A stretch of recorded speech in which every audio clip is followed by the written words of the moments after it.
just hangover coming on. You might be a little bit low on my side, but we'll manage. we'll figure it out. Yeah. Which button should I press? I think this one. Hey! It is working. Hello. Good morning, good afternoon, good evening. Wherever you are, it's time for Quake. And we have another season of the 250 FPS. Whoop, whoop. Yes, indeed. We're back. Yes. And again, a joint effort with 250 FPS and EGB. We tried to join the chats, but something is not happening, or maybe working. So on Twitch you might see that we are having a joint stream. I hope that is working. If not, we'll manage it for next week. But yeah, we have a action-packed schedule for today. And the players are already in the server. Are you in the server? I'm not in the server just yet, but Okay. If you want to do that, and let me know when they are starting, and then I'll show the result of last season's. I have successfully joined the server, it seems. Nice. Yes, indeed. So, yeah, this is season 4. So last season was season 3, and we saw Agent winning it this time. Season 2 was won by Cypher, and season 1, where Cypher did not compete, went to Agent. Cypher 2nd, Kilson 3rd, Pavel 4th, Destor 5th, Sparty 6th, Ash 7th, and Razy 8th. So, yeah, the best players of previous season were invited again, so we definitely have Agent, Cypher, Kilson, Pavel, Sparty, Ash, Razy. New invitees, Rafa, Oxstain, and Arseny. But I don't think I saw Rafa in the roster, or... This week, yeah, he's not going to be playing just yet. As I understand, they have made a slight change to the way the matches are scheduled, so players are not forced to play every single week. They're going to be playing. They're going to be playing basically once every 2 weeks instead. So we can probably expect to see Rafa showing up next week. Okay. So Faulk, Proximo. Oh, that's right, Proximo also. He went through the qualifiers and yeah, he's going to be playing as well. Nice. So yeah, so we have actually, this is the whole roster: Agent, Arseny, Ash, Cypher, Pavel, Firebot, Oxstain, Sip Vazik, Swax, Faulk, Kilson, Razy, Sparty, Proximo, Charapov, and Rafa. Nice. Indeed, a very nice lineup, I think, for the upcoming season. And this is the map pool for this season: Airwalk, Battleforge, Bloodrun, Delirium, Furious Heights, Hectic, Lost World, Silence, and Sinister. I am genuinely excited to see Airwalk again, because Yeah. it's just such a fun map. You know, it's kind of similar to Hectic in that you see like a lot of frags, and it's all around like a lot of chaos, but there's, you know, method to the madness as well. And Yeah. I just love it. Yeah, like I think it has very much over some evidence as Hectic, right? It's just it can be very one-sided and then turn around. Absolutely. Yeah, and the roster for today, or the schedule, is we start with Pavel versus Arseny. Then we have Swax versus Arseny, Faulk versus Arseny, so triple treat of Arseny. Then we see Sparty against Faulk, Razy versus Swax, Kilson versus Razy. Wow. Kilson versus Buckstain. Razy versus Sparty. Ash versus Buckstain. We round off with Ash versus Sparty. Yeah, and the players are ready, and we're going to be jumping into our first match of the day, which is going to be Pavel versus Arseny. Map number 1 is going to be Battle Forged. What do you say? How about we start on Pavel? Yeah, let's do it. I jinxed him already. He's already dead. And he might actually be going down for a second time, indeed, as he tries to go for the red armor immediately off spawn, but Arseny gets a nice rotation there. Very clean kill. And Pavel now, he's got the railgun, but aside from that, he's not really in a great position. Arseny, the only thing he's missing is the rail. Failing his movement just a little bit.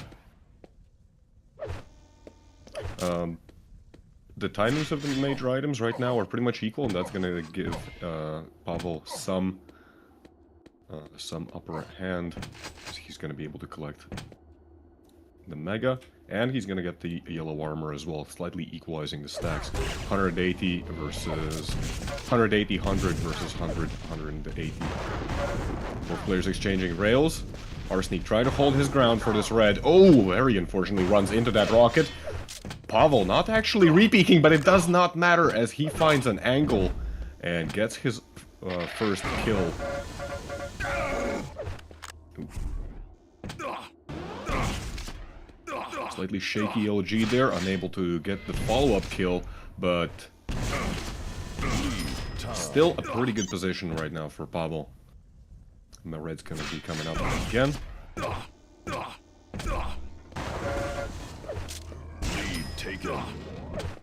Very nice and clean.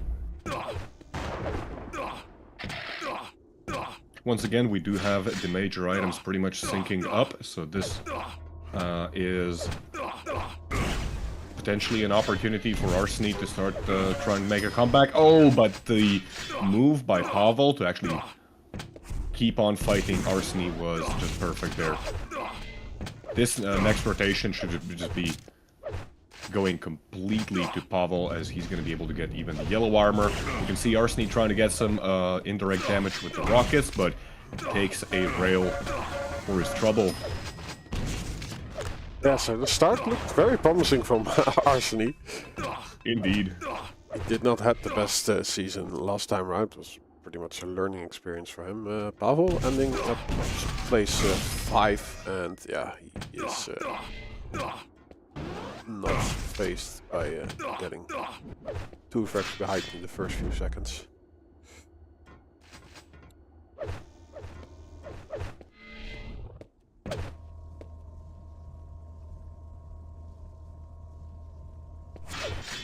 Game has slowed down just a little bit for the time being, as Arseny, he is trying to hold the rail. Doesn't have a great stack. He's potentially looking to get some free damage over to this yellow armor. Fires 1 rocket, doesn't really do a whole lot. Pavel's still able to collect it pretty much for free. Ooh, as Arseny tries to go for the Mega, he gets trapped by Pavel's LG, and the kill still goes to Pavel. Very nice move there actually from Pavel, you know, that's that restraint to not try and force the Mega. Just stay back a little bit and wait for Arseny to make the first move and trap himself.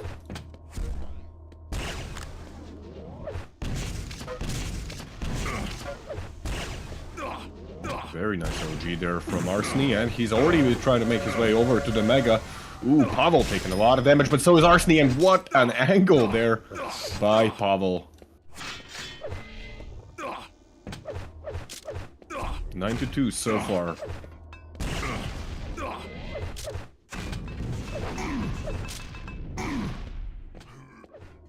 Did Pavel just end up... did he end up just shooting a grenade that made him... That was his own grenade that hit him in the back, didn't it? I wasn't watching, I was looking at the chat. Oh, but that... No, that was just beautiful, like... Pavel, you know, he was trying to set up for the red, realized that he's gonna be losing this battle, ends up running into his own grenade, which made him actually railable, and that's what gave Arseny an opportunity to kill him. And control is slowly going back into Arseny's favor, but we gotta remember that, like, we saw this very well last season. Pavel, when he really wants to, he can play extremely defensively, and with a 6 frag advantage on a map like Battleforged, it can be extremely painful to come back from this. Arseny has currently a really good stack, the red armor is up, but you can see Pavel, he's not even showing up for it. Arseny has no idea where is his opponent. Now he should have some ideas as he heard the green armor being picked up.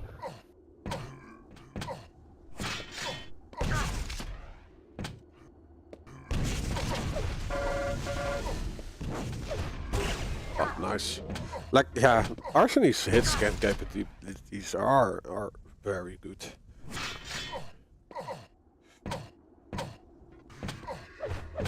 Absolutely, his damage output overall has been pretty consistent. There we go, the 4th kill comes out for Arseny. Extremely good stack right now for Arseny. You can see that he's not afraid to use these rocket jumps to just catch up and get a better position early. Pavel gets caught out, and that's already the 5th frag for Arseny. So even though Pavel is an extremely good defensive player, oh, it's a mutual frag in the end. And you know, given how stacked Arseny was, I did not expect him to actually be able to get that kill whatsoever. But hey, here we are. And this is going to be just a huge problem for Arseny once again, as he had to work really hard to get into full control. And just like that one fight, which he probably should have won relatively cleanly, it all ends up just spiraling all the way down for him. But I think like the respawn was pretty even. Like Arseny got the mega health and the yellow, while Pavel got the red. But he's now in a great position for this mega health. Fight for the light. There is not really a fight. Pavel just defending his position, and he knows the exact timing of the red. I'm a little surprised.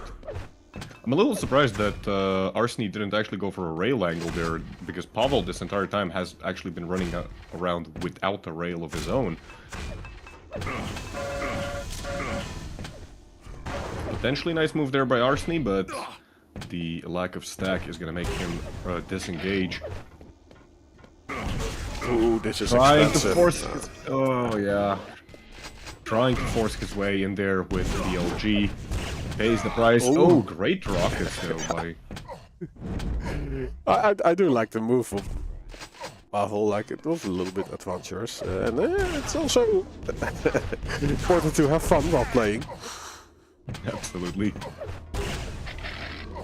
A great rail there by Arseny, but he's only on 16 health, and if Pavel repeats and actually tries to come through the teleporter, he might end up regretting it, but wisely ends up just going for the red, and with only 2 minutes remaining, 4 frags left for Arseny to tie the game up, it's starting to become a little dicey.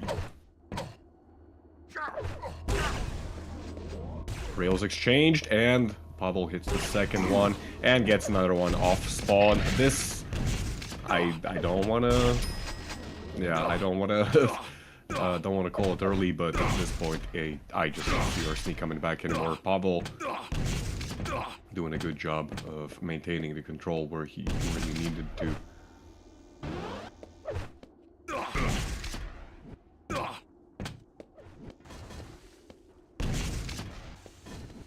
Yeah, this is pretty much garbage time, right? I don't think like Arseny will get back to this one. Yeah, especially with the red armor being mistimed on top of that, it's looking very, very likely. Oh, nice. What a rocket!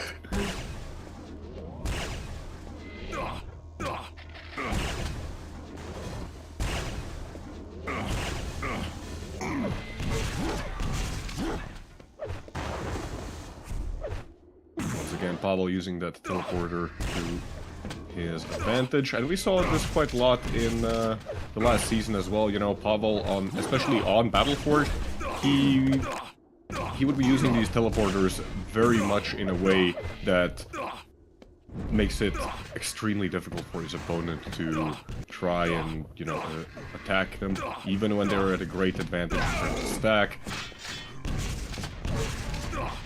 So Pavel just, you know, Pavel doing Pavel things. And there we go. That's the first map of the 250 FPS season. 14-7 is the final score. Winner is Pavel. 64% rail accuracy on Arseny. Actually, like very good accuracy numbers for Arseny. So he has his moments. He's definitely a person, like a player to be reckoned with, but Pavel is just on a different level. Vote now. So, vote passed. it definitely did look like Arseny might actually make a comeback at one point. But no such luck this time. Also, hello Hoppendalen in chat.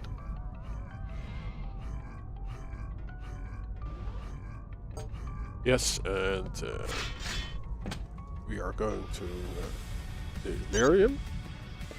Is this Delirium? This is Delirium. I don't think I've actually seen a whole lot of this map. Like, I know it, but 3. this is where Inns would come in handy, because he probably knows all these maps like by heart.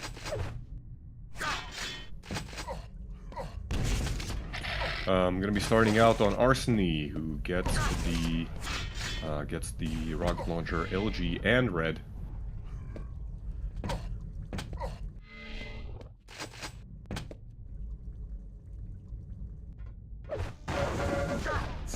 It looks like a clan arena map.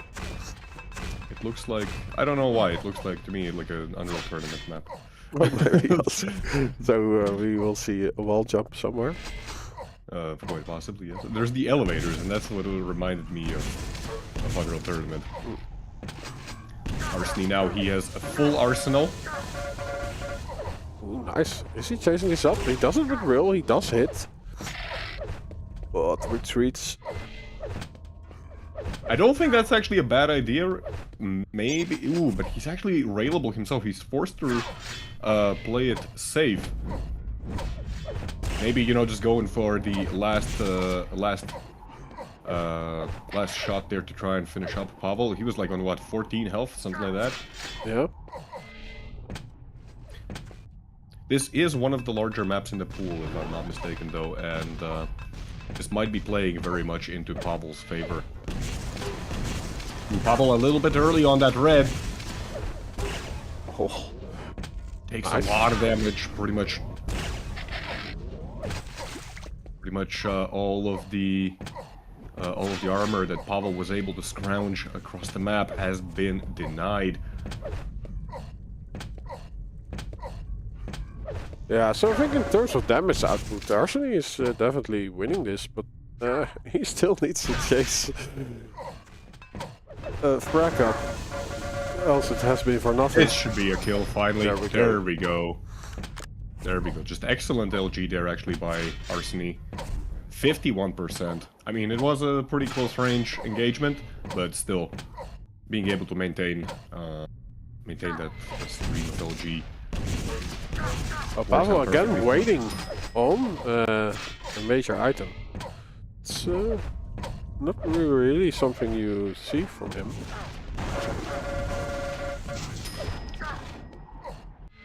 Arseny's still holding a really good 50% LG, and yeah, Pavel, and he also created a great like rotation for himself. And absolutely. Pavel seems unaware of how to take position onto any of the major items. Yeah, we've seen so far already 2 scenarios where Pavel, he's been playing very much on the red armor, and he's had to pay the price. Even some ambient wind over there.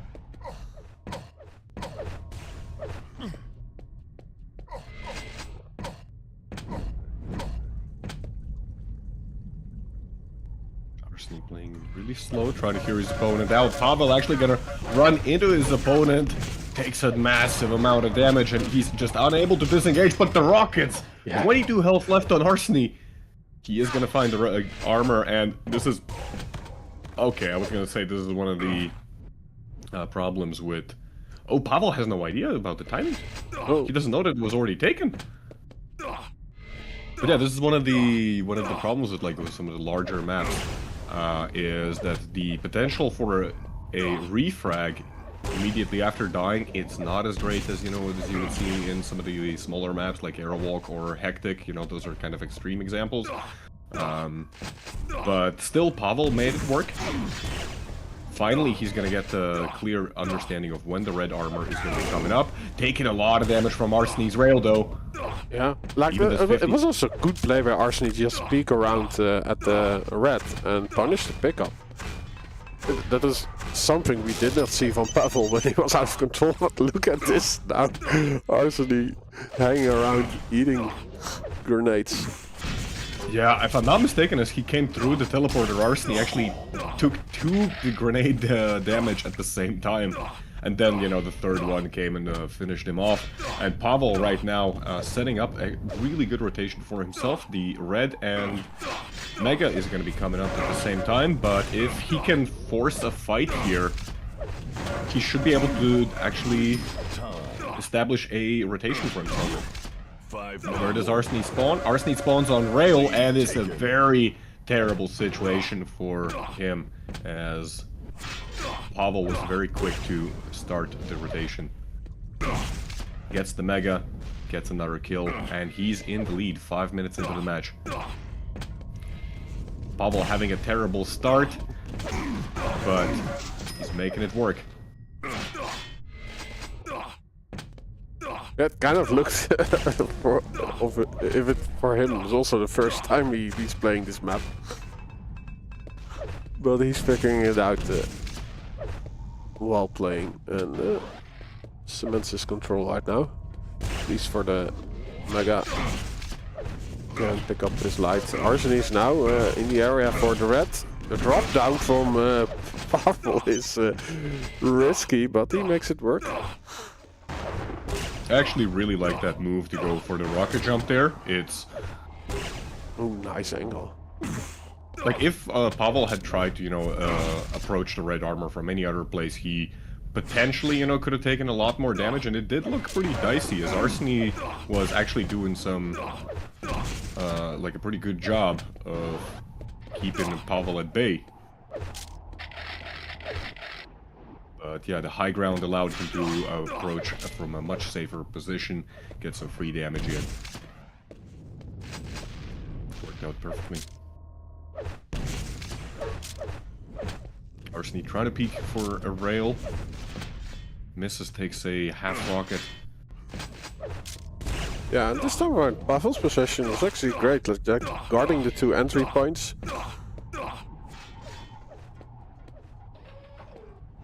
Is not able to deny the yellow though, so there is a lifeline for Arseny, the amount of armor that he can work with.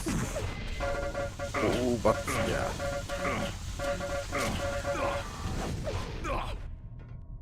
Pavel, very shaky LG there. Even the shotgun just barely able to find the kill there. We could hear Arseny even using the gauntlet on the other side of the teleporter. Pavel making the right decision not to follow through, even though, Arseny, he had no weapons. I do think though that Arseny should just have pushed through. Like, Pavel had like 40 health.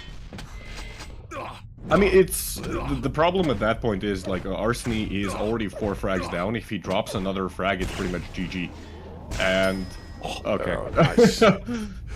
Very nice rail indeed. Through the grating there. Well, yeah, if he was able to kill Pavel over there, like he would spawn on the other side of the map, so he would have room to get the next rotation, or at least one of the items.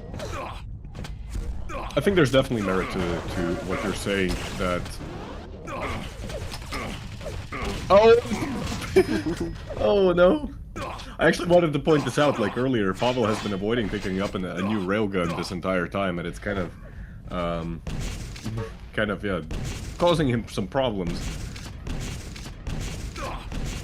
But yeah, definitely, Arseny, he had an opportunity, I think, there for a kill, because Pavel... Then again, Arseny had no idea of knowing that, you know, that Pavel was actually running low on ammo. It's kind of a 50-50. If it works, it works. If it doesn't, he pretty much instantly loses the game. Overall, it doesn't look like it's gonna matter, but...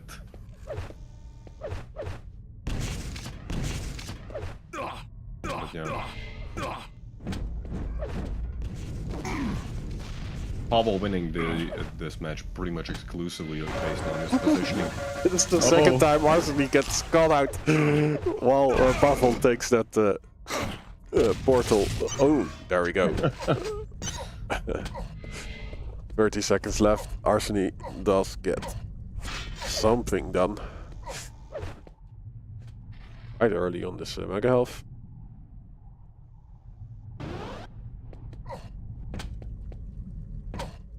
Apparently this map has been previously in some map pools, so there's a pretty good chance that, yeah, Pavel may have been playing this map for quite some time. I don't know how how comfortable of a pick is it for Arseny, but that's gonna be map number 2.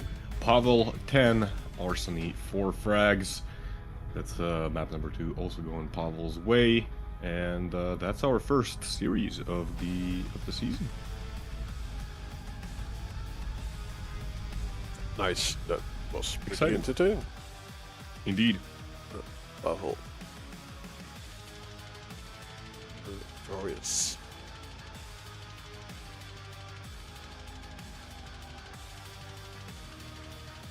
What a great way to start a season. Who do we have coming up next? Swax versus Arseny. Let's see. Yes. Swax versus Arseny.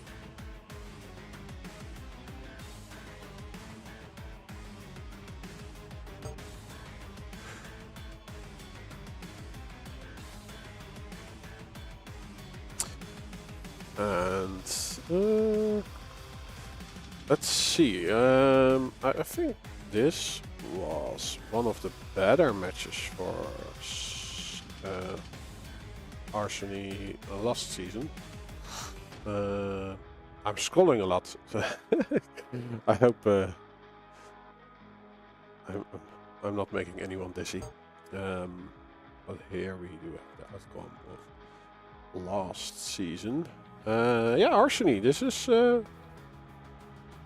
one of the 2 matches that he won last season. 2-1, so...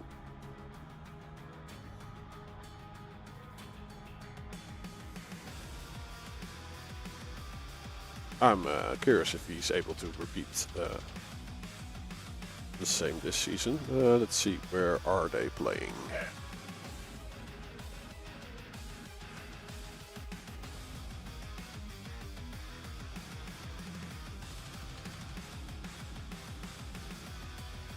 Swax actually for once using his actual, you know, nickname rather than whatever he was using last season, which confused us at the start.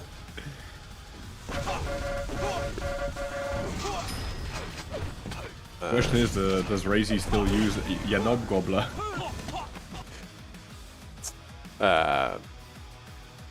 Good question. Actually, where are you looking at the historical results? Yeah, like if you scroll all the way down, you have the previous seasons, and then below that table you can see the outcome of the last season. Did you find it? I can show it on stream.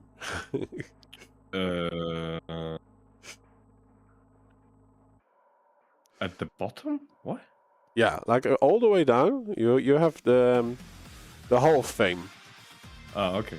Hall of Fame. Okay, there it is. Yes, Yeah. yes, yes. We are jumping in. We're starting though, yes. Swax versus Arseny. Let's start on Swax then, because he joined us just yet. And I will start a prediction for Sinister.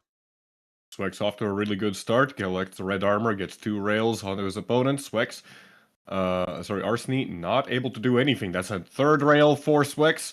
Switches over to the LG. Not the cleanest frag, but works out still pretty well. Has a comfortable 70-90 stack. Hits another rail. Swax has been hitting rail after rail, and a miscalculation by Arseny of where Swax is going to be approaching from.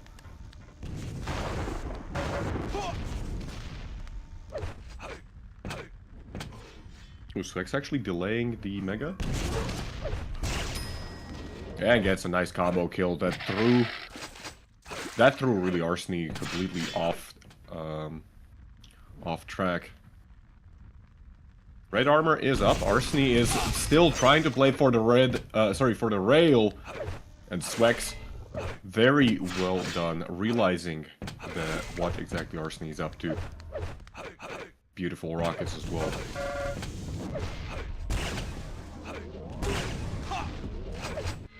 Swax has been hitting like just a lot of rails. It's only 6 so far, but they're doing a lot of work. Arseny, so far, he's been completely pushed out of control. This entire time, he has so far been able to pick up 1 mega health. The red armor's gonna be getting delayed. Arseny actually playing the high ground, and if he's not careful, Swax might bump into him from behind. Arseny taking a very defensive position over at red right now. He's not looking like he's going to be even trying to contest the Mega, even though he has full weaponry. But the angle that Swax is holding, like, just pixel spots.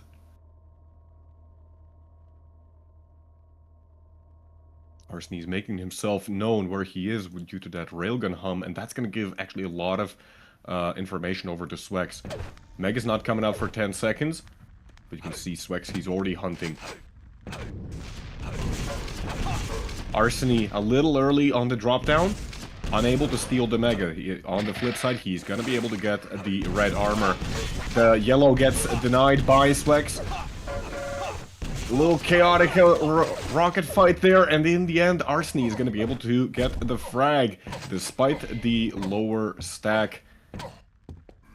Catches Swax off guard and gets himself on the board.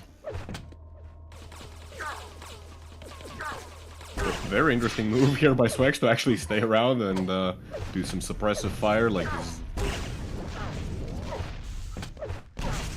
Kind of a military simulator. Worked well in team games, but yeah. I mean, it is a machine gun. I get it. Yeah. Like.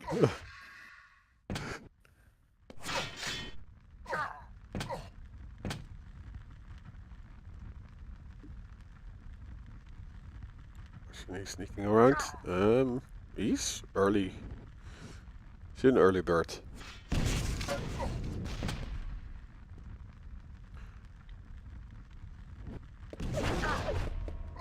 Good rocket from above from Swax. But he's not able to stop Arseny from going to the red. Arseny even denying another light. Some punishments from blood. Yeah. Swax again with this, like, crazy rail angles. He's been doing this in every game.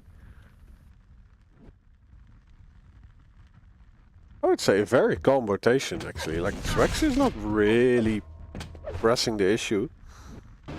It's also like Arseny has so much stack, so Swax needs to get unreturned damage.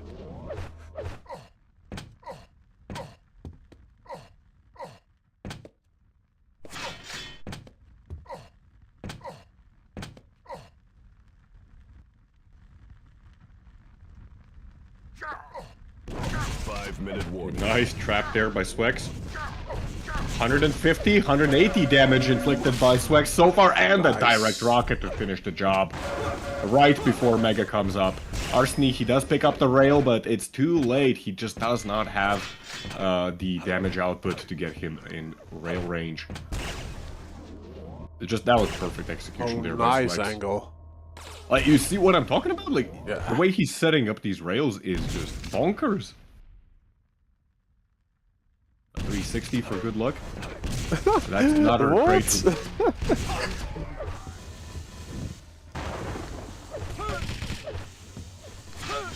Swax just reading Arseny. Oh, and the rail off spawn. This is the second one, unfortunately. And this is out on the Mega as well. Thankfully, he's gonna have the 50 health bubble to back up to. But it does take quite a lot of momentum out of his sails. That's another great rail. Oh, Arseny on like, what, 2 health? He does get the red armor. If Swax had known just how low his opponent was, we could have switched over to the machine gun to finish the job. Swax pre-firing the rail like it's a rocket launcher, gets the frag in the end. And, oh, and that's actually terrible for Arseny. He was not even able to deny the yellow armor. Swax once again not even picking up the mega health, delaying it to throw Arseny off. He's just Picks playing it up sniper elite, like holding the angle, and as soon as Arseny walks into it, nice. Just very well played by Swax. Like, really, really well played by Swax. The angles that he was holding, like, it's exactly as you say, it's sniper elite, you know, Quake edition. 2-10 is the final score. Swax takes out map number 1, which is Sinister, and we are moving on to map 2, which is Furious Heights. What is it? Furious Heights. Yep. That's. This is not Furious Heights, now. right? This is not Furious Heights indeed.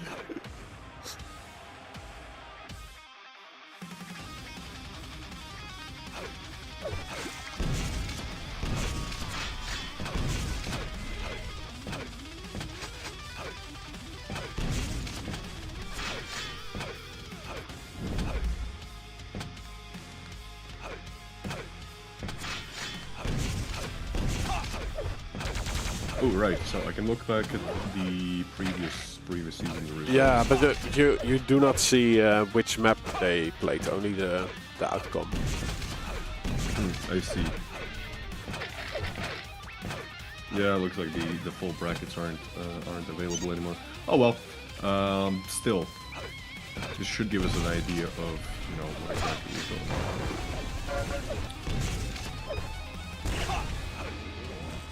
Prepare to fight. Yeah, Arseny ended up finishing. 3. He ended up finishing basically tied for the last place with Helldown last season. Helldown, I don't think he was able to qualify this time. But like that's the crazy thing. Like even though Arseny he ended up finishing last in the last season. He shows like moments of brilliance, where he's able to challenge Pavel. He's able to challenge a lot of players, But when it comes to like actually winning entire series, that's when he falters. He was able to take a map away from Dazator, from Sparty,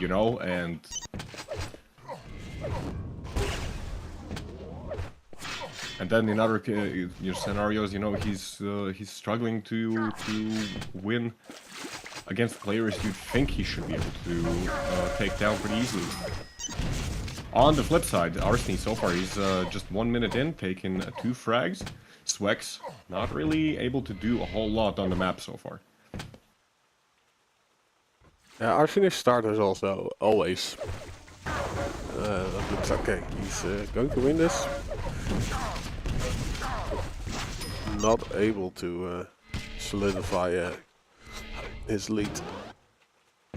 Yeah, it's gonna be a mutual frag. Arseny gets the red armor. Swax gets the mega.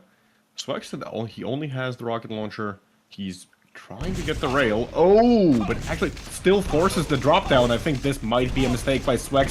He even inflicts some self-damage. Arseny just barely on the edge of the LG range. Swax once again trying to force the issue. Phew, I was scared. I thought that was going to be a direct rocket immediately off spawn, but it looks like it does not matter as Arseny perfectly hitting 2 rails right before Mega comes up. And this is now just a terrible position for Swax because he doesn't have anything. He's got one of the yellow armors. Great rocket.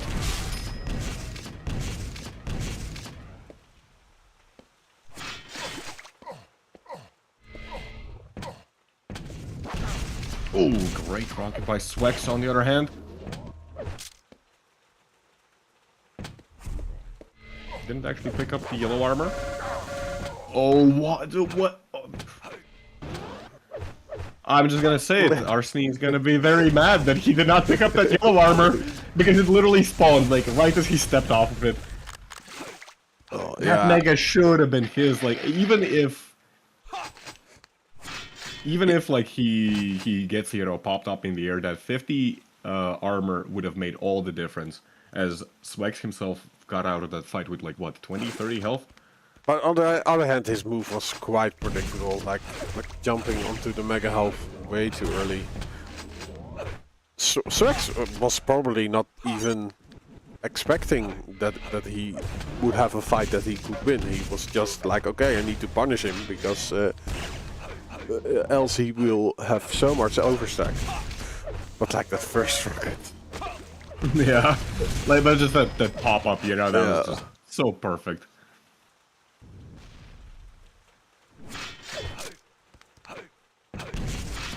Still 4 frags to overcome though. He has a stack to do it. Damage is also there. Like really good rockets by Arseny right now. Ooh, the drop down, yeah. Makes the angle so much easier. Almost, Arseny almost actually dying to fall damage.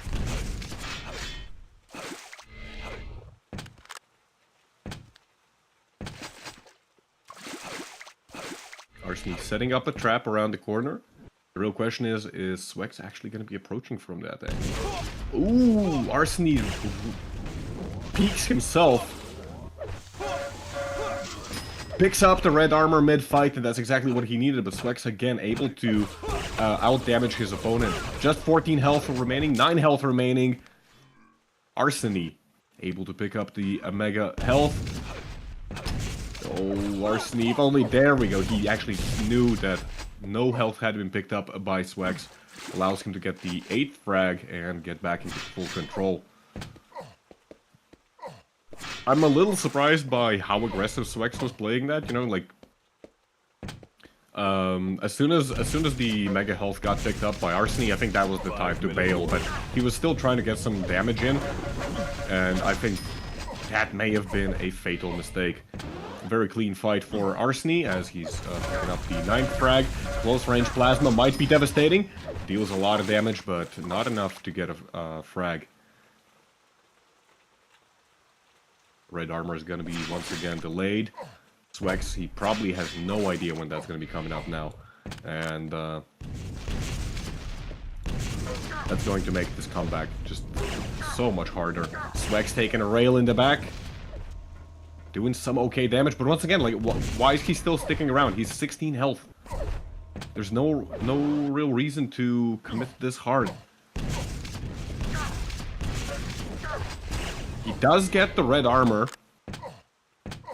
I'm surprised that this worked out as well as it did for Swax. He's somehow been able to go back from 16 health up to basically equal stacks with Arseny.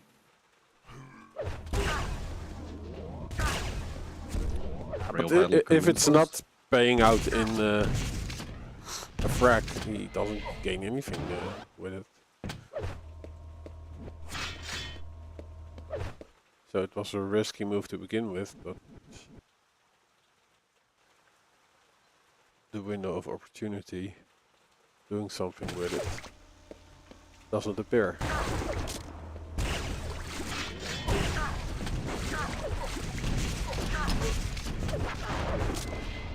Messy fight from both actually. I'm surprised that Swax did the better hand of the damage.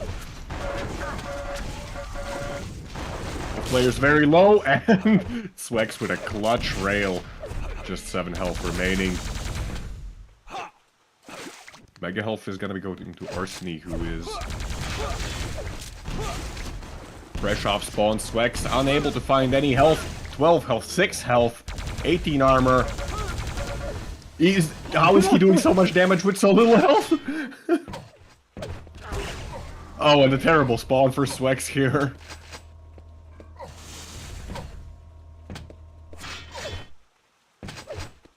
Arseny lets him off the hook.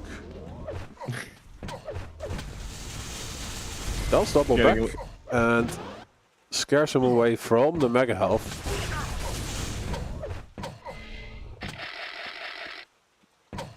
To the red actually, so Arseny losing out on that item.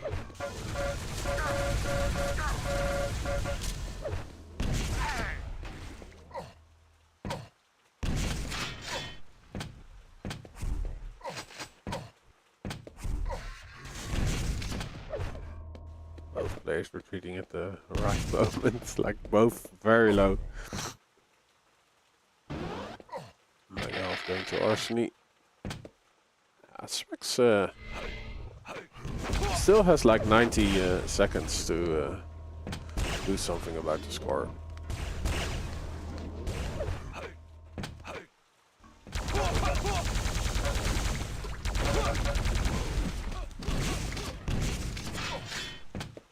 Tries his luck with Plasma, but Arseny's rockets are stronger. Beautiful rockets there by Arseny. Yeah, time is running out, and Swax, he's now 1 minute warning. Yeah, he's now 7 frags down. 1 minute remaining. This is looking like it's going to be GG, which means we're going to be going to map number 3. Exciting.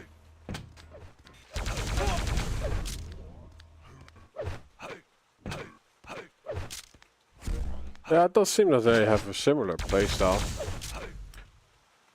To some degree, yeah. We can see that like both of them like to set up traps. You know, we saw this especially so on the first map for Swax. You know, where just the angles that he was holding, like that was really, really excellent. But Arseny is kind of similar in that regard.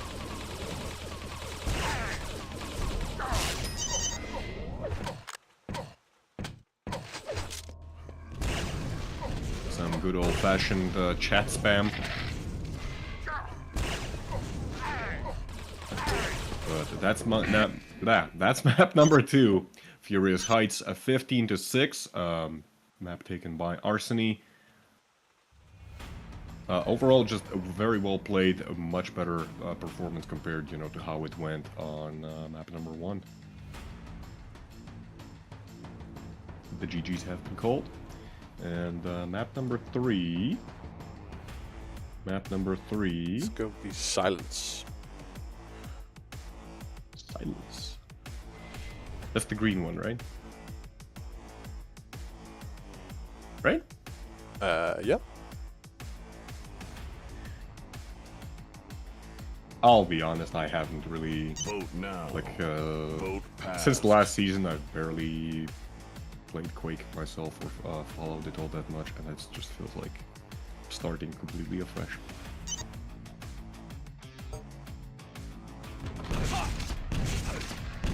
But it's great to be back.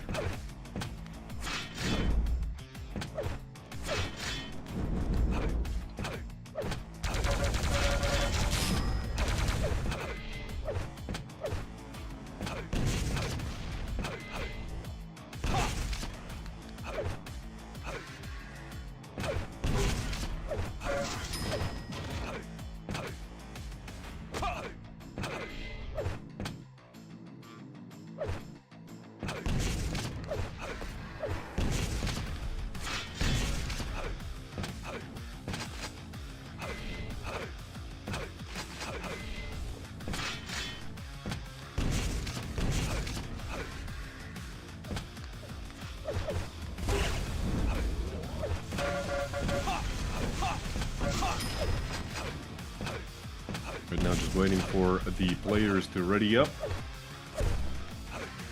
Well, that is happening. Okay, never mind.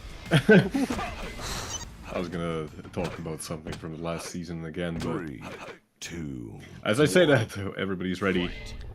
I'm gonna be starting on Arseny. Gets the OG, gets the Mega, almost gets shot in the back. Actually, wait, what? Did he just get both major items?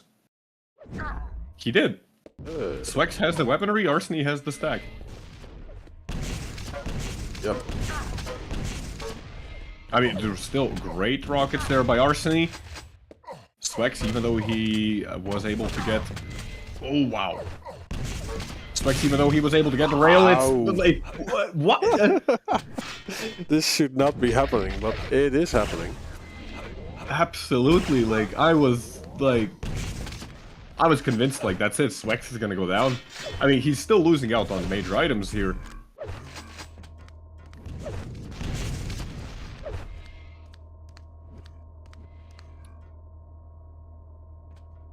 Swax is playing this very correctly, though. He knows that Arseny doesn't have a rail right now, and he's fine, you know, with the idea that, like, he might lose a major item here or there, because he knows that the damage output from Arseny right now just is not there. We can see just how much trouble, like, Arseny, yeah, he's hoovering up all these major items, and for what? He's taken just as much damage as he's healing up. And in the end, Arseny got the red, he got, I think, one of the greens, he got the Mega, and in the end, he's on the same stack as Swax. And he still doesn't have a rail. Arseny almost going down. This is just very well done by Swax. Soon enough, he's going to find an opportunity to actually contest one of the major items. Never mind! Oh, gravity. Gravity prevails.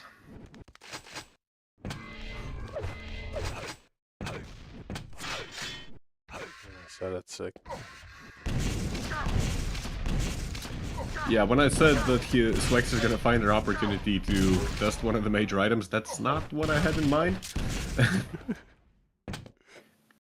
But still, Swax returning back to, you know, tried and true methods, guarding the rail. Arseny, like, 2.5 minutes in, he has not fired a single rail.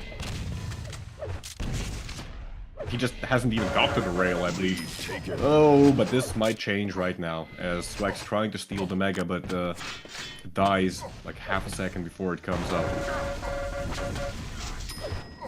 Very swift second frag, beautiful LG there, 41%.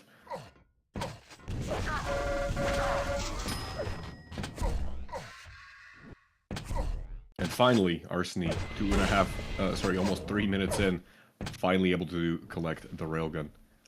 He's 100% accuracy right now.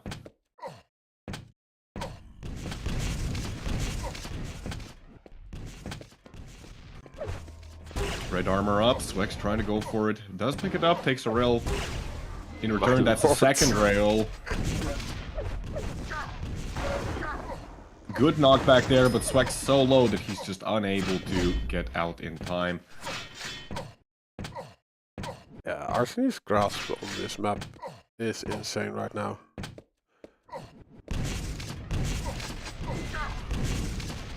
Good rocket.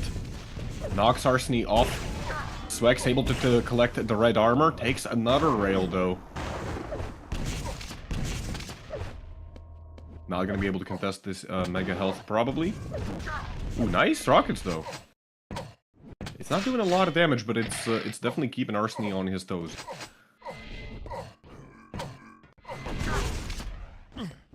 Very aggressive move there by Swax. Sorry, by Arseny. Guess with a stack advantage like that, you can afford to do some silly things now and then. Yeah, and it also means a lot. Like, as soon as Swax spawns, no armor to him. So Arseny always has an advantage. This time around, there is no armor on both players. Arseny will get in position for this red. Swax got a green.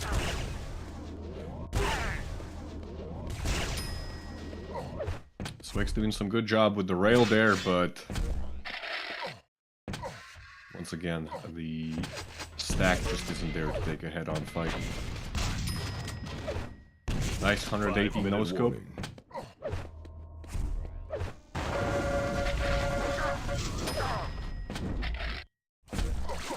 Not a terrible position now, as Swax, he does get a very good spawn. And another really good spawn for Swax. Like, those two rockets that he hit over at the red armor actually were such a huge turnaround, because it doesn't matter how, like, where Swax pretty much spawned, he would have been able to contest the,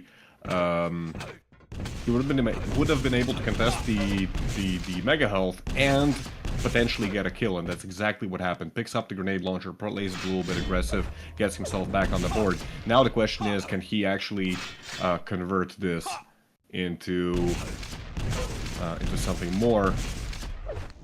It's a little bit early. Is able to push Arseny away. Arseny, no armor on him. Connection interrupted. Is that me or is that the server or what's going on? I'm scared. It's you. It's not.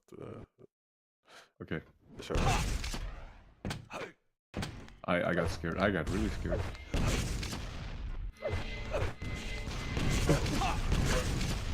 Don't portal play. Yeah, Swax is now in the position that Arseny has been for a long time on this map.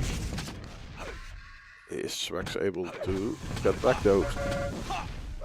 I like this move. I really like this move by Swax to actually try and contest the rail, but oh, but he actually lost out on the mega in the process? Oh no. Oh no. The idea was fine, you know, to try and go and play for the rail there, but Arseny even pummeling the corpse, you know. Feeling confident, very much so. It looks like history is gonna repeat itself, and Arseny is gonna take down Swax, which is, yeah, last time Arseny, like in the last season, Arseny was able to take a full series away only from Swax and Faulk.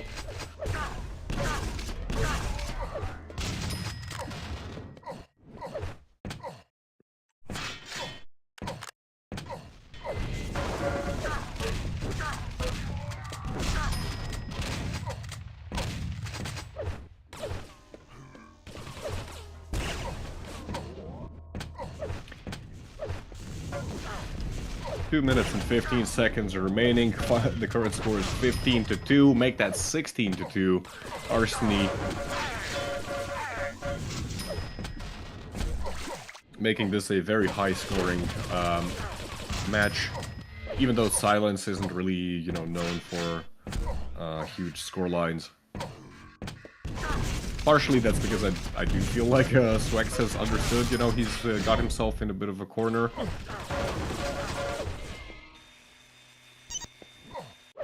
But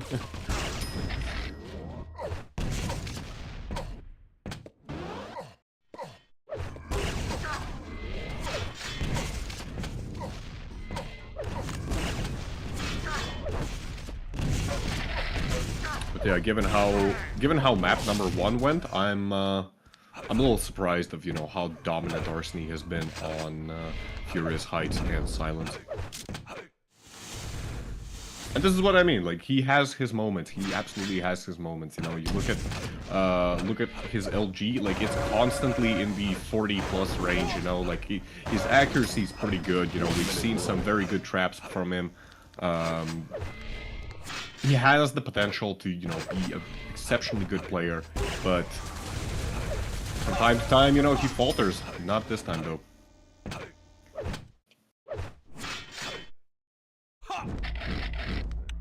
Yeah, I think from a distance they are very comparable what they hit, but the decision making in a close fight is much better from Arseny's side.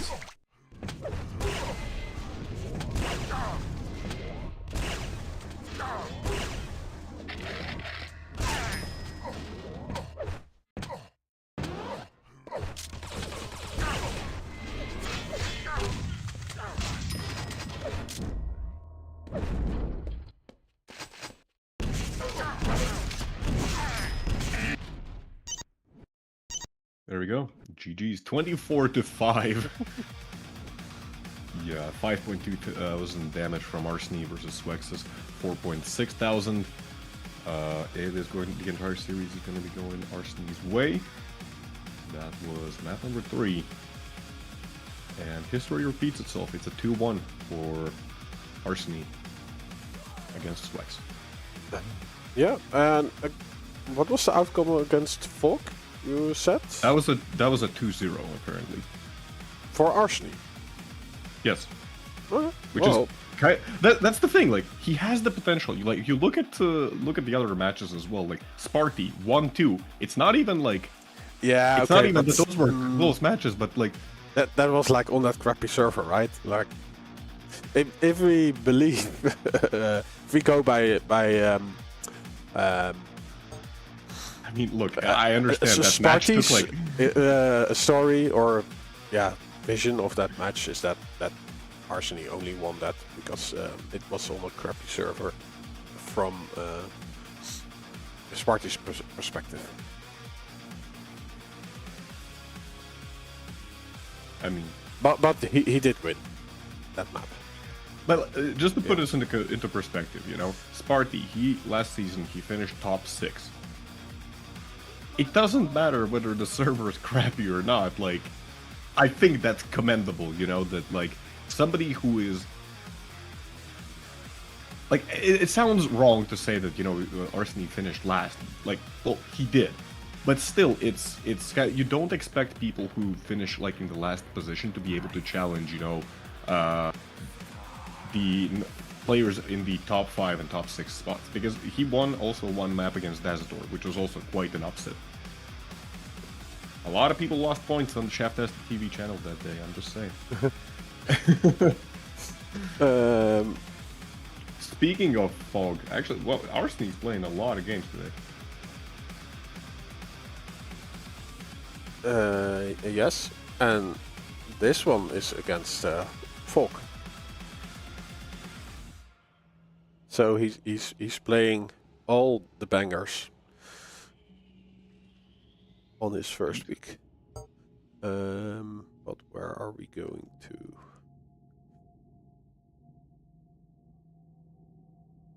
I'm trying to understand. They seem to be speaking on the Discord in Russian, and I am having trouble understanding anything what they're saying. Something about pings. They did share a server. Let's see if they are there. Well, Arseny shared a server. And Arseny is here? Yes. yes.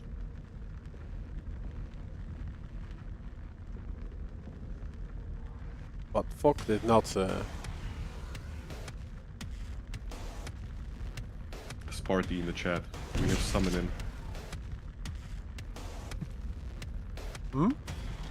Sparty is in the chat. We have summoned him. Oh,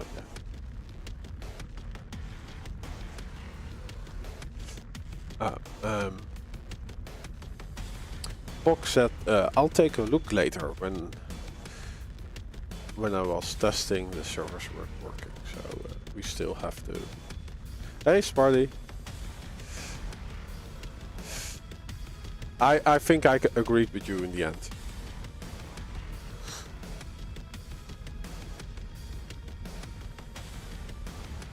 That's probably a mistake. No, Well, if you see how I'm kidding. how the first map went versus the others, too. That's true, actually.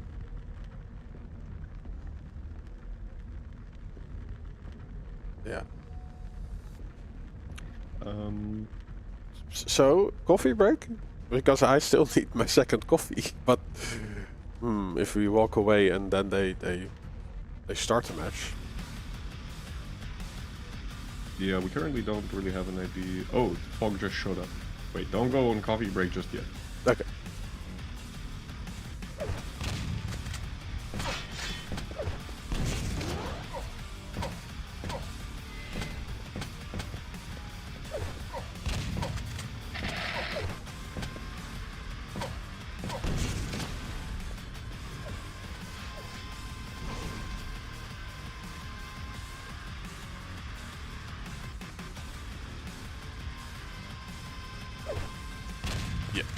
seems that Now we that have. you mention it, I want more coffee. So. Oh, caffeine addiction is a real problem.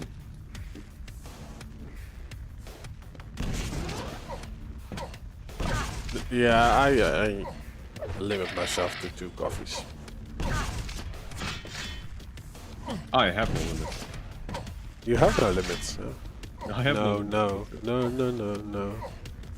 There's no limit.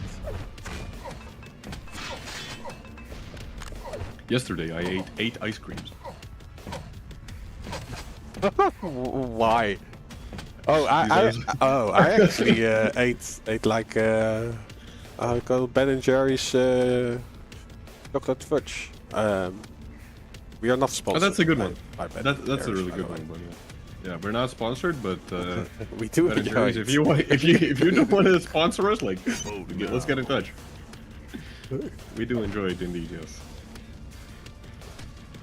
No, like I was over at a friend's place and I didn't even know there's apparently like a there's like I don't know what do you even call it, like they make ice cream, right? But they make it like out of like what's it called? Like I'm suddenly failing my English like terribly, but basically they make it out of like freshly squeezed juice and stuff like that, you know, and they like it's all fruity and stuff like that. So it's got basically no calories whatsoever. It's basically like you're just eating water kind of, and Oh, it's water based. it's basically like juice and what is it called, like in hold up, let me Google translate this because I totally forgot. They are switching servers, it seems. Ja, waterijs.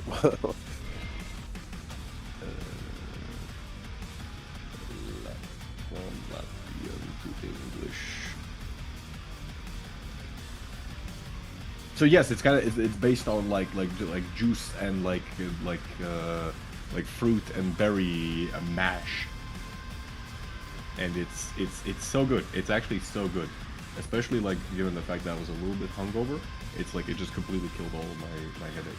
It's perfect. It was the best thing on the planet at that point. And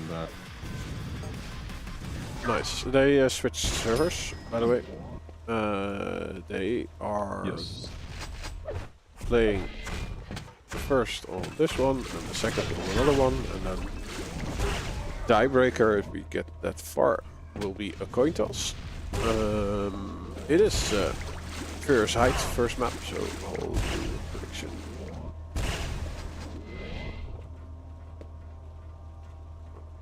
But yeah, the ice cream.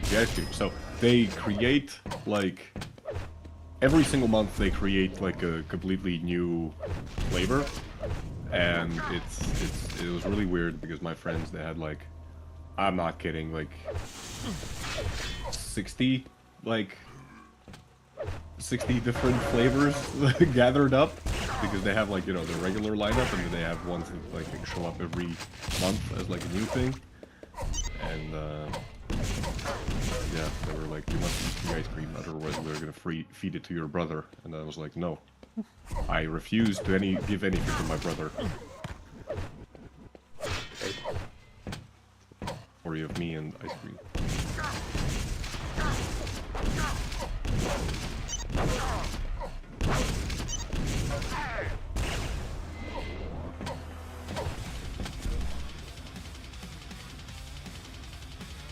It's always an adventure with Arseny's and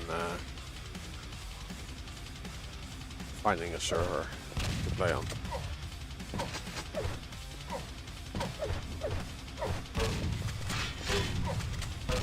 Yeah? But we do find it in the end, so it's fine. It just takes a little bit of doing. In the case of Sparty versus Arseny, it was... Doesn't live somewhere in the corner. Sparty versus Arseny, it took like approximately 6 extinction events before we found a server, but we found a server!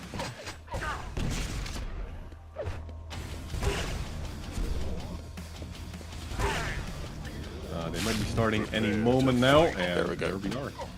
You know what I'm going to do? I'm gonna grab a coffee. You can Go do it ahead. on the next map. You're back. Very well. I am starting on whoever Rob is on. That's Fog. We haven't seen him so far. Off to a very quick first blood. Fog actually staying around with only 25 health, and if he gets this kill, I'm gonna be very surprised. But he's somehow able to not only inflict serious damage over to his opponent, but also stack himself up very close to dying. Fog still able to kill his opponent before the red armor comes up. That's going to be a great position now.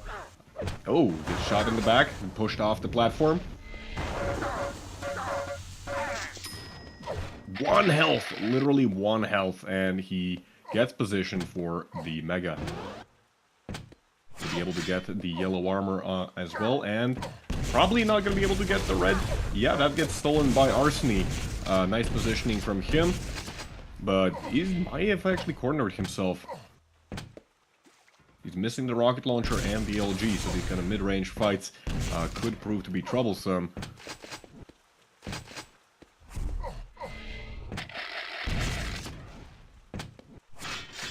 Both players slowing the game down a little bit.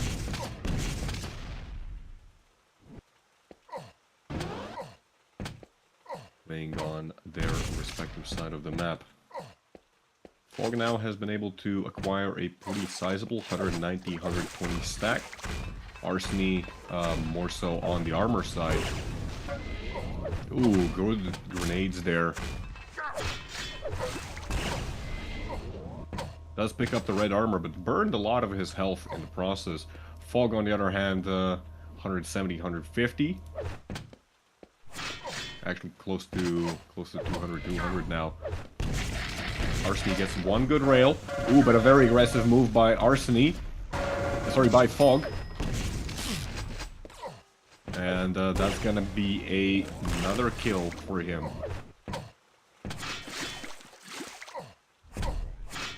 Very nicely done there, you know. Arseny, he was trying to play it nice and slow, you know, maybe get some chip damage in with the rail.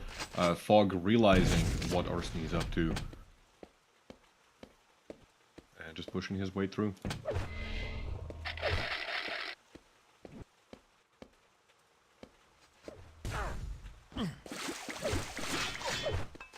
A rail hitting from nowhere.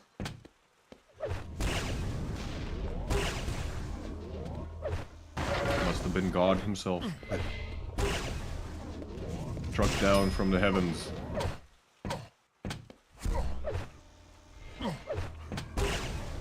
Fog so far off to just a great start. Like, even though the start was very dicey, you know, a lot of risky plays,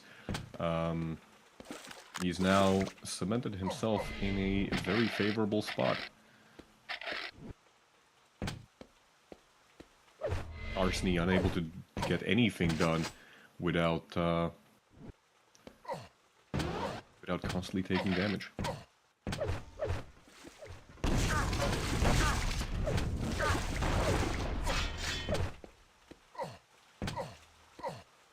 Well, at least he did not die waiting on the heavy. Or the red, as I might say. Favorable exchange there for Arseny. Ooh, tries to set up a very cheeky angle, actually crouching down, but still. Lots of damage actually being dealt by Arseny. Red is coming up any moment now. Yes. Fog retreating. Arseny could have tried his luck, maybe going for an angle. I think that generally, like, this kind of a safer play is better. Because what does Fog, like, he was railable at that point, I'm pretty sure. And, you know, if Arseny hits 1 more rail, he potentially, like, Fog potentially could lose out both on the red and the Mega. And that already starts opening up and comeback potential for Arseny. So I don't blame Fog whatsoever for trying to play it safe there. Arseny gonna be able to get the kill in the end. He's still in a pretty good stack as well. Where is Fog? Fog is playing Pretty far back. Gets 2 good rails. Third one misses. That's another great rail. Arseny just taking a lot of damage once again. 5-minute warning. Oh! Yeah. No! That's a rail battle that made me sneeze. But like, yeah, if you go through a portal, like where you repair is pretty much set in stone.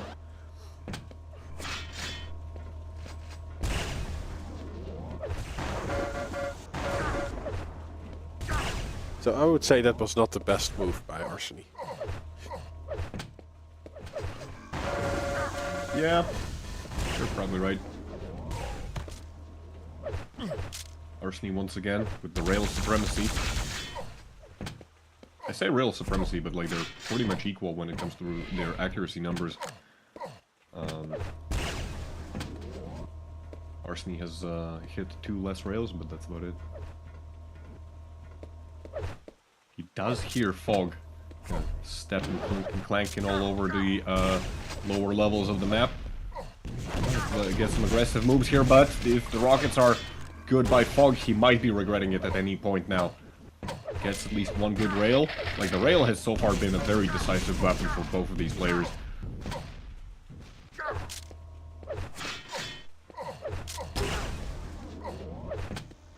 Fog very low, just barely outside of the OG range.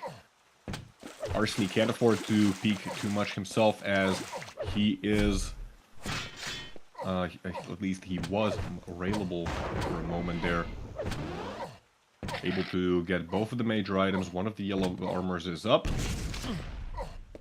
There is Fog. Fog is actually like, he's just rotating all the way back to mega health. Gets himself a little bit more rockets.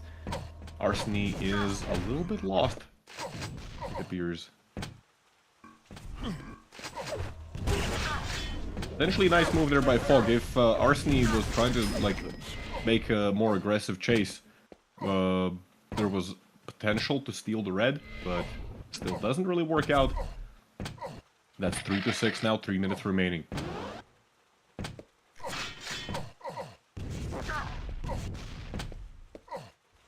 Yeah, Fog will probably disappear for a while.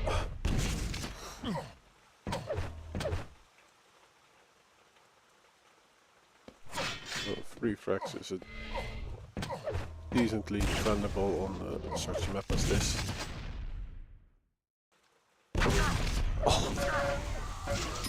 If you wait around the corner, not so much. Yeah, Arseny now slowly but surely making his comeback.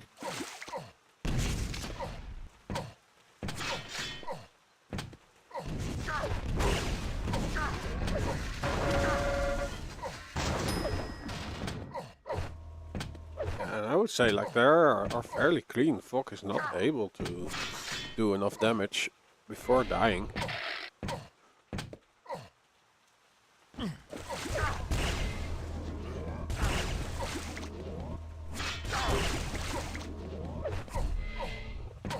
Oh, this time it's the other way around. Let's see. Oh, Fog. Trying his luck. Has like a really cheeky angle there, yeah, but Arseny was absolutely ready for it. And history might be repeating itself as Arseny making a comeback. 7-6 now, 1 minute 15 seconds remaining. Fog making a very aggressive push with a plasma gun, and it works out. 22 health only remaining, but still able to deny the red armor, and there's enough health bubbles on the map to get himself back into a healthy shape for the next engagement. Arseny still hitting rail after rail. Both players on exactly equal rail damage, 1600. Oh no! Arseny! Great angle. He gets a few pixels and hits his shot. 30 seconds left. Yeah, let's see. Is Fog able? Fog has literally, there's no armor literally coming up for the next 10 seconds. Like, is the worst possible scenario for Fog that there could be. He has to force a fight, but there's nothing coming up. He has no armor himself. 20 health. Make that 4 health. Yeah. And he just, yeah, his toes get fried. GG's have been called. The final result is 9-7. Map number 1 taken by Arseny. Quite possibly we're going to be seeing, yeah, once again, a repeat of season 3.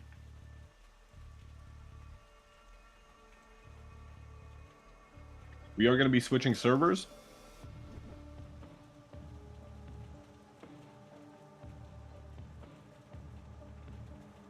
Yeah. Let's see. We are going to number 15.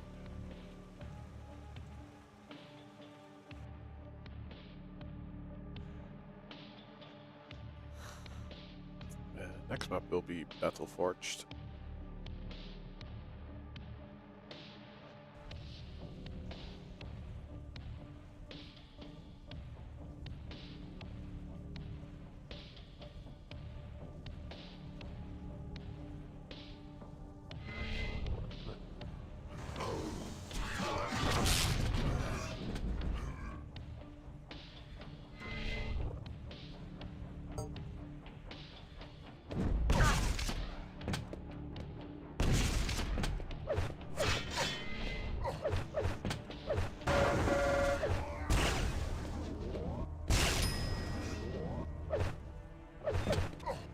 Yeah, the ping situation pretty much has reversed. Faulk now on 20ish. Arseny on near 50.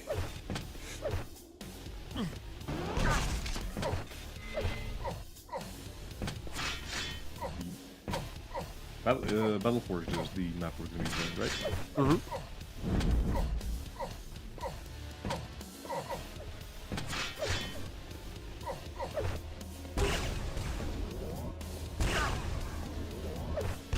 Prepare to fight. There we go. 3, 2, 1. Fight. Oh, very, very fast first engagement. Faulk and Arseny both trying to go for the mega health, but Arseny, not even realizing where exactly his opponent is, gets shot in the back. Faulk now able to secure not only the first blood, but both of the major items. Gets full weaponry as well. Arseny, he is quick to pick up some weapons himself. Gets a beautiful rocket there. And this might be the frag being returned by Arseny very quickly. I don't think he even realizes just how low Faulk is. Tries to go for the mega, but not in time. Yeah, Arseny doesn't make an appearance on the yellow. Yeah, bit of a back and forth so far. 5 seconds to red. Arseny already in position. Faulk trying to approach from the side. Doesn't really get any damage in though.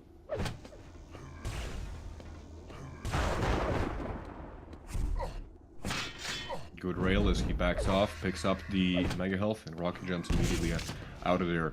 Still a pretty good stack, 170, 160 versus Faulk's 150. That's a pretty considerable advantage that he has for the next engagement. Arseny trying to bait the red armor. Faulk doesn't fall for it. Doesn't even show up for the red even. Even the yellow gets taken by Arseny. Faulk pretty much living off of this 50 armor that he has. Once again, one more major item for Arseny. Aggressive push by Arseny. He takes a rocket to the face, slightly equalizing the stacks, but he barely feels it, to be honest. He's still at more than 100 stack advantage compared to Faulk. But you can see that Faulk is playing so defensive, so passive that all pushes that are coming out from Arseny. He's kind of successful in it, right? Like, yeah, all the pushes that Arseny is trying to do, like, they are... Even when no damage is being done, like, Arseny is showing a lot of respect, and you can't blame him, because it could go wrong, you know, at any moment.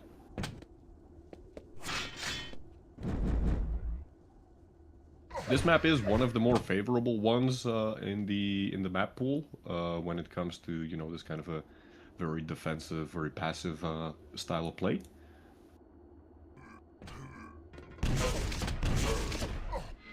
Like you can see Arseny taking 2 good rockets from Faulk, and stacks are equalized, especially after that rail. Arseny just, he has to once again play it a little bit slow. Faulk actually setting up for the red armor. He hears Arseny come in and immediately retreats. And he could be doing this like the entire match. He could actually, I'm pretty sure, isn't this how Faulk actually won against Helldown? No, it was Pavel, I'm sorry, it was Pavel who won like this against Helldown. Last season, that was.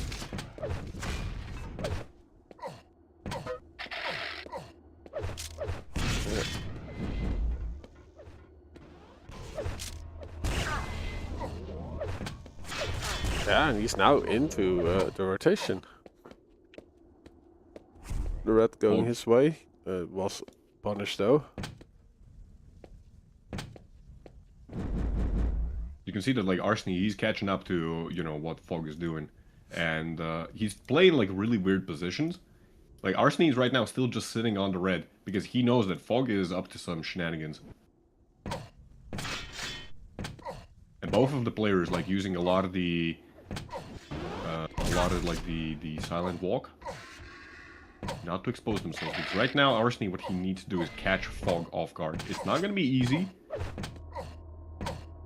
as that's kind of one of Faulk's greater strengths, is just to disappear. We did see him for a few pixels, but yeah, Arseny needs to get back, collect the red.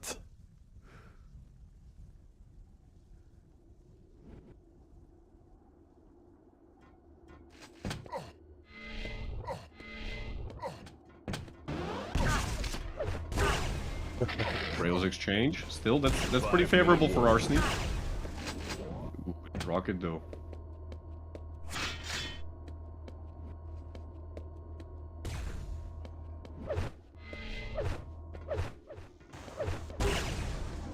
Faulk miscalculating the distance, getting no damage onto his opponent, whereas Arseny hitting a pretty good rail there. Oh, this might be a frag. Arseny setting up a trap over at the rail. Faulk does not know he is railable. Arseny, no, Arseny does not actually push the issue. He goes for the mega, fails the rocket jump. Yeah, he fails pretty much every rocket jump. Now these two are successful, but the window is closing. That's a really good rail by Arseny. Follows through to the jump pad. Almost 6 minutes. Arseny just chasing his opponent. But that's exactly what he needed, you know? Set up a trap like that, the trap that he set up at rail. Like, I still feel like he should have tried and like go for an additional rail before going to the mega. But fine, you know, it works out in the long run. The game is now tied 1-1. Arseny still in a very good position, you know, maintaining control. If we look at the major item pickups, like it's crazy that, you know, we're talking about 12 reds, 9 megas for Arseny, and only 2 reds and 2 megas for Faulk, and Arseny is struggling so hard to actually get anything done on the map.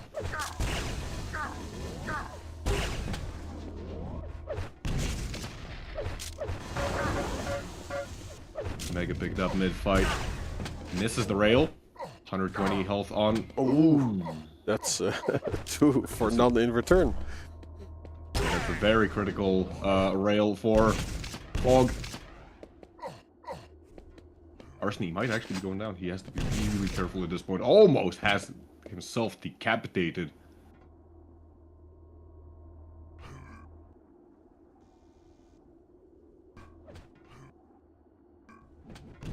Yeah, that must be it. There we go.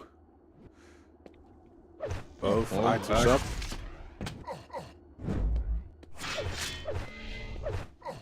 And this is now very scary for Arseny, I believe, because like we've seen, you know, if it took 5-6 minutes for Arseny to get that one frag, and that was when Faulk was out of control. what's gonna happen when Faulk is in control and there's only 2 minutes remaining on the clock.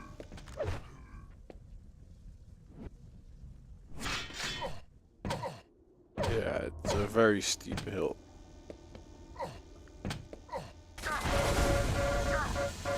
He takes so much plasma though when he goes through this portal.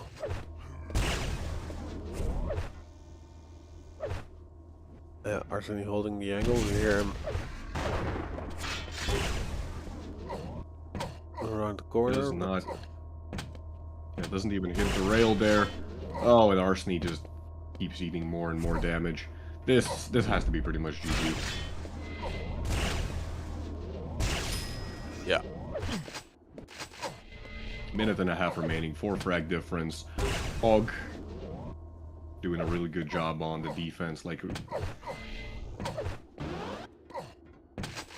if Arseny was able to get that first frag just a little bit faster, I would say that, you know, there's more opportunities to come back. But Faulk has kind of pressured his opponent into a situation where he has to play like really aggressive, just because, you know, the time is slowly running out, and you can't afford, you know, to have a frag every 5 minutes. The timer just doesn't work like that, you know.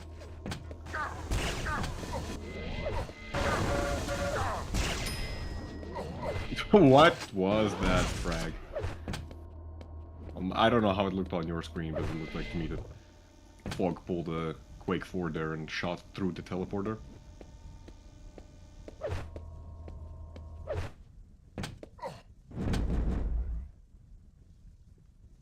So, history might not be repeating itself after all. Already, 1-1. Yeah, that's not gonna change in the last 15 seconds.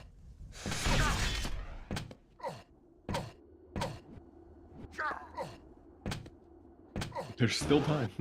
Yeah. Faulk might actually, like, accidentally disconnect and lose. GG's have been called. Forfeits. GG's have been called. Final score is 1-8 in favor of Faulk. This makes it 1-1 so far, meaning we're going to map number 3. And Arseny, he still might win against Faulk. You know, we saw like pretty good performance by him on map number 1. Yep. The tiebreaker will be played on Hectic. We still have to find out if Vote we now. stay on this server or we move. Vote failed. Vote now. Vote passed.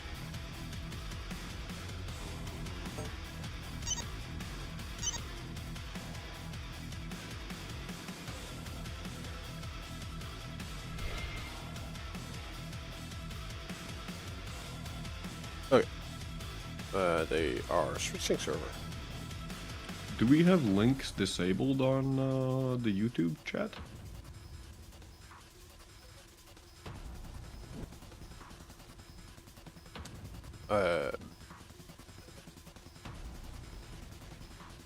Not particularly. I have a suspicion that yes, you might. I have said nothing, actually. Yeah, but the default settings on a YouTube thing are really weird. Anyways. So we are going back to the other one, right? Or is it somewhere else? No, we are there.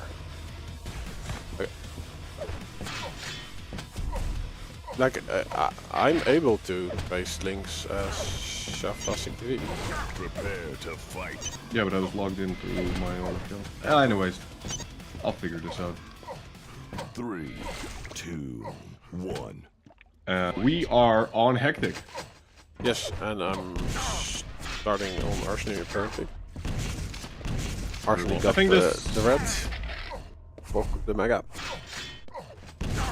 I think this map does play in more into favor of Arseny, as his combat skills are, I would say, overall better. Faulk is more like a kind of a position-based player. And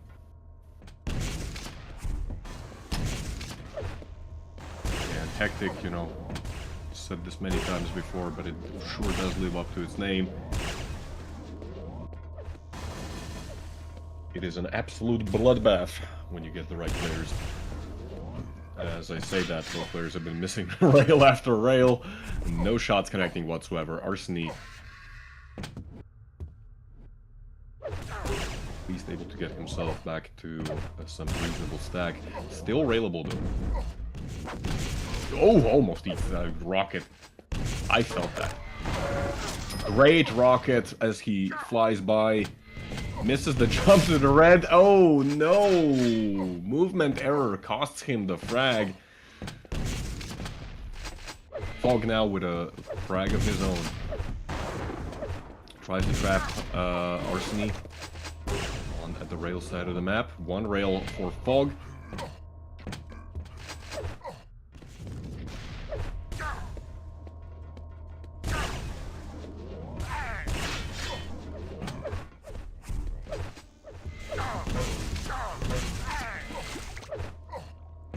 Two health on Fog, 4 armor, just one tick of LG. One tick of LG, that's all he needs. There we go. Arseny able to find the kill.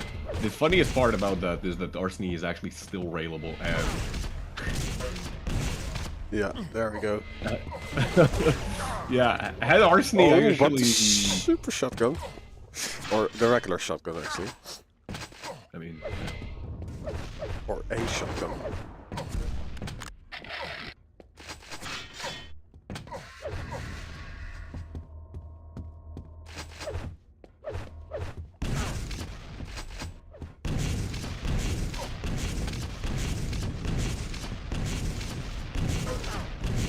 Very, very aggressive positioning coming out from Arseny, despite the lower stack. The rail is gonna force Arseny to move back. Nice move there. Really like that. Delayed the mega, tried to get some free damage. Worked out pretty well. Faulk, though, he still has armor, whereas Arseny has nothing, but it does not matter as he hits a lot of damage. The preemptive switch to the shotgun may have cost him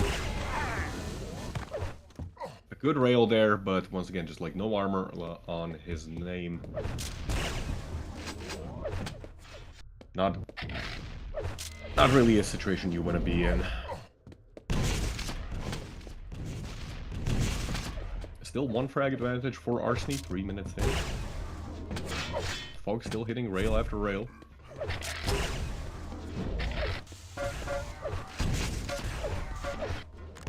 Leave time. And we're tied back up, 4-4.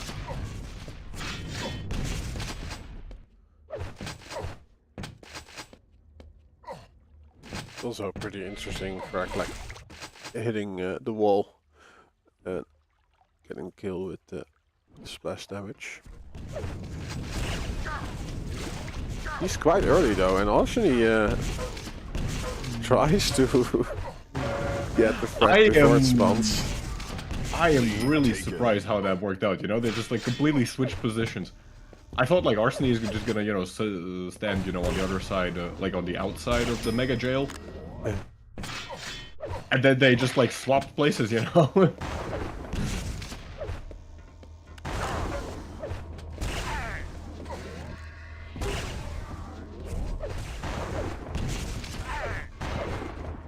Faulk starting to miss some shots. It's giving Arseny a bit of an opportunity. Mega collected by him. Faulk retreating to the double 25 bubble. Why is Faulk on the low ground? I mean, he does emerge up. Yeah, it's interesting. He also did not pick up the yellow, so that one will go to Arseny. It doesn't really matter anyway, Faulk. 5-minute warning. Able to do the work from a distance. And are we getting a similar situation? That would be so fun. Oh, nice LG. Arseny. Too much out in the open.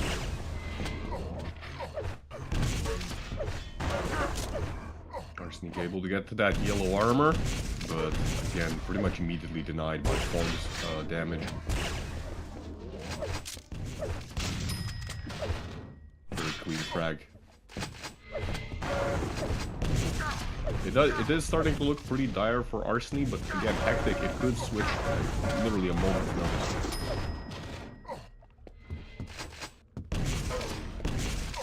Very nice punishment of the spawn there. Of course, one of the things that the map is pretty well known for players like Agent, you know, who, even though like their combat skills aren't like the best, you know, they've shown time and time again that just being able, you know, to rotate the spawns, you know, you get one frag and you're able to very quickly able to convert that into several other ones. Arseny trying to force the issue. No luck. Still, the rail exchanges, they're not going Arseny's way whatsoever. 56% rail versus 36%. Both have fired pretty much the same amount of rails, but that's 10 additional rails that Faulk has hit. Yeah, the interesting part is like Faulk is not really going out of his way to deny the armors. Like he's just keeping them up, but Arseny is not able to pick them up anyway. So that would have been a good lifeline to break the control Faulk is working with. Yeah, it definitely feels like Arseny is trying to play the map, whereas Faulk is pretty much exclusively playing around his opponent.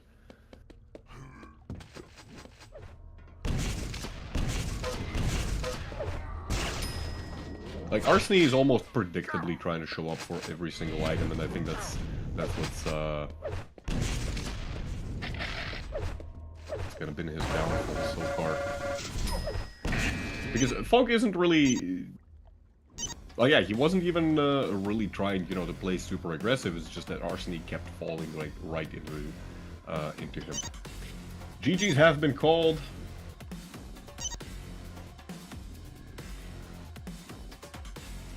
Final score is 4-19.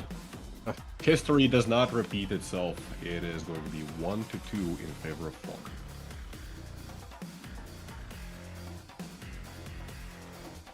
Nice.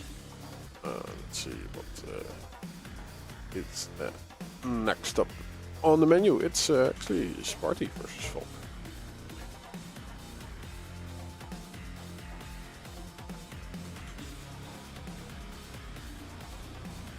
So Arseny is done for today.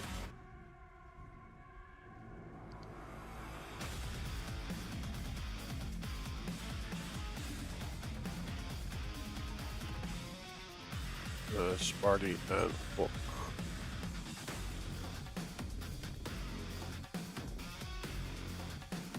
Let's see which map they are going to play. They start on Furious Heights, picked by Sparty. Faulk picks Airwalk, and the tiebreaker will be Sinister.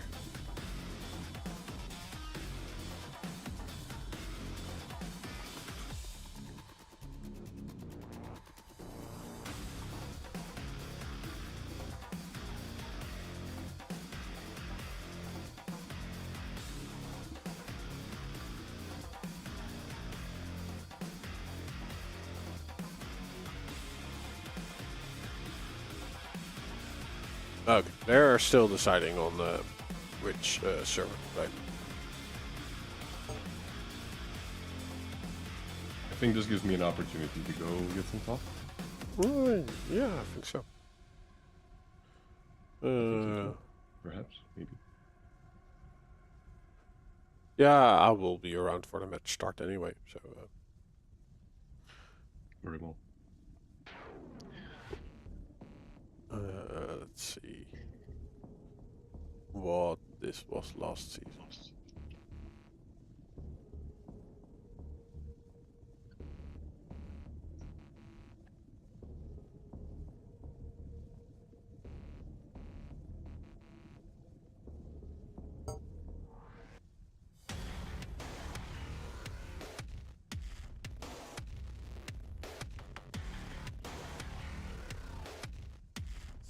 If I can find the results.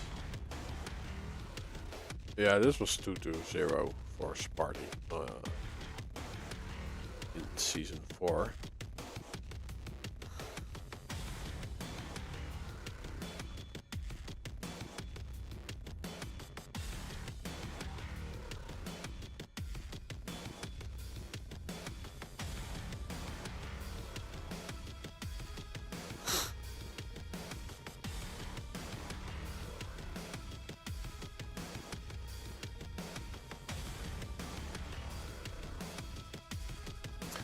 And it's challenging for them to find the server.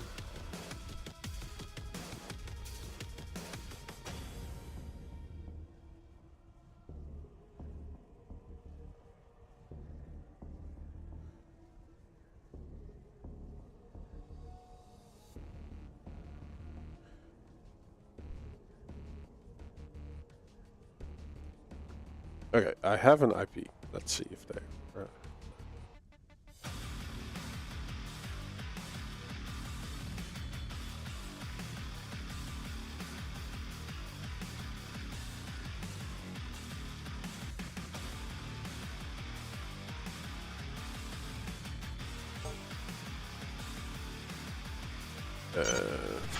Yes, they are there.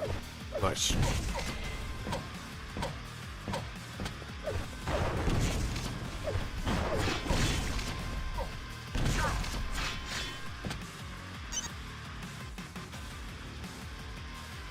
Okay. We have 1 minute, so if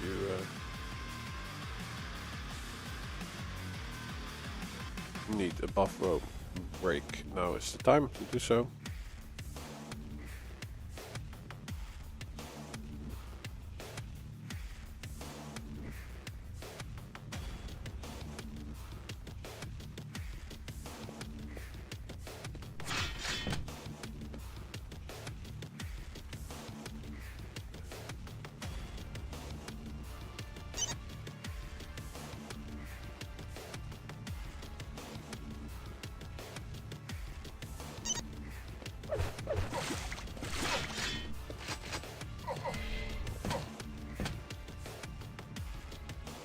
You know what, I'm going quickly.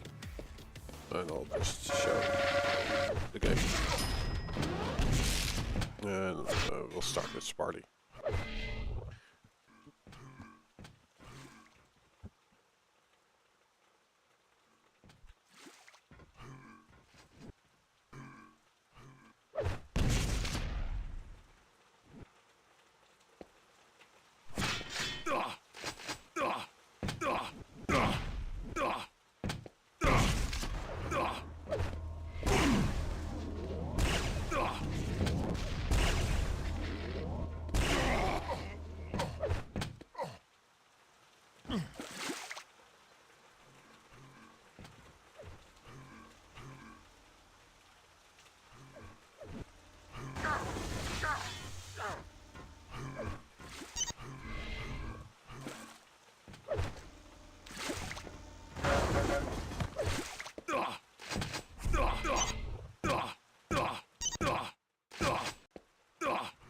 Prepare to fight.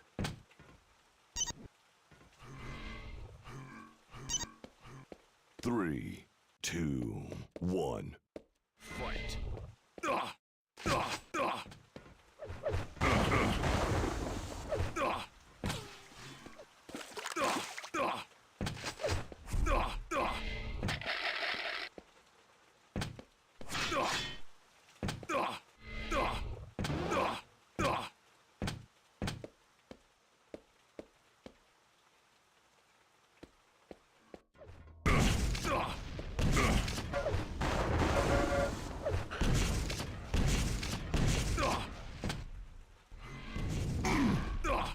Here we are, yeah. Sparty a little bit weak. Does try to do as much damage before dying.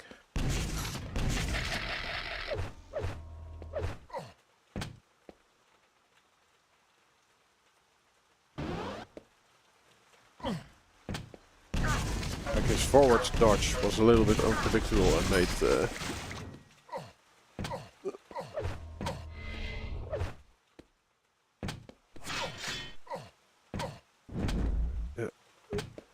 did not die straight away because of that. Second frag also going to Faulk. Welcome back. Thank you, thank you. I really did not expect Faulk and Sparty to be able to decide on server that quickly. Jokes aside.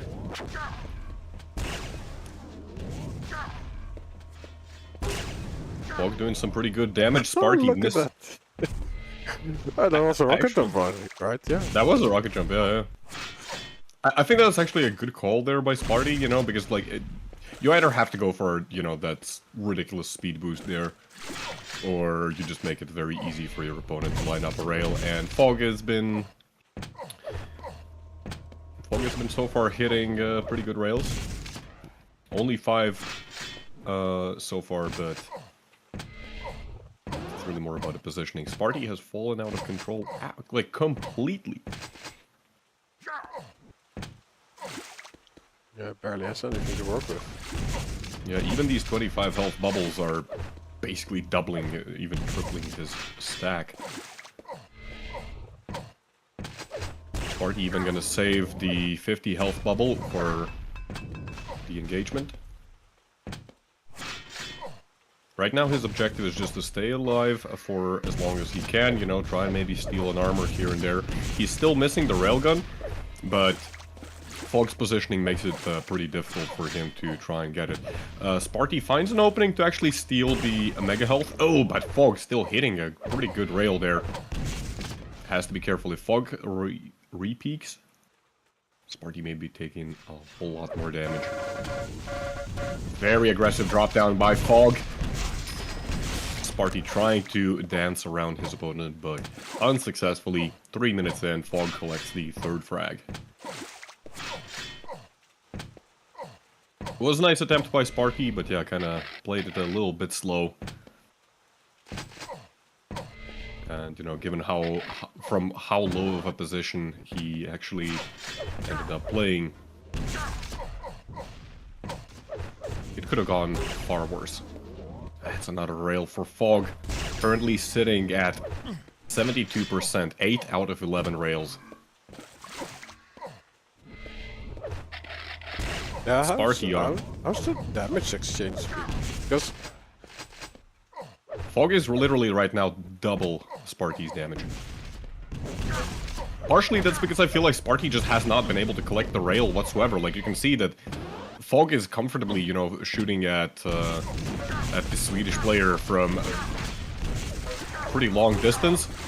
And Sparty is just forced to rely on rockets, you know? And like, Sparty's rockets are good, don't get me wrong, but it's just such an uphill battle.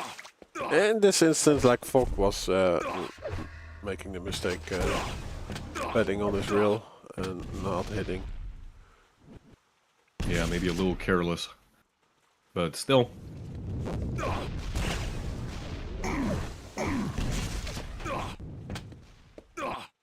Faulk successfully dropping down. Sparty still railable, but okay, Faulk does not even have the rail.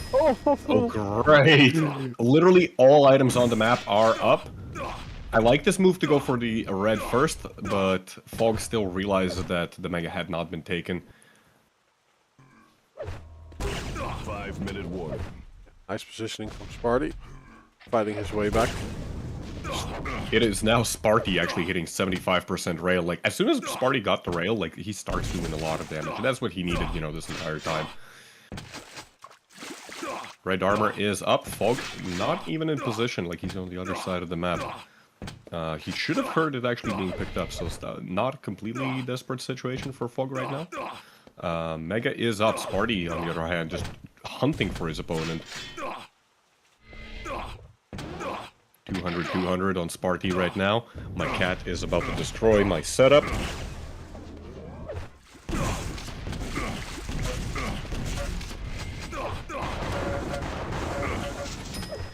Yeah, you were getting the frag before the red can be denied by Faulk.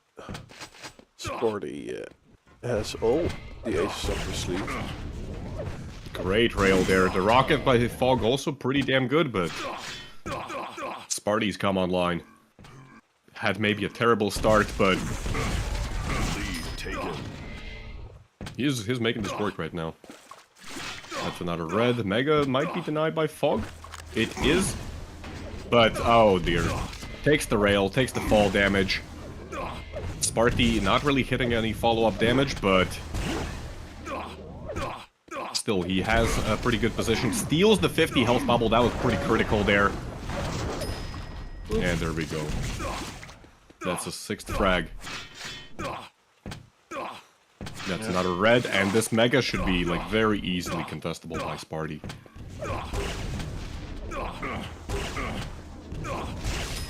Nice. Oh dear. Beautiful. 4 rails in a row, that's crazy. Like, Sparty is hitting a lot of damage. 72% rail still. 13 out of 18 fired.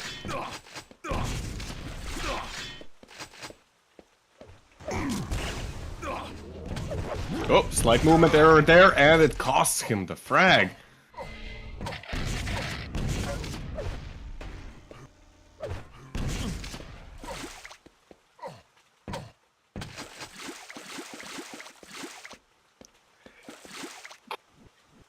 Bless you. Thank you. Ooh, Faulk going for the yellow and loses out on the red. Sparty sneaking behind him, stealing the item. And did Sparty collect the railgun? That's the question. He most certainly did. He has full weaponry. So, not a bad position right now for Sparty. He did lose out on the Mega, but he's got basically everything that he needs to keep fighting. Yeah, the challenge for Faulk is getting 3 frags in 2 minutes. A little bit less than even now. The rail exchange does not go Fog's way. Fog is just trying to force his way in. Sparky switching over to the LG as he drops down. Fog not really ready for it. He didn't have the right weapon in hand. Yeah, he was trying to look for the angle and then Sparty just drops down with the LG in hand.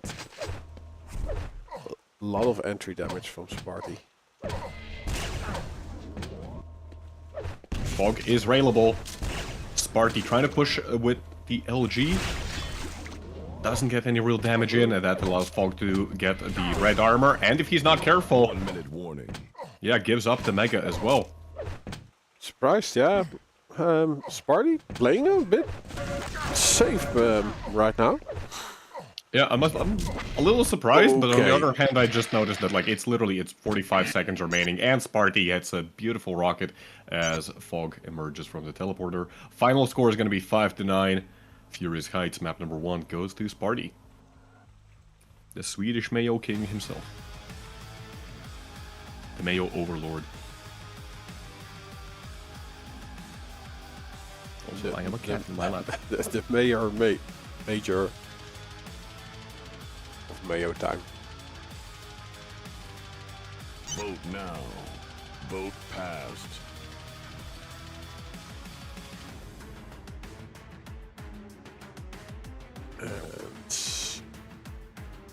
Airwalk, we are on Airwalk. I am very excited. Oh, but they're not switching server. Okay, 2, 1. let's go. Come on, Faulk. Very well. Fog already picking up the Mega, getting the rail and rocket launcher. Probably the 2 most important weapons. Like the LG is, like, it is a powerful weapon. Don't get me wrong, but out of the main 3 on this map, rocket and rail reign supreme.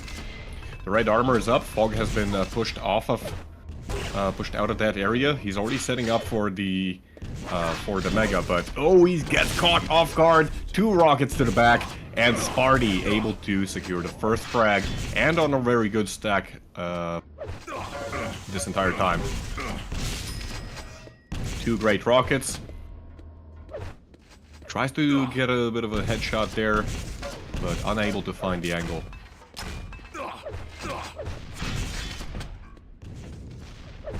Like, surely this map has to favor Sparty, like, quite considerably.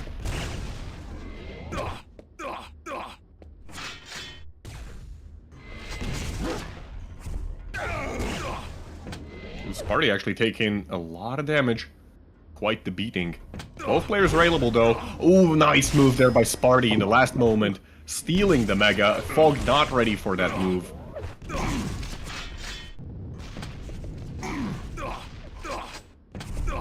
And that was also how Sparty survived that rail hit.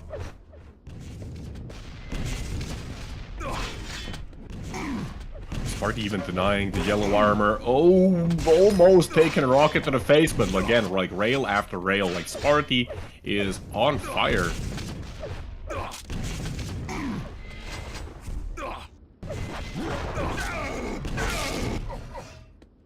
Oh, that was a bit of a bit unfortunate for the Swedish player as he emerges through the teleporter, gets bounced all around. Sparty still like pushing through the teleporter with the shotgun. No fear. Hey, that's Razy's opening.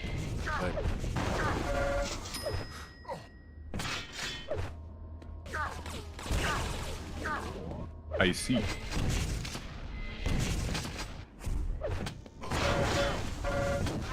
Ooh, Faulk trying to go for that Mega, but once again stolen by Sparty at the very last moment. Like, he's been making that move work pretty damn well. Nice rocket splash damage by Faulk. Still the red armor taken by Sparty. Faulk is just kind of playing more on the grenade side of the map this entire time, and emerging from above, Sparty able to get the 5th frag. Nice attempt there with the rocket, gets a little bit of damage, but no kill. Faulk's grenades denying area just a little bit, but I guess, you know, when you have like an entire minefield of grenades, you just close your eyes and push through and it just works out. That's the best tactic, right? I mean, yeah. If you can't see them, they're not there. Faulk doing pretty good damage, despite, you know, Sparty being in such a favorable position. Very nice refrag. Oh, and a beautiful read of the spawn. Faulk has called a timeout. I don't know why. I hope everything's fine on his end. Server is lag, says Faulk.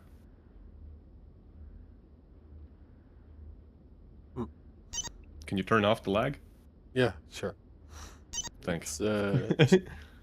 CG underscore lag 0. 1. Lag 0.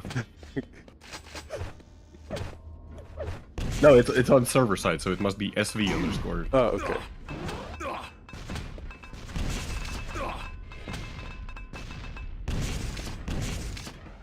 But yeah, it does look a bit that Sparty is, but it's mostly his mouse movement that is irregular. So I don't know if it's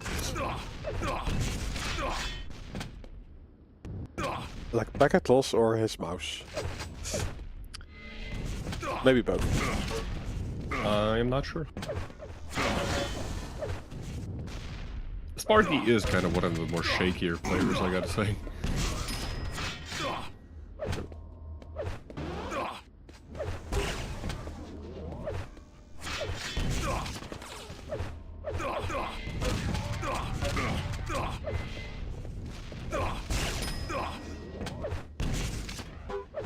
Oh, beautiful direct, off spawn, tries to line up the rail. There we go.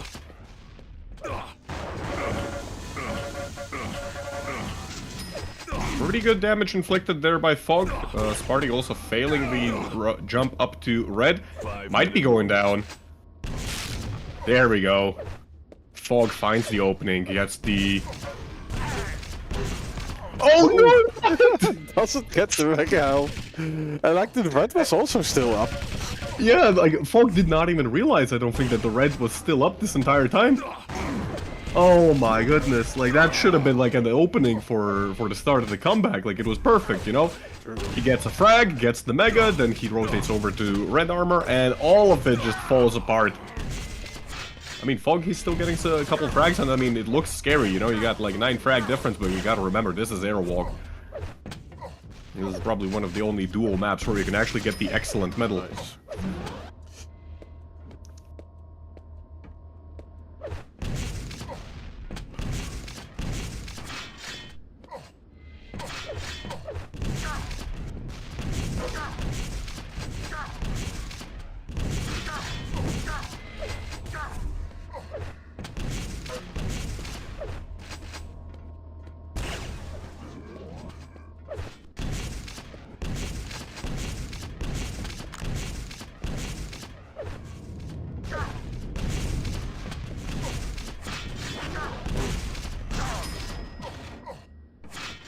Well, something is going Fox's way.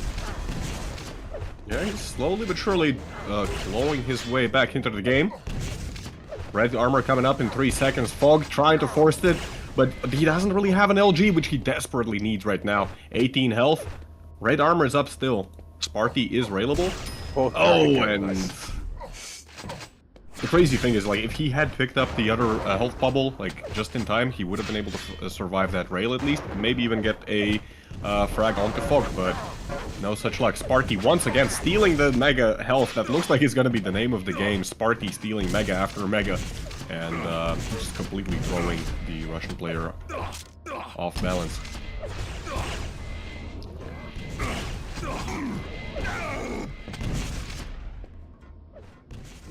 Like, yeah, I'm getting nauseous from the movement of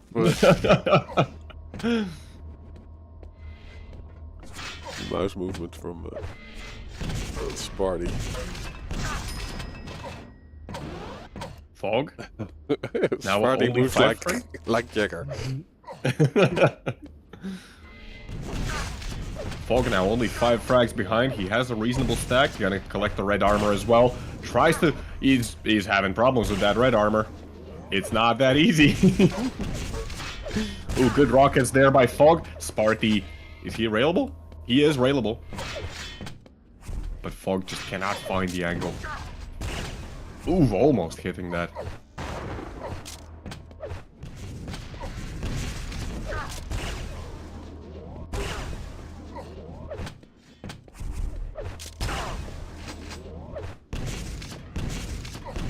This has been a very intense minute, you know, where Sparty has just been somehow staying alive this entire time, and like Faulk is losing his stack as he tries to finish up the kill.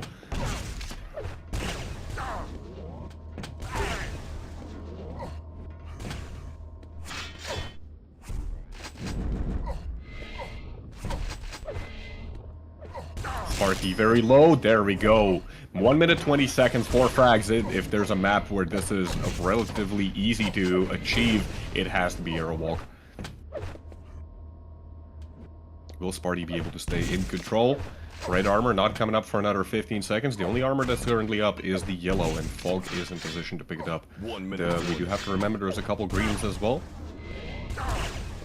Oh, but the rail exchange is just not going Fog's way. That's 3 rails in a row. Nice lags, says Fog.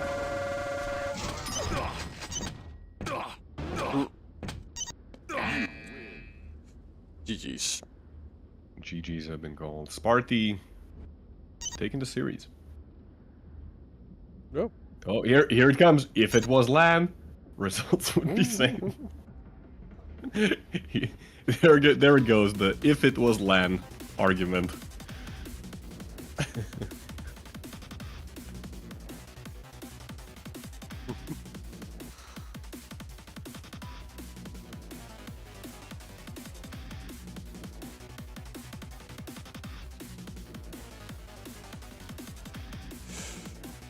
Okay. We are moving quite swiftly. Sparty goated indeed. Let's see what is our next matchup. It is Razy versus Swax. Oh, nice. Ooh, and afterwards, oh my god, like we have like an entire. I I don't even know how to describe it, but it's Razy versus Swax, then that's followed by Kilson versus Razy. That's gonna be pretty fun. Kilson versus Buckstain. Hey, gotta get in some games for the Buckstain fans. Then Razy versus Sparty. That's also gonna be really fun. Ash versus Buckstain and Ash versus Sparty. Like all of these are gonna be really fun, I believe.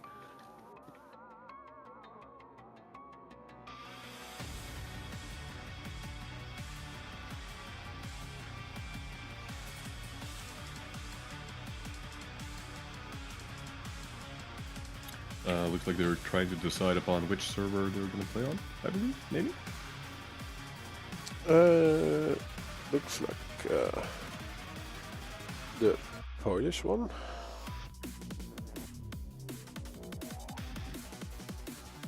So we got a Polish server. Yes, indeed.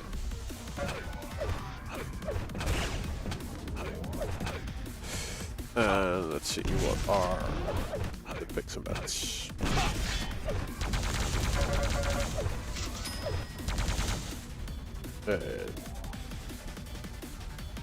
Blood one. First, Silent second. Battleforge will be the tiebreaker.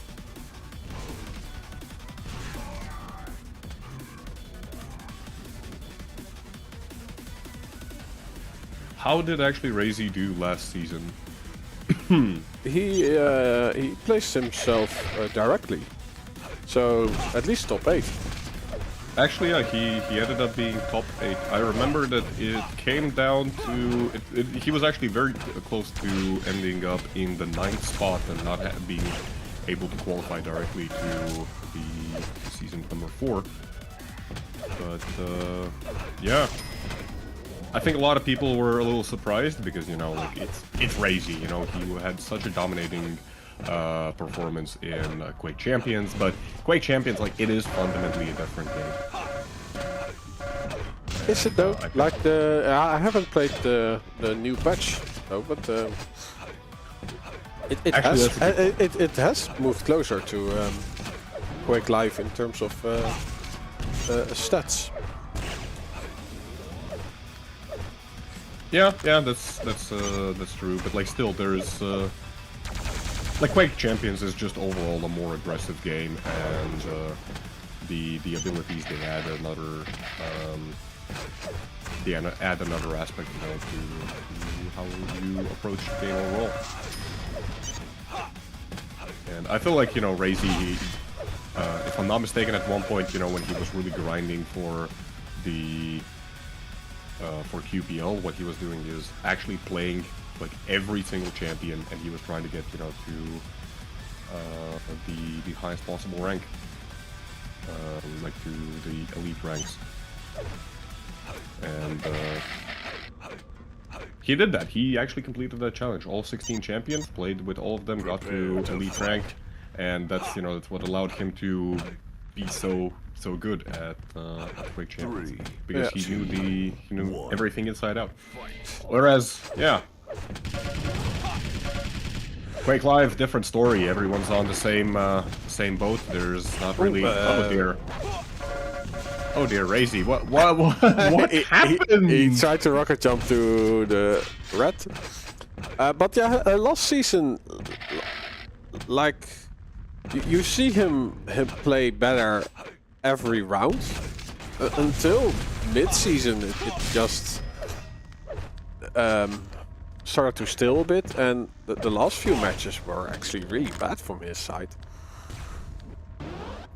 So yeah, I wonder how it is this season. It would be interesting to see the match Razy versus Rafa, right? We have seen that a lot in Quake Champions, but not in Quake Live. Oh, that's true. Rafa has been grinding some Quake Live himself, so I think it's gonna be... It's kind of funny that Rafa has been grinding Quake Live, and Razy has been grinding Quake 3 speedruns. True, yeah. Which, by the way, for those who don't know, yes, Razy plays Quake 3 speedruns, and he currently holds the world record. They're pretty fun to watch, actually. But anyways, returning back to Razy versus Swax.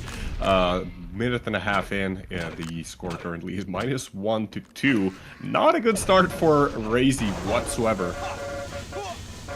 LG on LG fight. Swax is not winning it. Not surprising, given that 55% LG on Razy. But, oh dear, he doesn't get the health bubbles in time. Ends up going down to the machine gun. Only 25 for Swax. So, it's understandable that Razy won that fight, but he's not... it's not getting him anywhere.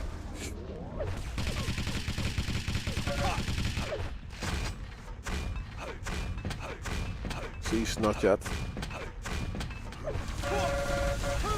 Ooh, very good damage with the plasma gun, but ooh, both players on 6 health. Literally both players on 6 health.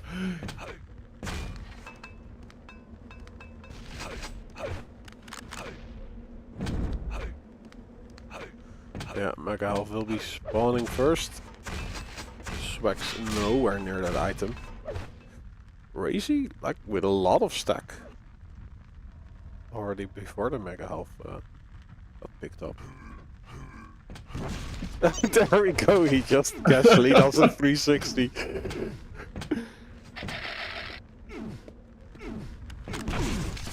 Yeah, despite the terrible start for Razy, it looks like this is going to be an opportunity for him to start making something work. He has been denying pretty much all the armors on the map so far. We can see the difference, you know, 9 yellow armors for Razy, whereas only 4 for Swax. So Swax, of course, getting a little bit more majors, but even that is shifting as we speak. Swax once again trying to play it very sneaky around the corner, but Razy, I don't know, it feels like, you know, sometimes those 360s that he's doing, if they feel kind of unintentional, but I feel like it's also, you know, some of that Counter-Strike experience that he has. 360 no scope. Well, no, you know, like in Counter-Strike, you have like situations where you basically have a 50-50, you know, when you're approaching an angle. What are those grenades, Razy? What are you doing? I just wanted the speed increase. Maybe it was all intentional after all. But yeah, in Counter-Strike you have these situations when you're, you know, you're approaching a corner alone, and your opponent might be either on one side or the other, and you never know. So what you have to do is like you very quickly do like this kind of 180-degree sweep, because yeah, you have to just, you know, be able to check both corners at the same time. And I feel like, you know, that's kind of coming in for Razy at the moment. Swax did a ton of damage before dying, only 20 health on Razy after that fight, but he recovers quite nice and he gets the opening damage. A little splash damage from Swax, but it's not enough to get Razy weak enough. Yeah, very clean engagement there, and Razy still just circling these yellow armors. Really nice move there. I love that move by Razy. He heard the ammo packs being picked up, and that's when he knew that he can actually push around the corner. Oh! Okay. Mistake. Mistake indeed.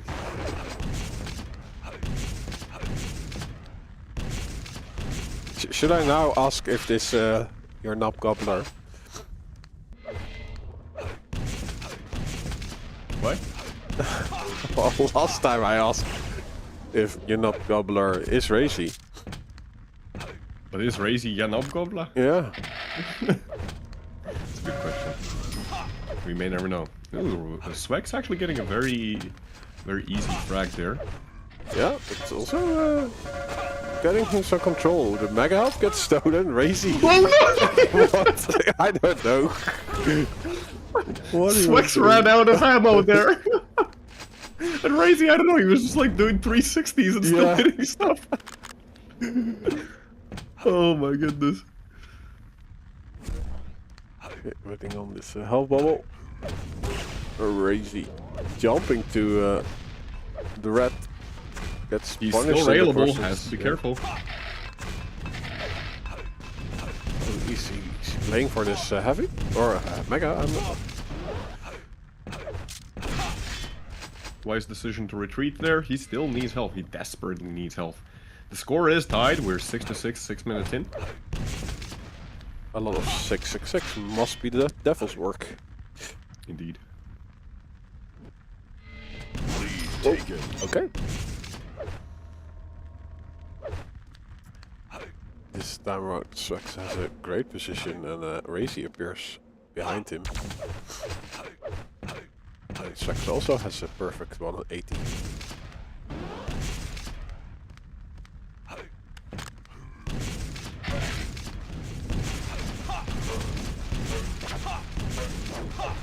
Ooh, so much opportunities for mid-airs, and Swax just unable to get a really clean kill here. 71 health left on Swax, and only one of the yellow armor currently up. Razy has an opportunity, I believe, here. Oh, no. That opportunity has passed. He's still trying his luck. Yeah, pushing Swax away, like 60 health. It's not the best play to make to jump to the heavy, but Razy retreats to get the mega health. And is So in time much to punish LG damage. the pickup, but it's a mutual. We have 2 minutes remaining, 2 minutes 15 seconds remaining, and the current score is 7-9 in favor of Swax.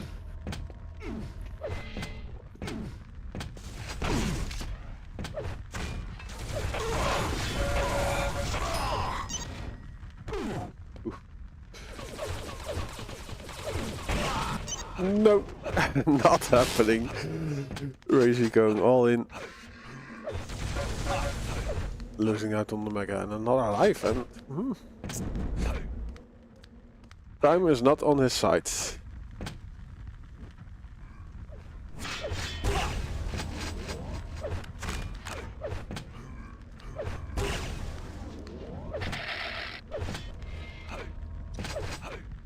Two great drills from Swax. Makes Razy, yeah, needs to stack up before any fight.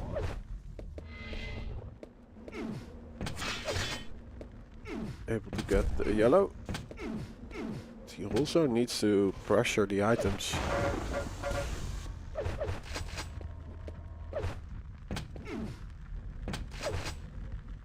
One minute warning. The warning has been sounded. Still 2 frags.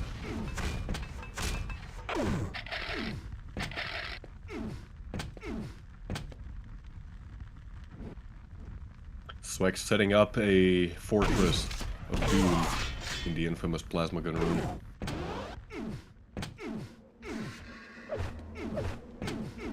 30 seconds. Where is Razy? Swax is playing on the top side of the map. Does Razy know that? He's gonna have to make a move. Like, he's not even checking that position. He basically ran right past Swax at this point. 20 seconds remaining. He might catch him. First rockets miss for both players. Razy taking a hundo. Getting floated a little bit as well. Razy needs the kill right now and an immediate refrag. No, it's And not happening. No, Swax delayed the spawn, yeah, and that's gonna be GG. Final score 9-10 in favor of Swax.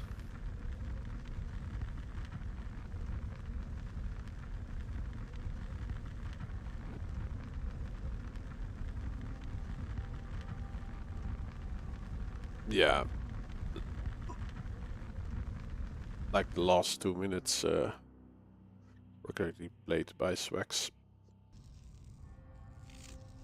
Sealing the deal. Vote now. Testostrong actually saying that Fears already broke Razy's world record in Quake 3. Did he already do that? Because Razy recently hit the new one.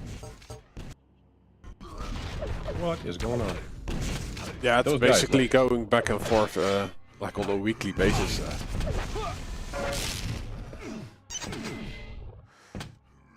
Oh, let me check this. Prepare to fight. We are going to Razy's pick, which is loaded now. 3, Okay, 2. so Fears currently has the world record for the any category, whereas Razy has the world record for Nightmare and No Death Nightmare categories.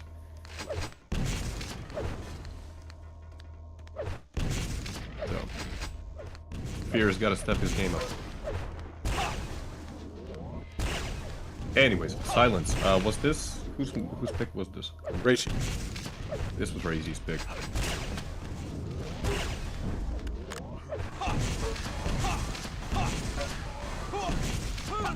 No. Oh dear, Swax at the very last moment decides to drop down, and that ends up being a mistake. Razy very low on health, but thankfully for him, the mega health was up. And he's right in position. He does not have the rail, whereas Swax does. This might prove to be a bit of a problem. Red armor is up. Swax just playing very good position, trying to deny that. Yeah, Razy missing out on the railgun on that fight, so he did not have the best arsenal to defend his position.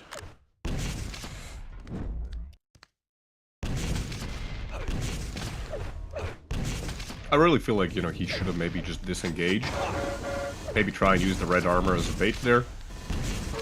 But, you know, easy to say that in hindsight. Still, the score is 1-1, 1.5 minutes in. Ooh, nice little poke there.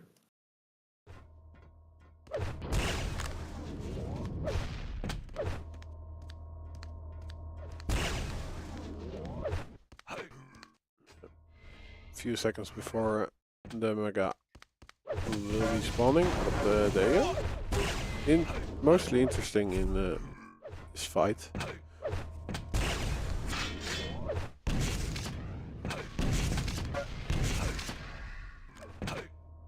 So Swax gets the red, Razy the mega.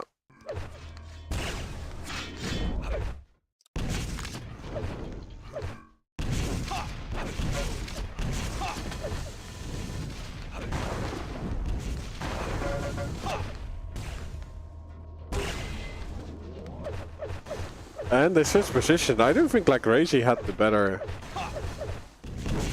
ingredient positional wise, but Swax is able to recover. I'm a little surprised that, yeah, he actually went for the low ground. Oh, and the jump pad of doom! Like, how is Razy, like... Oh my goodness, what was that entire engagement? This shotgun failure from Razy. Yeah, the shotgun has been kind of Razy's nemesis.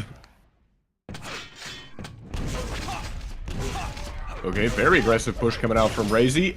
He does get the kill in the end, but dies in the process. I don't think that's even all that bad for him. Like, there's no armor on the map, so both players probably going to be trying to play pretty passive. Swax taking a lot of rocket damage. Swax, you okay there? Hits the pillar right in front of him, blows himself up, and that's gonna give Razy just full control right now. Gets the red, gets the mega.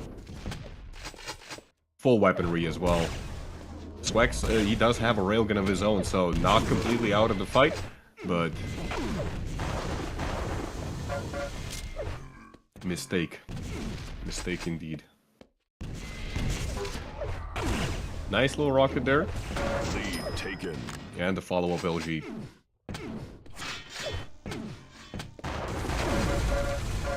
Very aggressive drop down by Swax. I am not sure what he was trying to achieve there. He ended up just taking an immense amount of damage. Doesn't really deny even the any overstack capability. Razy still ends up on 200. Direct rocket by Razy, finishing up with the LG.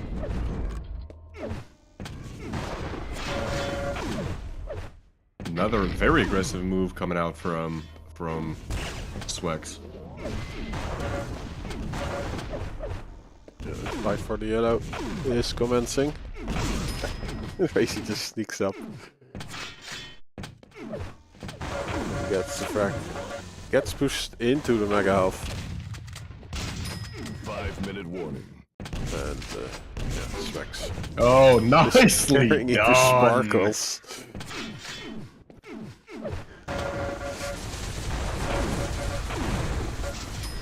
Yeah, now you can see, like, you know, why this is This is Razy's pick. Just a very dominant performance, you know. The start may have been a little slow, but once Razy gets into control, it's very hard to stop him. Admittedly, yeah, there are a couple very questionable pushes coming out from Swax, but still, one should not take it away from Razy's play.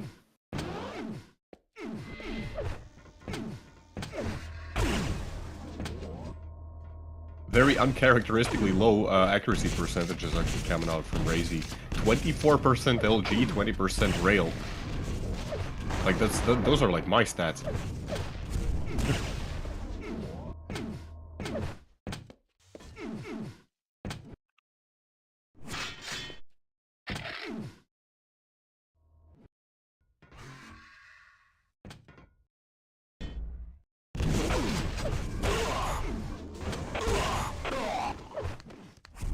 Okay, decent attack from Swax. He does eat a lot of damage before dying.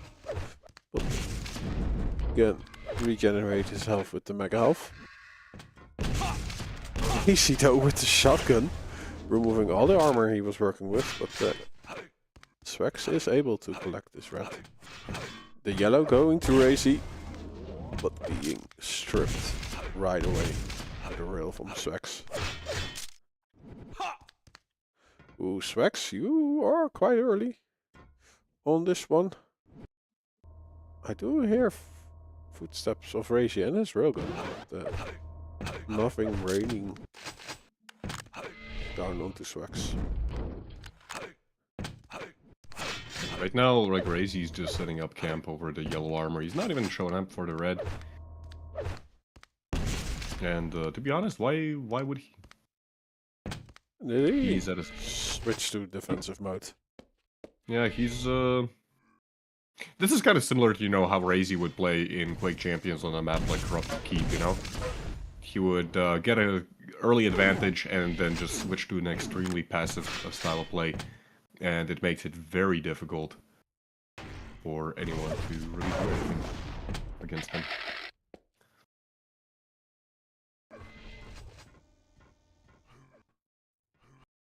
Yeah, he takes then positions that he creates a choke point for his opponent if he wants to fight.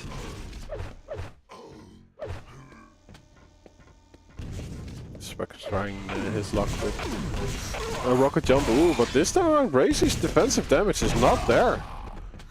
He's not able to push his opponent away, so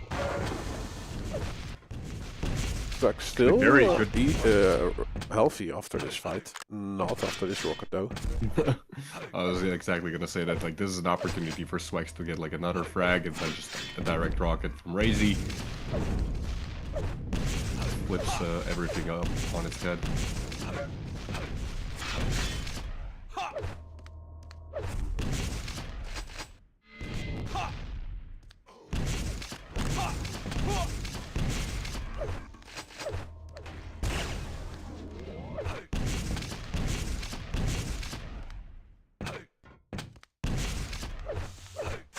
You Razy actually able to steal the Mega. I don't think Swax was ready for that. I feel like Swax was, you know, trying to find angles like, where is Razy? Where's Razy? Where can I get some damage in? And meanwhile, Razy was just like, you know, stealing the Mega in the process. And that entire time, Razy didn't even have the rail. That's crazy. Crazy Razy. And we got the gauntlet.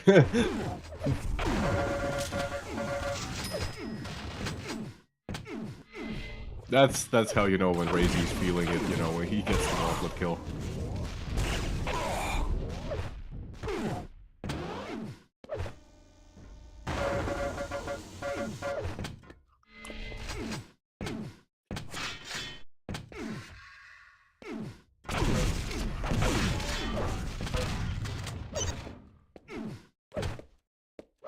Swax loses out on gravity. Breaks both legs. Yeah. 5 frags for Swax, but the final score is 12-3. damage-wise, they're actually quite equal. But yeah, like look at these accuracy numbers. What the hell happened there with Razy? Like, there was a pillar that they absolutely destroyed together. You know, they combined their powers of Razy and Swax, and oh, the pillar stood no chance. It just evaporated. Maybe there's a special challenge this year. Do the most damage to a pillar. Or still win with the lowest accuracy numbers, but I don't know, like it's very tough, you know, competing against somebody like Boxstain or Agent in that case. Anyways, we're on to map number 3. This is Battleforged, which is the decider. Who are you spectating? I'm on Swax. It's getting this red any moment. There we go.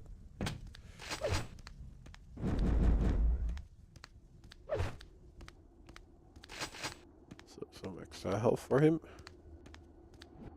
Razy not making a sound. Up until now.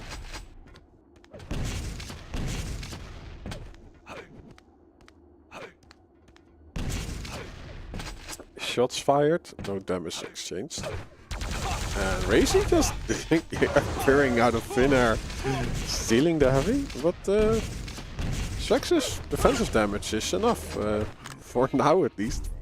5 health. I am really confused about Swax's weapon choice, like to attack that position with the plasma gun? Like, that was interesting. Nice, good choice. Shotgun. It is working out for him.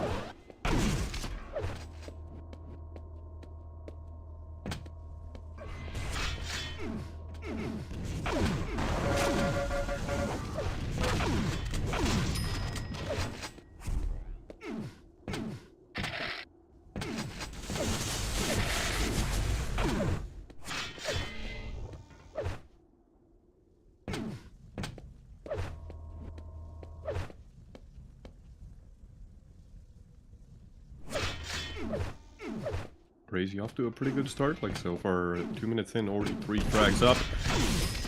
Ooh, he even steals the yellow armor as Swax was trying to go for it. Very clean kill as well. What is that LG? Like, that's such a weird angle to fight from. And still just very well executed by Razy. Gets the Mega in the process as well. Continues up with the red armor. Pushing, like, Razy feeling himself like he's Dramas. Shotgun range railguns.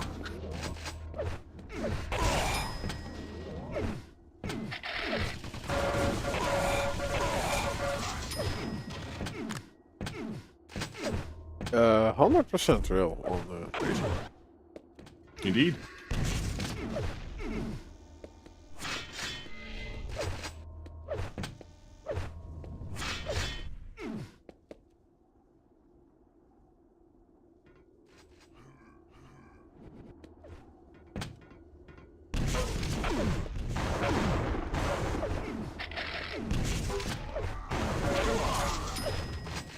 Very nice rocket.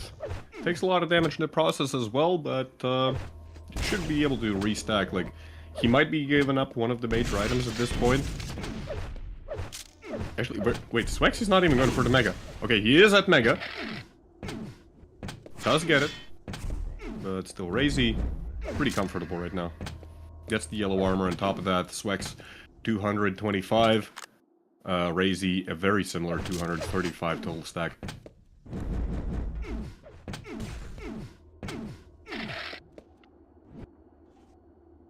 Well, red going to Swax. Let's give him some screen time.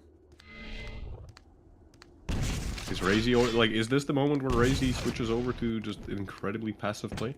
I mean, he has a 9 frag advantage. This might be a good moment, you know. He's kind of fallen out of control. And that's usually when he switches his playstyle. I think that's, like, you know, what really makes Razy such an amazing player as well. Not just, like, in terms of in terms of, you know, his win rate and his ability to compete, but also what just makes him so interesting to watch, because at the moment's notice, he just switches his playstyle completely. Like, we can see, like, both major items are coming up. Razy is, okay, he hears that, like, Swax is nowhere near, fine, he goes for the Mega, but otherwise, he's just gonna be, you know, playing his side of the map, not concerning himself with the opponent at all. Hears some little footsteps, uses that to ambush Swax, but the rockets are very, very sloppy, and, I mean, it's a mutual frag. Yeah, it was also really interesting. They were circling around each other. And Razy in the end does get the yellow mid-fight, but yeah, Swax just steps. Like, Yeah, very weird fight. I did not...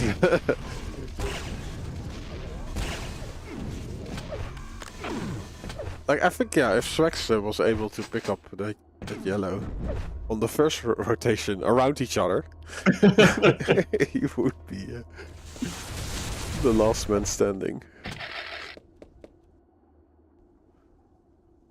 Yeah, it was just, like, such a weird engagement overall, you know? Like, they were circling around each other. Like, Razy got the drop onto Swax, you know? He got the initial damage with the lightning gun, you know? He pushed him away while Swax was mid-air. And then just, like, Razy's rockets were all over the place. I understand, like, yeah, both players were pretty much on equal stack. Like, Razy was arguably even on a lower stack, but... just a weird engagement.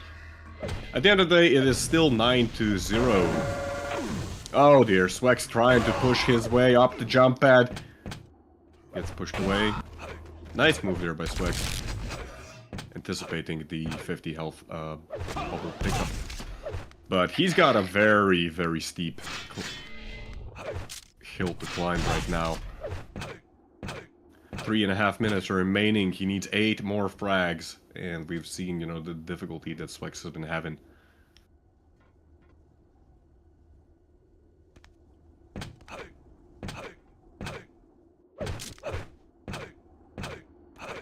Yeah, trying to surprise Razy.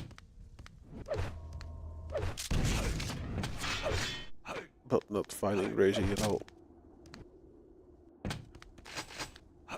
It's like, yeah, it's getting to a point where Swax, like, he's doing the right thing. He's kind of checking all corners first before even going for the major item. Seeing if, you know, by chance he can find where Razy's hiding. And he has to do that. Fakes the rocket jump. Razy does not fall for it, though. Yeah, Razy getting this red. Although, also dies for it. But this is the scary part. Like, okay, like, Swax lost out on the red armor. He took quite a lot of damage, you know. All of his armor got denied. And now Razy, like, if he hits, like, 2 good rockets, that's it. Like, Razy's back in full control. Oh, very nice rail there. Delaying the red armor. But, like, Swax has to just play this perfectly at this point. He cannot afford to make a single mistake here. 2 minutes remaining. 6 frag difference. 9-3.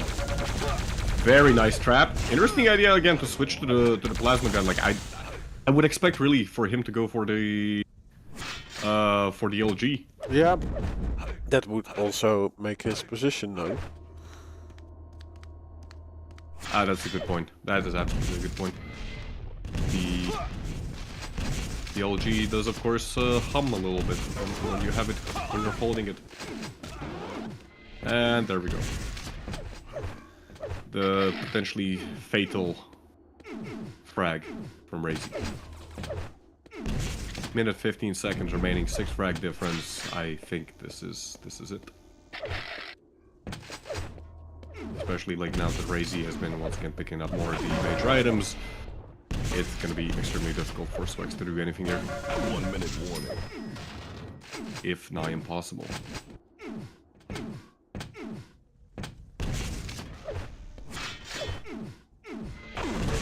More red going to Razy and Swax appears out of thin air. Yeah, we got another gauntlet kill.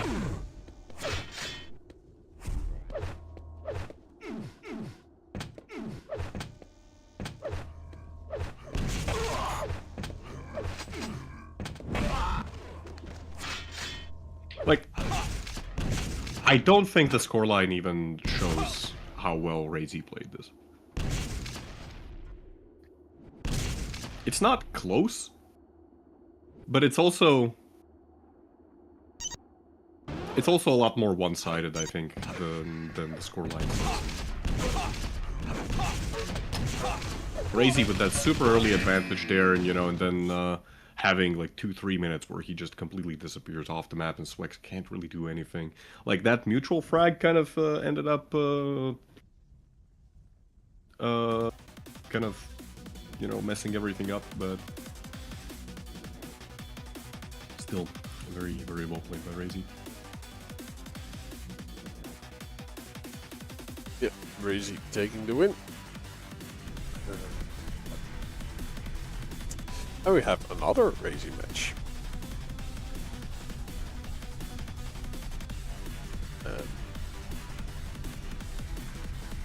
We have another match. I'm just reading the chat.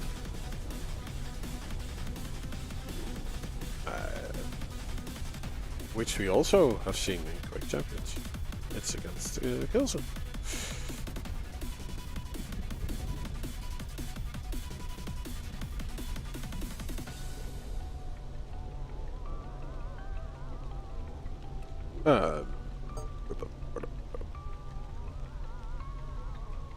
Let's see what the map picks are. I would be very surprised if Blood Run's not in the pool.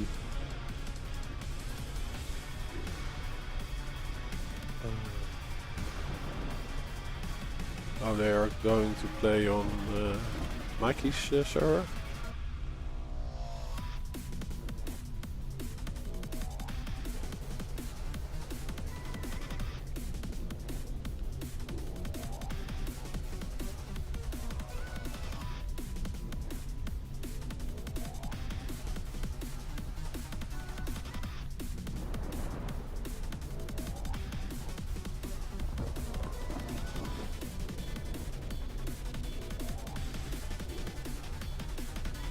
Can you send me the IP? Okay, Razy's also asking for the IP, so...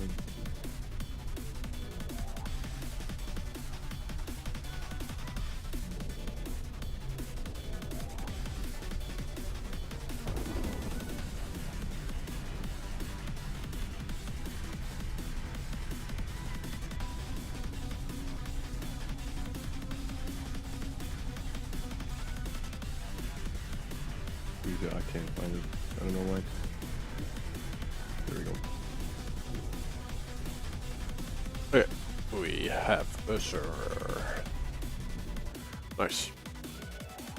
So we start on silence, of course, picked by Razy. Kilson picking battle first. That one was actually banned by Kilson. Tiebreaker will be arrow walk. Very interesting to see Blood Run being banned by Kilson. I really would have expected him to actually pick it.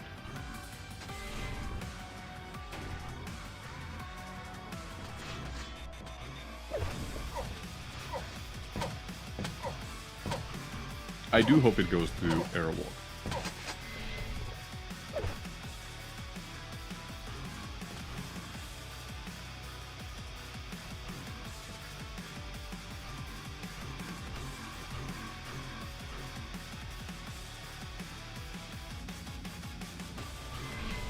Yeah, I'm curious what this was previous season.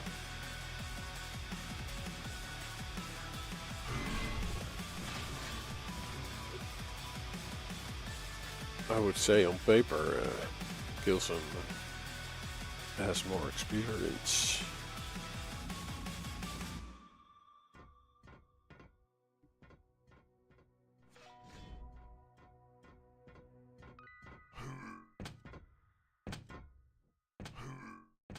But I also think like Kilson can struggle a bit against creative players like Razy.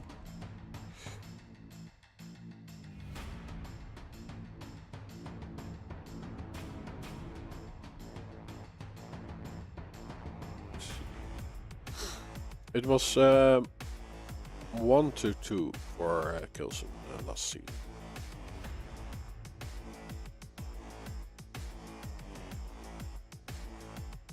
And they played Silence Blood Run and Dismemberment last time around. I don't know who won which map.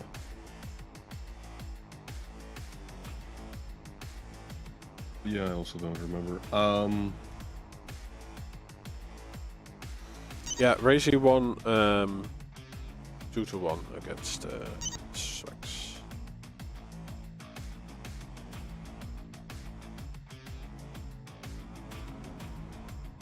Okay, there we go. I finally got into the server because apparently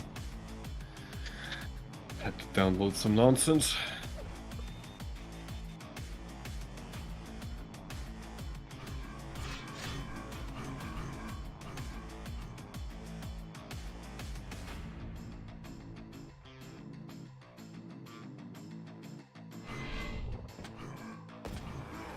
So, what are we waiting for? Yeah, on Shambler. I see.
Shambler is here, right? In server? Yeah. There is a Sham OBS. No, that's a different guy.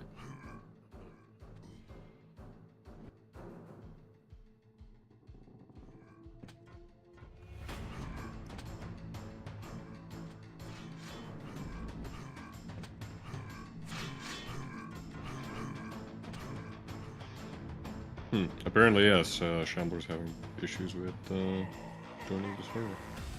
Interesting. Slight technical issues. Pardon the delay.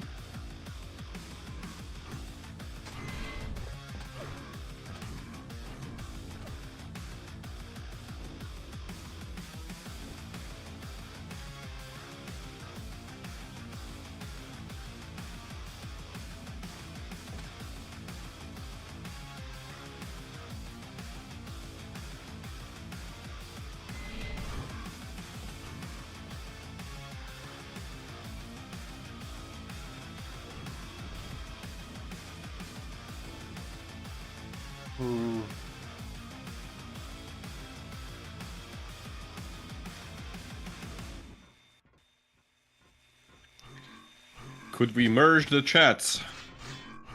We'd love to merge the chats. We were having a little bit of an issue with that.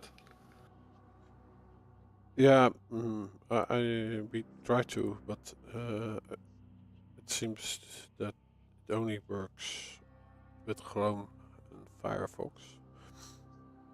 And in Firefox, I'm logged into my own account. Wait, can I do it? From... No, you have to be logged in as Shaftask TV. Like I can right. request it, but I think Shambler needs to accept it. And he's currently... Oh, okay, I see.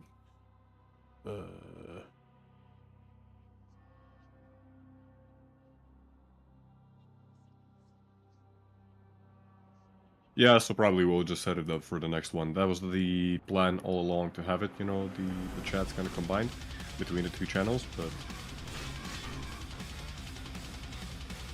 didn't work out. So better luck next time.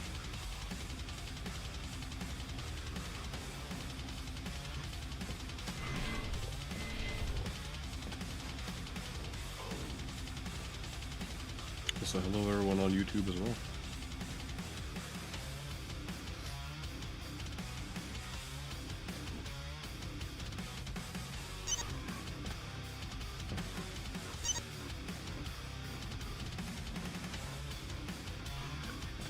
So yeah, looks like Shambler, he's still having a couple issues on his side, so they're going to be using our stream as the source, and Agent is going to be doing his thing. Prepare to fight. Okay. 3, 2, 1. Starting on Kilson, I guess? Yeah. Let's go. Kilson wasting no time picking up that LG. Razy, very aggressive push right off the start. Actually gonna push Kilson off the Mega. On the other hand, Kilson is able to secure himself the most precious weapon of them all. The rail itself. Already going a little slow. Kilson emerging through the teleporter. He finds Razy sitting on the red. Gets a little bit of damage in. Oh, but the LG knockback pushing Kilson into the wall. That's very, very swift and clean kill for Razy.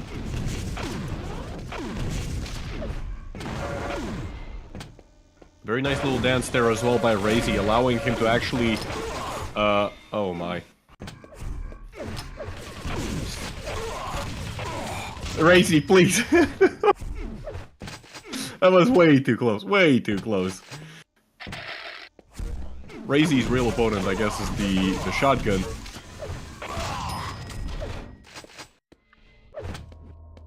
But so far it's been working out for him like pretty well, you know. He did that little dance which allowed him to collect the mega health even as Kilson was trying to shoot rockets into the little mega cubby. Didn't really work out. Razy very slow to disengage, surprisingly. Kilson now getting in control with a rail in hand.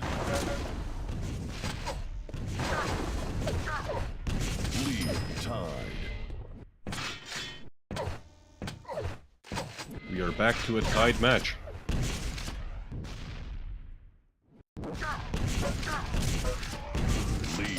Great aggressive move by Kilson. Just pushing Razy down.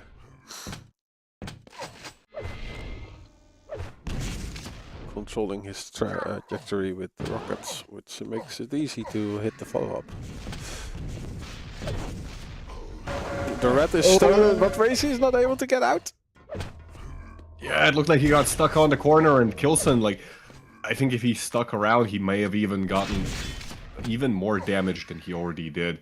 And this is not a great position for Razy right now. All of the armor that he had acquired has been deleted.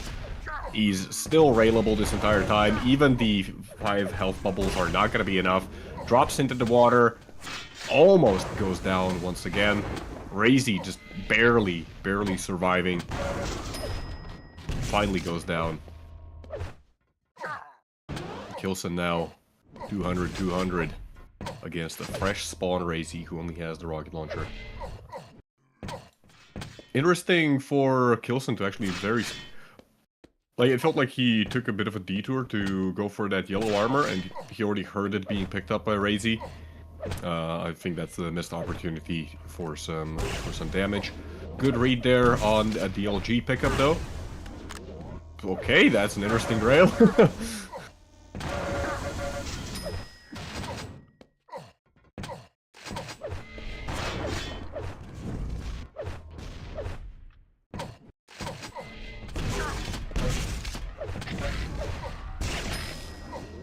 Very nicely done.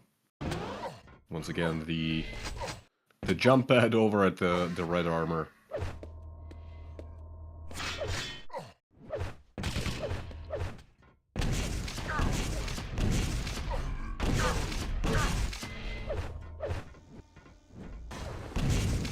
Kilson's stack is slowly running short. That's a good rocket there. Razy doesn't really have a opportunity to do any damage off spawn either. He does pick up the rail, so maybe he does find an opportunity. Misses the first rail. Kilson just not missing rails though. You can see like Razy's even like trying to take his time, line up those shots, and it's just not working out. Kilson on 78% rail versus 33 on Razy. 80% rail on Kilson. What? 81% rail on Kilson. This man knows no mercy.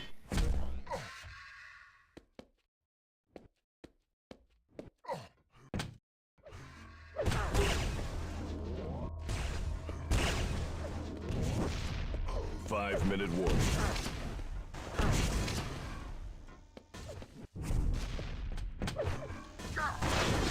Yeah, Razy not able to get a foothold on his pick. Oh, but he does walk away with this frag. I'm quite surprised actually, yeah, that he was able to get out of there. I mean, he still has time, you know, we're looking at 4.5 minutes remaining on the clock. Razy's not in a terrible position. He's probably going to be able to get this red armor. Kilson playing a very far off position. Does catch Razy a little bit off guard.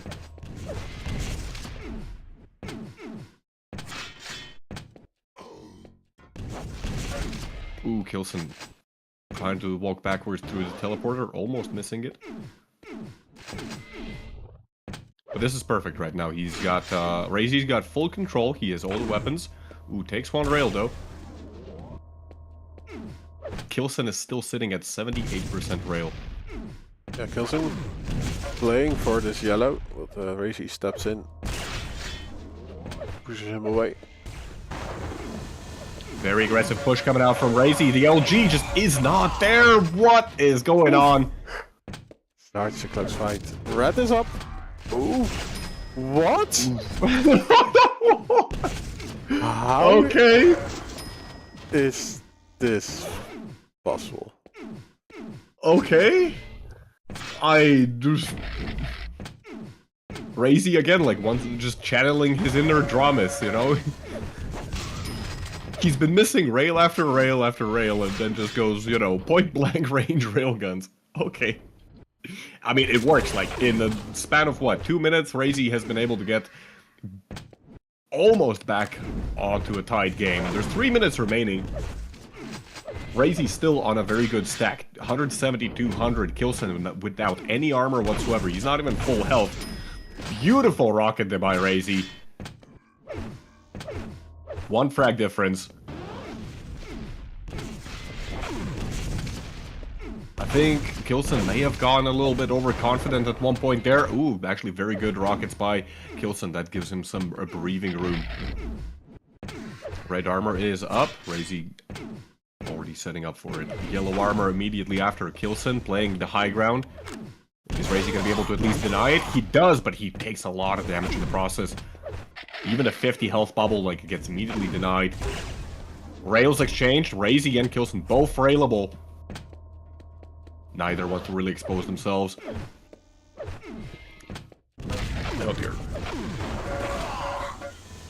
Ooh, Kilson very low. Razy also very low. The shotgun is gonna find its way and gives Kilson the 11th frag, but he's still so very low, only 13 health as he tries to go for the yellow armor. He does pick it up. It gets out alive for the time being. Very, very sketchy moves there by Kilson, almost running into Razy as he was going for the LG pickup. Yeah, he got out alive. Razy, 1 minute. with both major items though. But Kilson, yeah, also found enough of the items to be kind of healthy. Yeah, I think even he's going to challenge for this red. He's in a pretty comfortable position, I feel like, you know? Like, at this point, he's 2 frags up.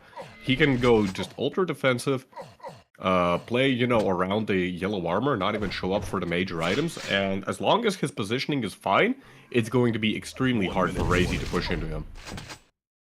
Yeah, also Even with that Razy. massive stack advantage. Ooh, and this is very bad for Razy, as Kilson is able to steal the Mega. Red coming up in 5 seconds, only 45 seconds remaining. 150 damage inflicted by Kilson with the defensive rockets. Nothing from Razy. Drive-by rails not really working out either. Razy's rail has just been very inconsistent this match. Once again, beautiful defensive rockets by Kilson.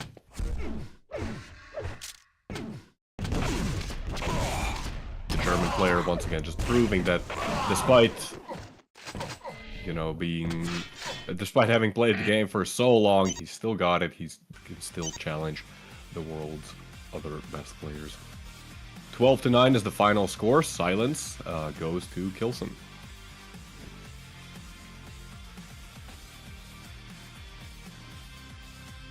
Yeah, 12-9.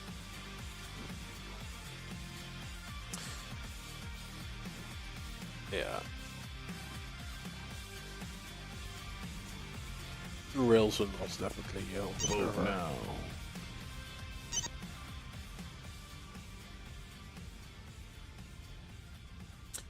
And we are going to Battleforged.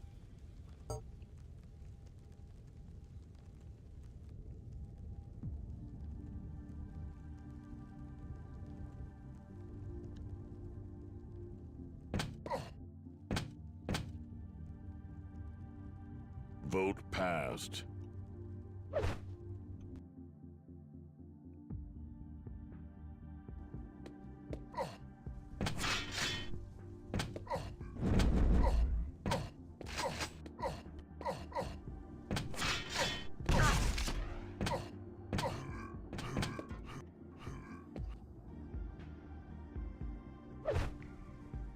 Prepare to fight.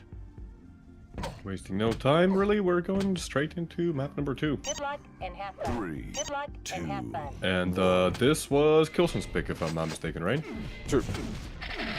Oh, I'm gonna start out on Razy, who goes in for the LG into red pickup. Does end up giving up the rail, which might come to bite Razy in the ass.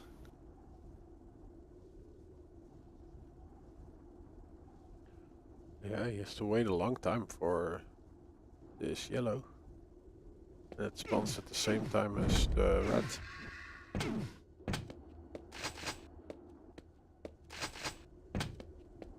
So far, neither player has even seen each other, I think. Ooh, and we do have an engagement. The Mega health is up.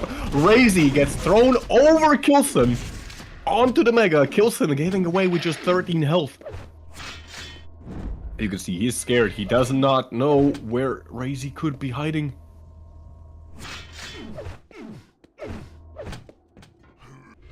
Kilson still railable this entire time. Does actually get the yellow armor. Razy map. Maybe, you know, committing a bit of a mistake, not anticipating the yellow armor pickup. This gives the German player a longer lifeline than expected. Beautiful rocket by Kilson. Oh my goodness, so much damage inflicted by Kilson, like Razy now. With basically nothing to his name. 15 health, 15 armor. Oh, yeah.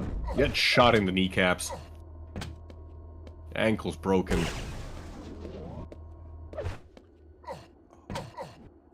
And Razy has to, it feels like really Razy has to start playing the match from not even the square one, you know, he's not even at the starting line. No, and again, Kilson with the rail.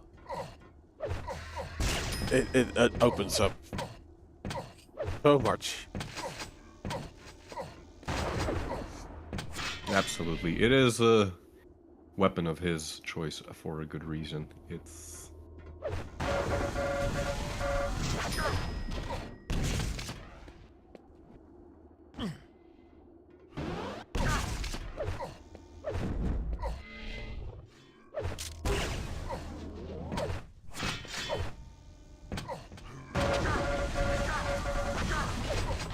I'm a little surprised to see Razy actually showing up there. Like, he should have known that, like, you know, Kilson's gonna be picking up the red armor. He's gonna be showing up at the middle of the map, and Razy just runs headfirst into his opponent. That's already -1. A very, very rough start for Razy right now. Like, the very, very first start, you know, like the first minute was not even going that bad for him, but once he dropped that one frag, it just completely... It wasn't even just that one frag. As soon as he had one unsuccessful engagement, it went downhill. But things might change, as Kilson left very low after this fight. And red is coming up any moment. Will Razy even try to challenge it? Tries to go for a rail. Goes right over Kilson's head. He does get a yellow. Let's switch him. He has the lower parts to himself. Goes to the portal though, so switching position. Which means that Kilson is able to get the mega health uncontested. And he's also getting this red. Razy with the yellow.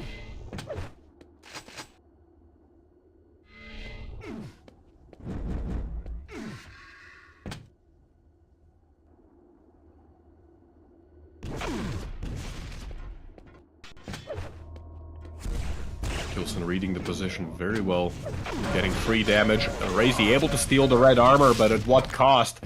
As Kilson's rockets just annihilate his opponent. Yeah, good play from him.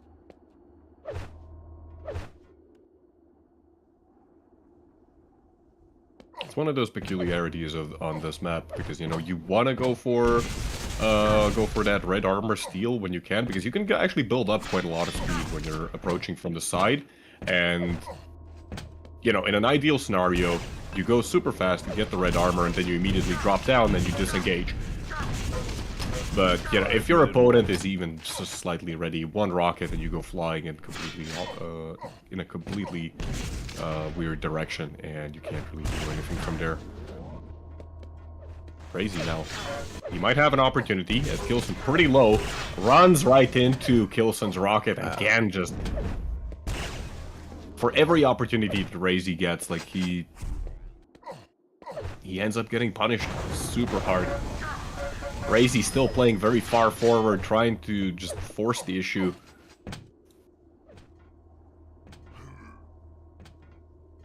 I would not be surprised if this actually does end up with Razy finishing the match on a -1.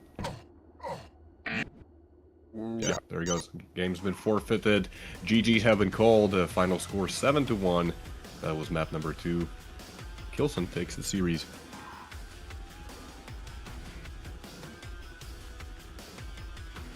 Yeah, quite convincingly in the end, I would say. Last season, Razy was able to get one map at least.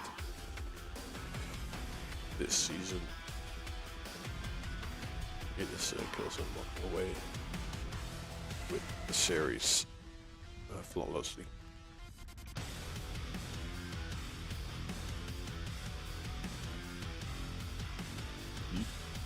Next up, we have Kilson versus Boxtape.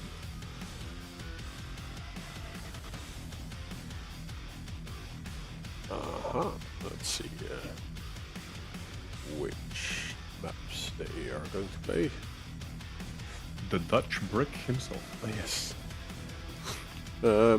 Silence, Furious Heights, and Blood Run. Kilson picking Silence, Box staying Furious Heights, and tiebreaker Blood Run.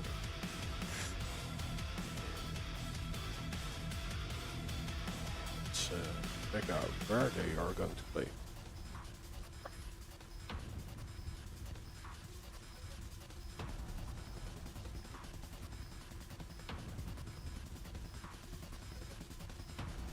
I have a cat.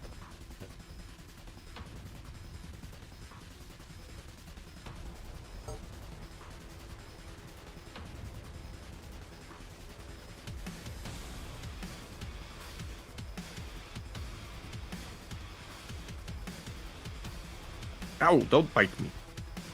You animal! Ow.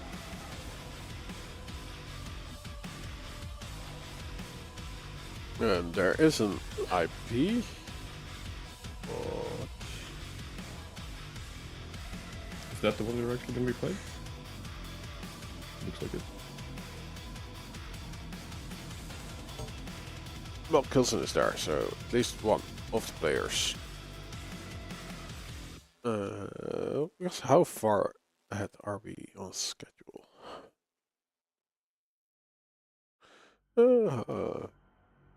Only 2 minutes.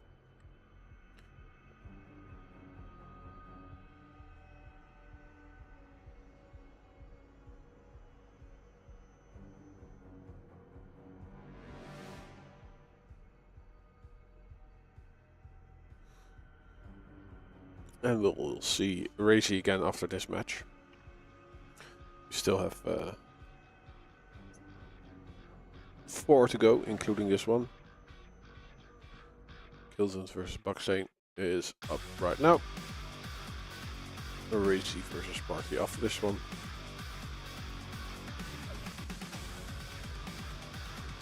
Then Ash versus Buckstain. Followed by Ash versus Sparty.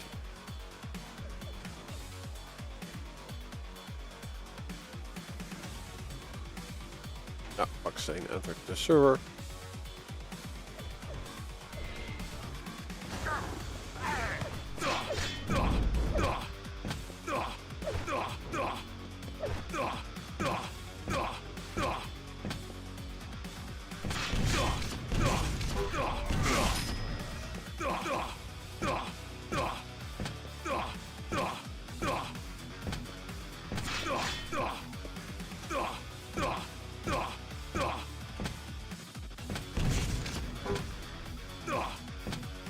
Kilson did go on a short break, so just waiting for him to come back. And, yeah, we're probably ready to play. Ooh, looks like Kilson's actually already back.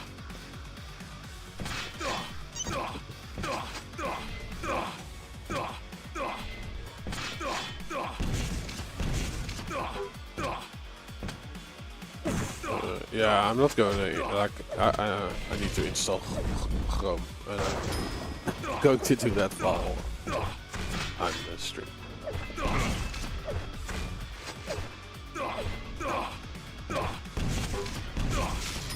So we'll figure it out for the next one, but yeah, apparently the feature only works on Chrome and Firefox. So what do you use? I use Firefox, but I'm logged in into my own account.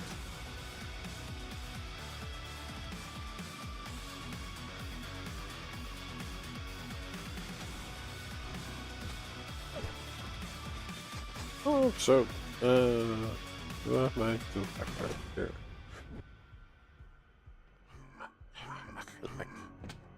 I can log into Zelftask TV. Be right back.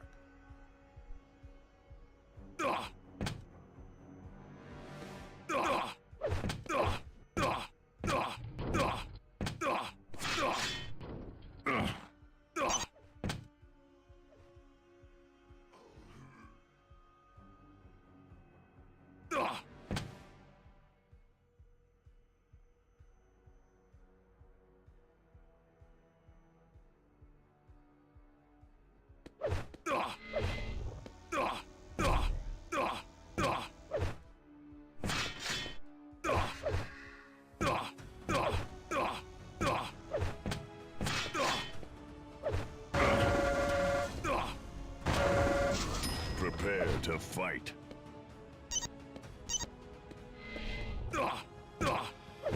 We are starting. 2, 1. Rafa is in this season, yes, but he is not playing this week. Starting out with a Buckstain.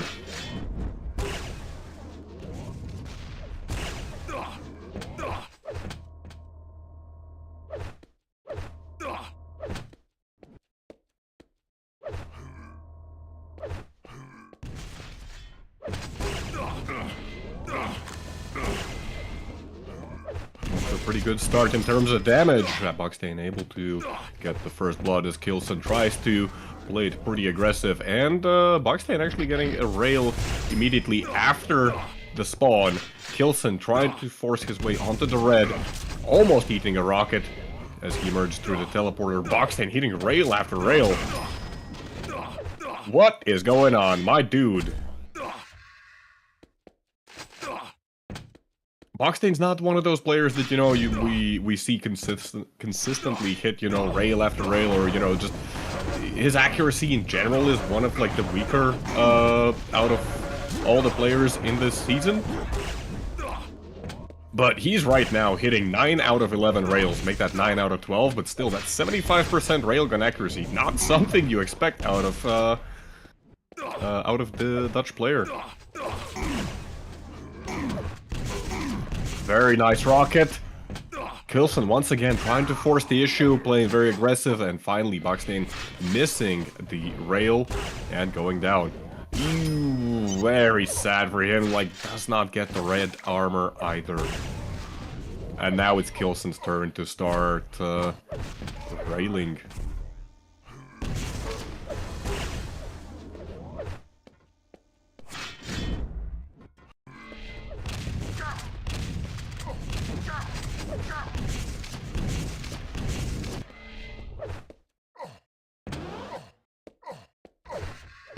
Kilson got the mega health, and Buckstain just somehow staying alive on 7 health right now. No fear whatsoever. 7 health, that's more than enough. Because he's on 7 health, he's so far inflicted 160 damage. Finally goes down, but that's a really good exchange ratio for Buckstain. Denied some of the advantage that Kilson had. Buckstain already trying to get back to the rail. Luckily for him, he is able to get past Kilson's angle without taking any damage. Waiting for the yellow armor. Kilson, on the other hand, getting the red.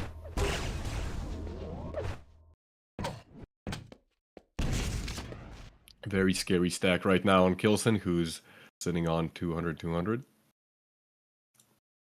Both players, they know where they are.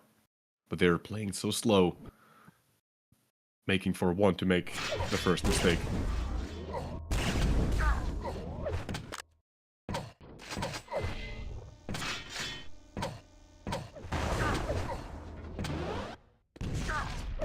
There's a bit of an opportunity here, as Buckstain could be raining rockets from down below, but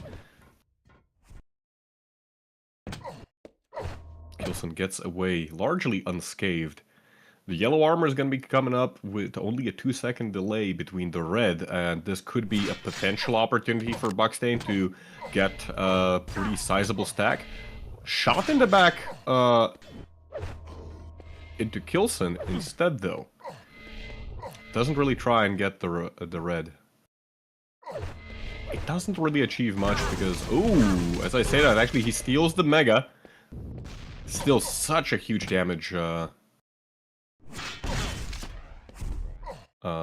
Like so much damage being inflicted by Kilson's rockets. Red armor is up. Kilson coming through the teleporter. Quick 90-degree flick. Connects that rail and gets out with the red.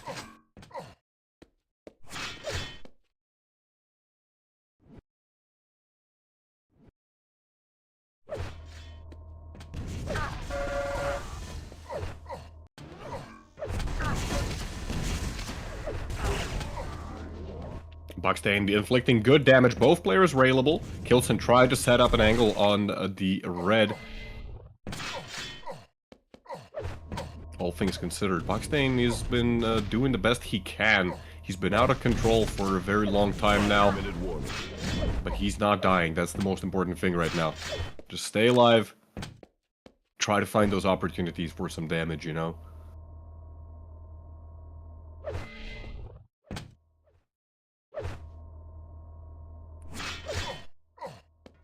Players exchange the major items. This puts them at largely equal stacks. Ooh, Buckstein, if he forces this yellow armor, he might be regretting that. Wisely done there, in my opinion, to give it up.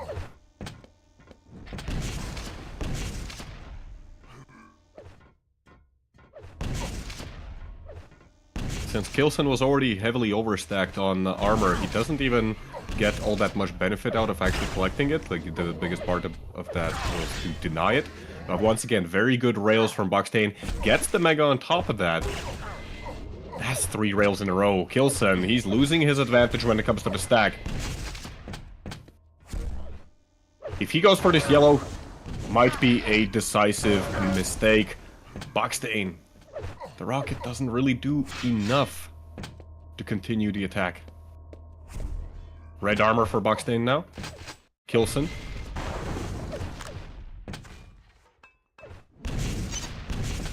Playing on the low ground, trying to posture for the Mega.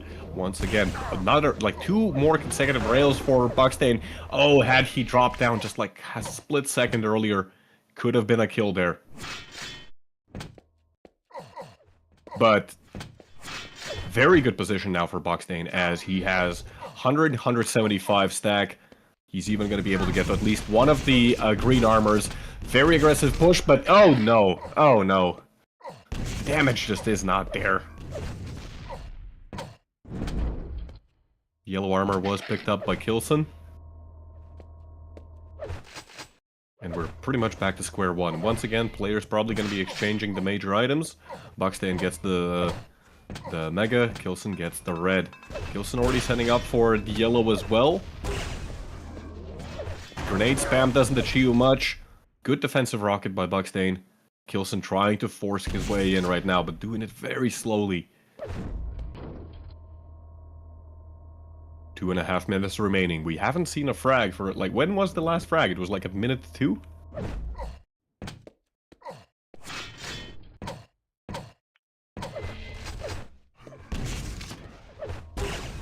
Like, so much respect. Like, Kilson should be able to get a kill here at this point. Again, 160, 130 versus Buckstein, who's only 92. Like, this is it. This is the opportunity for Kilson to just barrel in. And, like, he's not doing it. He's playing so safe, and, like, if it's not a clean frag, he does not want it. And arguably, this could be a mistake, because Buckstein has been able to stack himself back up. He got the red armor, got the 50 bubble.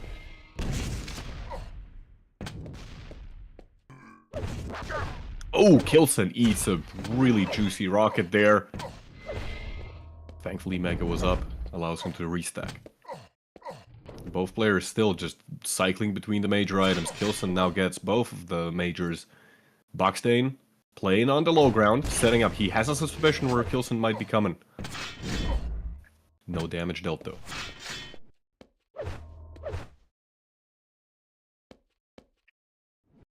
We're closing in on the 1 minute mark.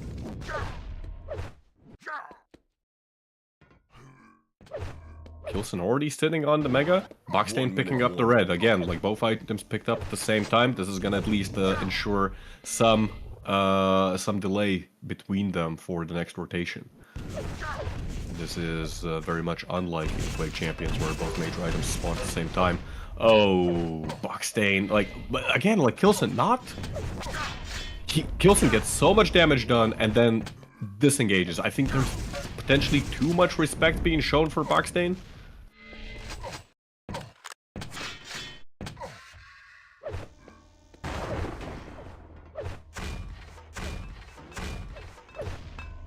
Buckstein now on a 200-200. Kilson only 150 total stack. Good defensive rockets by Kilson. Kilson goes back through the teleporter. Good shot by the rail once. Buckstain dropping down, trying to get some more rail damage. Not really succeeding. Nice angle. We are officially into the first overtime of the 250 FPS season. It is Kilson versus Buckstain. 3 versus 3 is the current score. Beautiful direct rocket by Buckstain.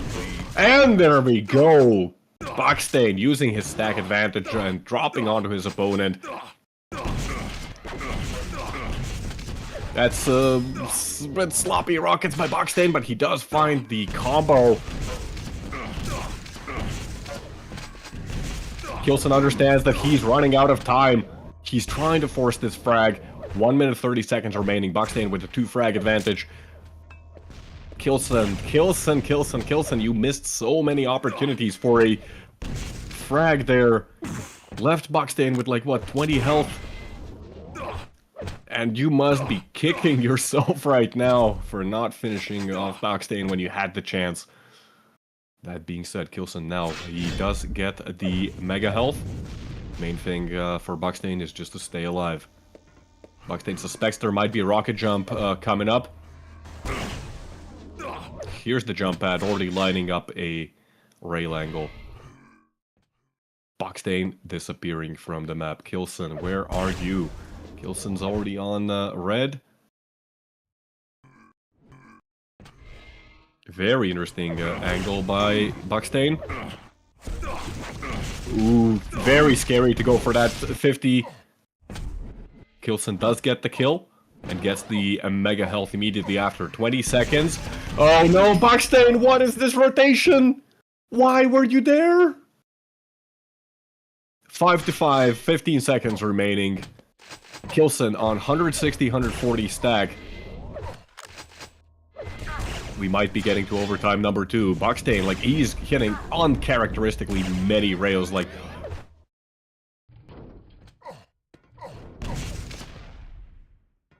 I just want to point out that Buckstain has hit more rails than Kilson has fired. Actually, not true. It's 33 rails fired. Sorry, 33 rails hit for Buckstain, whereas 35 fired in total for Kilson. But yeah, we're into overtime number 2.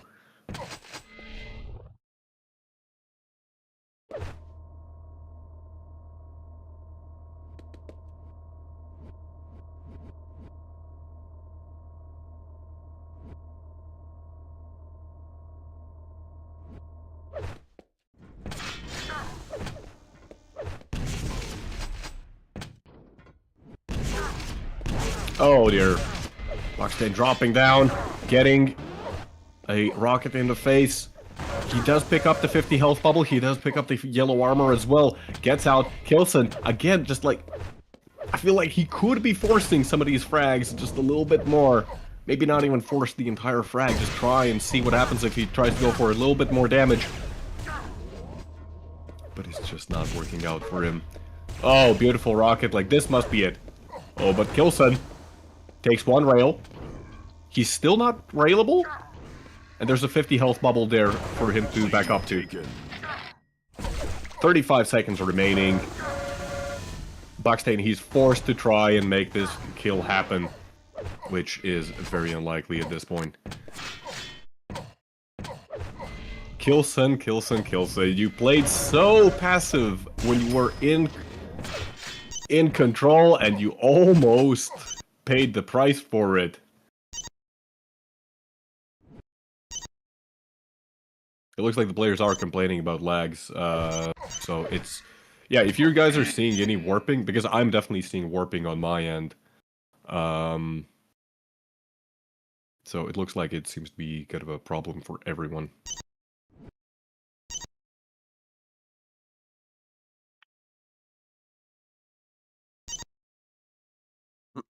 Seven to 5. Yeah.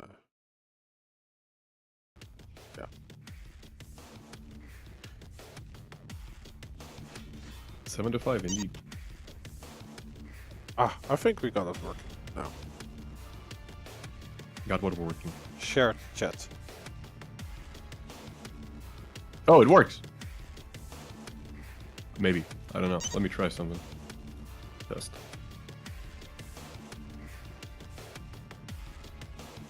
It works, indeed. It actually works. Nice. Yeah, but I do think I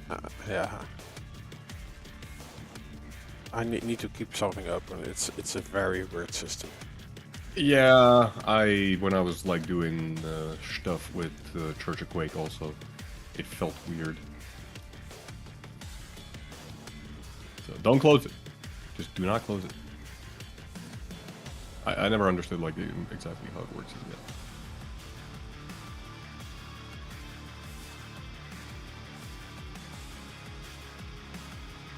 Okay. Kilson won. So if I now do a prediction, does it show up on both channels?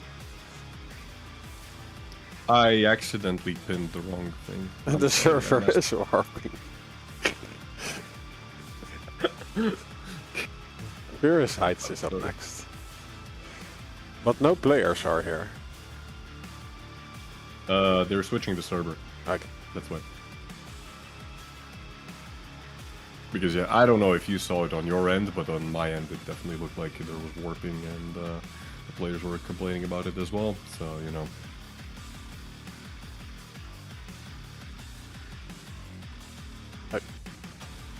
They are going to try on the Polish, sure.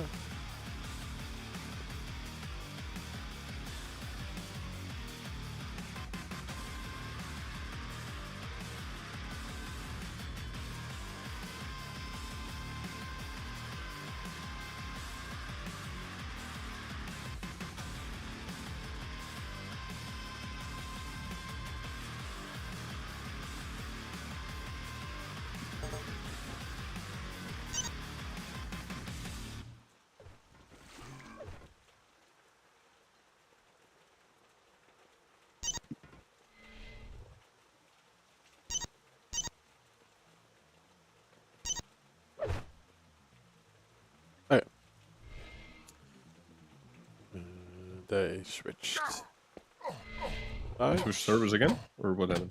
No, like Buckstain was on the server, but the VPN said that he was not online, so that is very weird. We then still can connect to the server.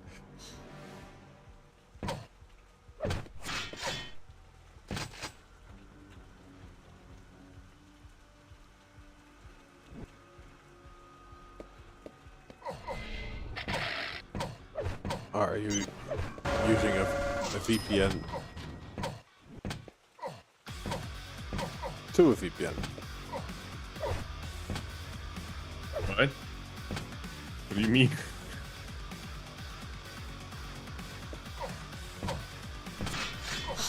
Well, if he now connects to someone who is already in this VPN. So you connect to a VPN Okay. that also has a VPN to the VPN that we're using to protect the servers. It's complicated. So it's basically like yo dog, I heard you like VPNs, so we put VPNs in your VPNs. Yes. So you can private network while you network.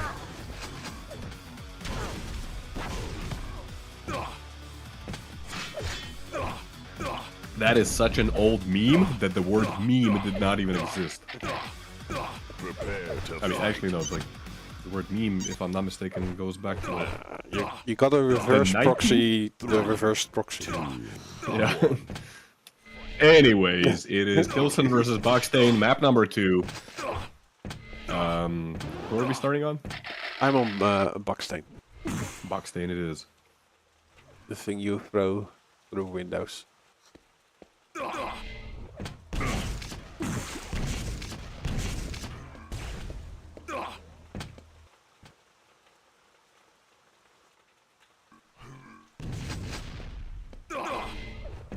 I didn't know you were such a rebel, Rob. A rebel. Generally, I'm a rebel without a cause. Just want to wreak havoc. you just want to see the world burn. Yes. Fair enough, I can get behind that. It gets a twinkle in my eyes.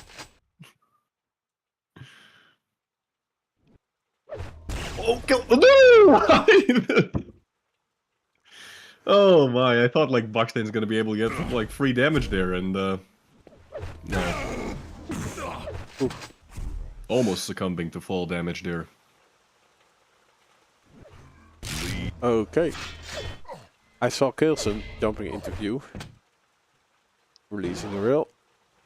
And the rest is history. Yes. Some suppressive plasma gun coming out from Buckstain as he retreats, but no damage really dealt.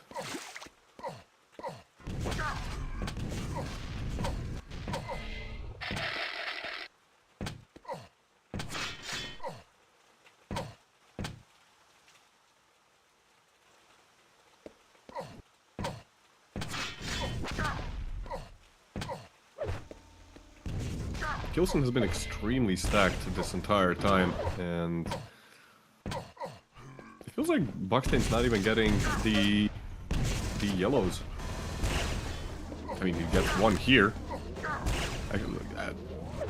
I'm actually right. Buckstain has so far picked up 3 yellows, 1 mega, and everything else has been going straight to Kilson.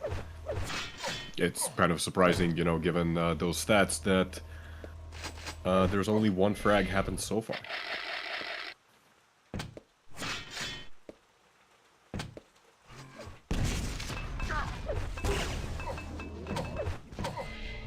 Kilson does run into one of the grenades. Hits a nice rail on top of that. The Dutch player unable to disengage quickly enough. Ooh, great rocket there.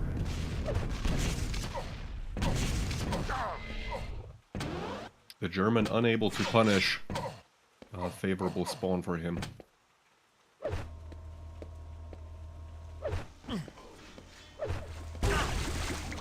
Like, still, very much restraint, like, so much restraint coming out from Kilson. You can see that he just refuses, you know, to ever really push in head first. Always poking around a little bit, trying to set up, like, little traps. I mean, works out perfectly for him in this scenario, as Buckstain thinks that his opponent is already over at Mega. Yeah. It is nice, though, that he catches Buckstain. Is that like another joke that you're making about bricks and stuff? I'm never sure, you know? No, like, else he would fall. Like... I mean, yeah, like, and then the Buckstain could shatter. That's very... Like, imagine Dirty Dancing and that she wasn't catched. Like, then the film wouldn't be successful, so... Okay. Patrick Swayze just walks away. He craters onto the ground. I question if our audience even understands what the hell we're talking about here.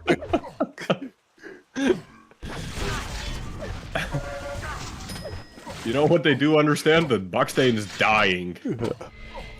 Very dire situation for Buckstain right now. 1 red, 1 mega, 6 yellows for Buckstain, and basically like 5 bajillion items for Kilson. Maybe even 6.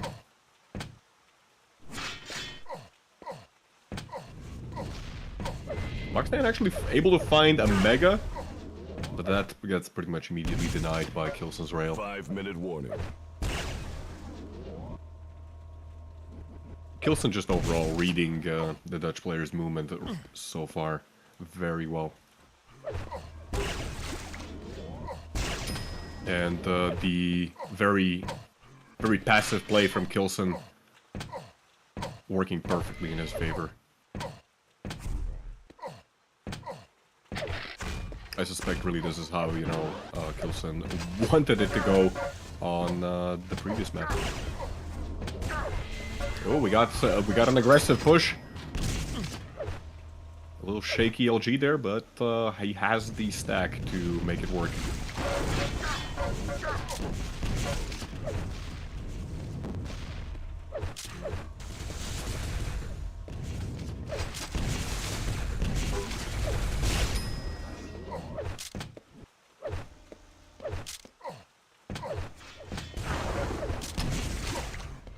Okay, Kilson aware of the spawn system. Is he aware that he has no rockets though? He does seem to be aware that. Yeah, very shaky LG coming out from Kilson.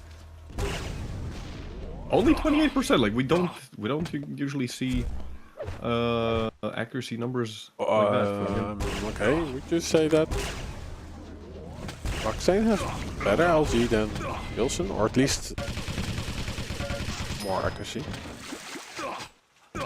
I'm just saying, Buckstain currently has 18% LG. Which is, I wish Inns was here, he would get a laugh out of it, but what's really surprising me, like, Buckstain has been hitting a lot of rails and they've been really consistent. 69. And if he keeps it up like this, I think like we're seeing a massive improvement in terms of like raw damage output from him. If he keeps it up like this, he might be doing pretty well in this season overall. It remains to be seen if he's going to be able to make a comeback on Furious Heights here against Kilson. But it's one hell of a way to start the season, you know. You get potentially one of the hardest matchups in the season, and you're making Kilson sweat.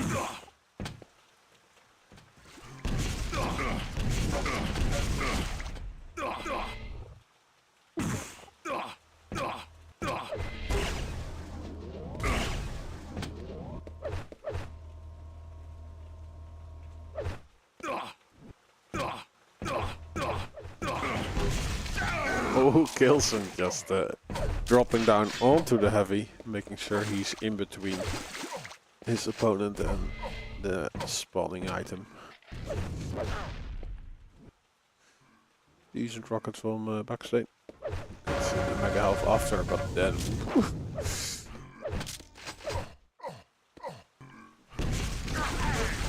pretty much gets destroyed by the LG, and then the rocket. Well, the damage is pretty decent actually from Buckstain. That's the thing, like at one point Buckstain was actually out damaging Kilson. Ooh, nice plasma burst there. Gets the kill. Good rockets. The only problem is the time. 5 frag difference, 1 minute remaining. 1 minute warning.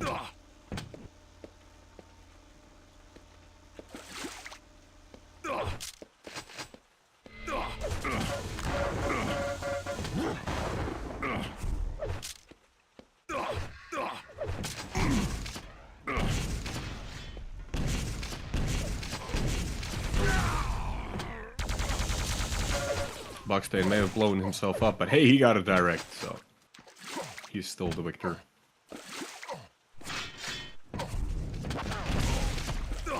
Very nice rockets, actually. But yeah, it's all coming in a little bit too late, as 20 seconds is just not enough to get 4 kills.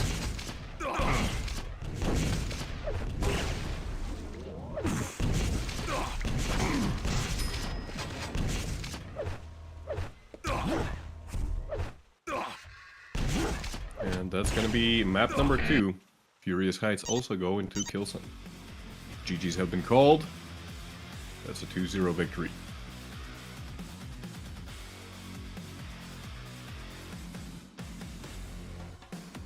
Kilson victorious.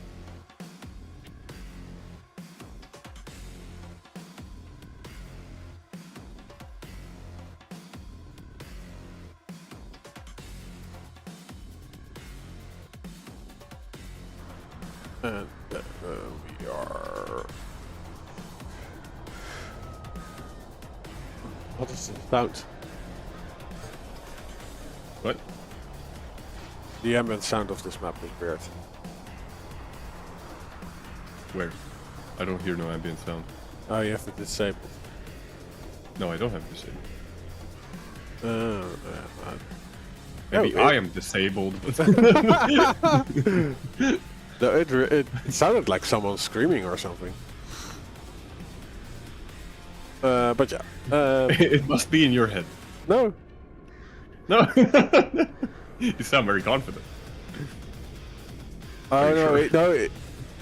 it's the caw from like what does a crow do? A crow? A crow? Crow. A crow. Yeah, it Well, goes caw. Caw. Yeah.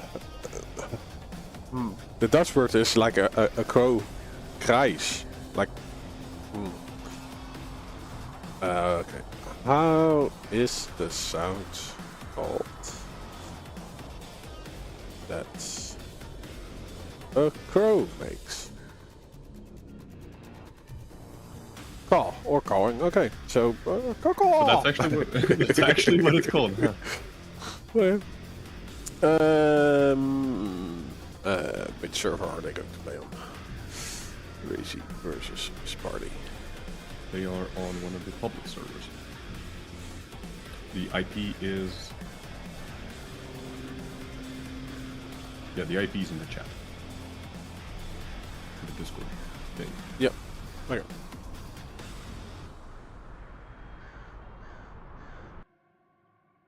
Okay. Let's update the overlay. Sparty. Jens went to McDonald's and never returned? Yeah, probably. Maybe he finally understood that there's no point like leaving the McDonald's because he's gonna return any point.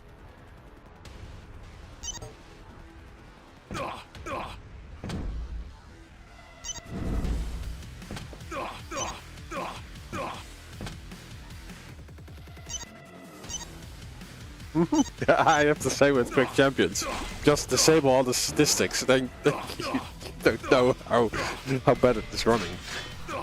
That's actually a good point. Like, I don't like using any lagometers and stuff like that because I find it distracting. I see a spike on there, but it's like if I don't notice it during gameplay, I don't care.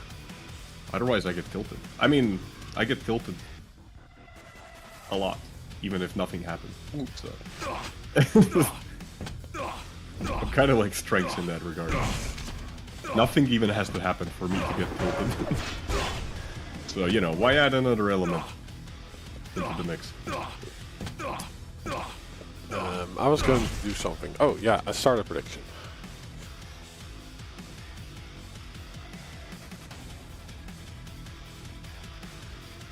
So Sparty is on the left. Razy. Ignorance is bliss, exactly. Cyber whiz, exactly.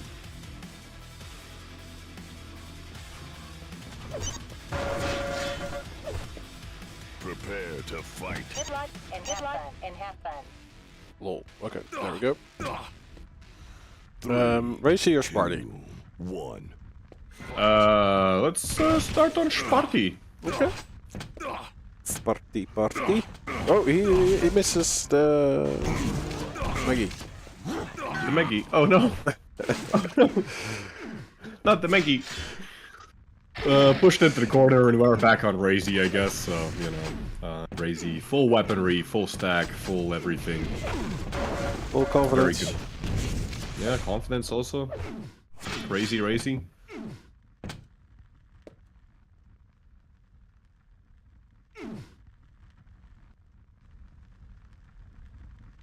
It's a nice, actually a really cool jump that you can like land on the slope there and you don't make any landing sound.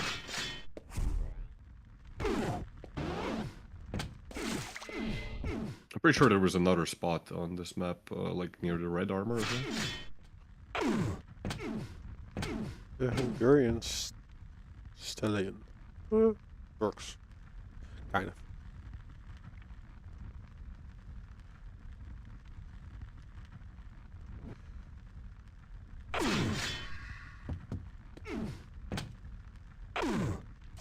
Give me a moment, somebody's calling me. I'll be right back. Yep.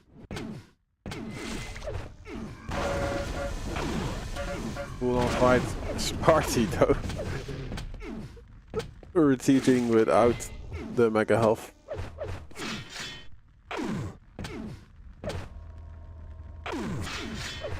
And Razy continuing his rotation.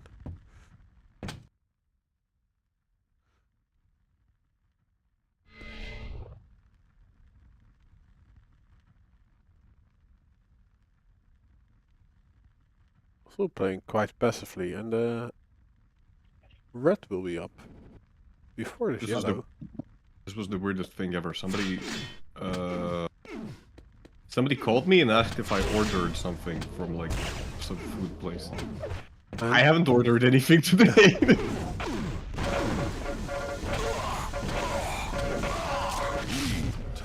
Ooh, Sparty with some solid rockets, getting revenge upon Razy. So they wrote down an order, but forgot to write down for who it was. Sorry? So they got an order, but forgot to write down for who it was, and are now. I have no idea. Like I don't even know like where the hell did they get my number? You know? Now are they call? Oh, so it is not a restaurant that you order regularly then from. No, Oh. no. I literally have no idea What? who even called me. Did Razy just fall to his death? Oh, that's sad. No, not from this distance. No, I think he just suicided by rocket. Huh. Sparty trying to do some parkour maneuvers there.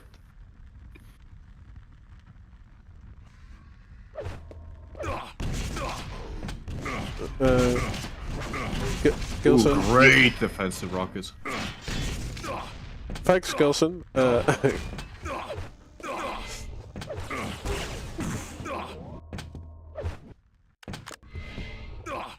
the right. What's the misclick though? I don't understand. Yeah. He wanted to. He knocked first, like the thing that we couldn't get working. Now works wonderfully.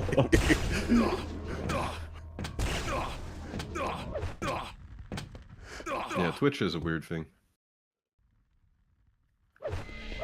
Anyways. Sparty.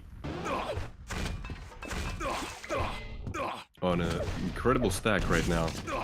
Razy trying to get some damage as Sparty postures around the red armor. Actually, Sparty, I like this move. Try to deny the yellow armor.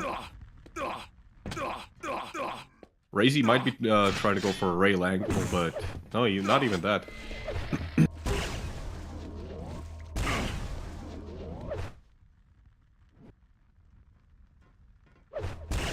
Mega coming up in 5 seconds. Sparty should know about it. He's probably going to be dropping down at the very last moment. Eats a direct rocket though.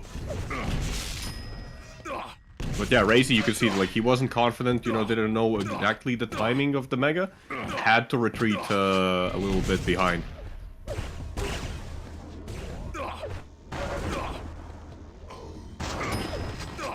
Yeah, Razy 5-minute warning. trying Hail Mary's place. Terrible spawn for Razy there. I mean, he did get to deny the red armor, and that's kind of a consolation prize, I guess, but goes down immediately afterwards. And Sparty still on a very healthy 200 stack.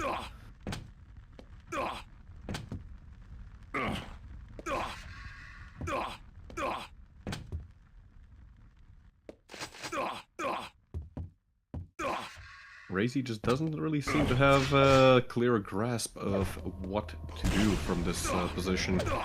I mean, these rails are... Okay, that was an interesting move. I'm surprised that the Razy even got out alive from that, but...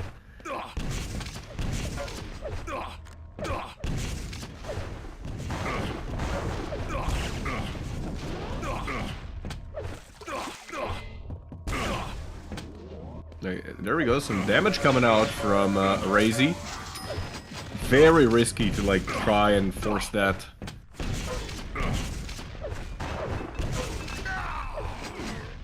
It kind of pays off in the end, like a really good spawn, kind of almost Sparty did not even get the rail, so I guess it kind of works out. Sparty's super weak. Razy can't really find his opponent though, but it might be an opportunity for a comeback. The Mega does get picked up, but excellent LG coming out from Razy. That last burst was like, what, 90% accuracy?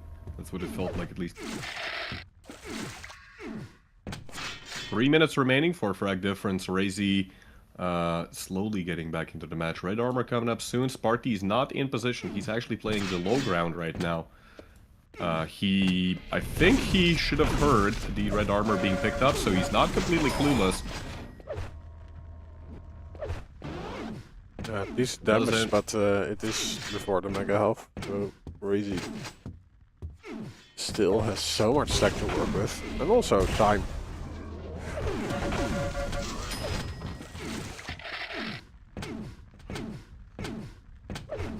He is able to catch Sparty again. Sparty this time around gets the red. And someone is using public chat.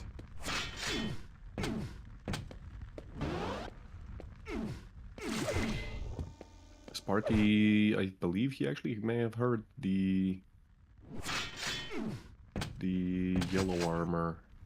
Sorry, the mega health being picked up as he was standing on the upper yellow.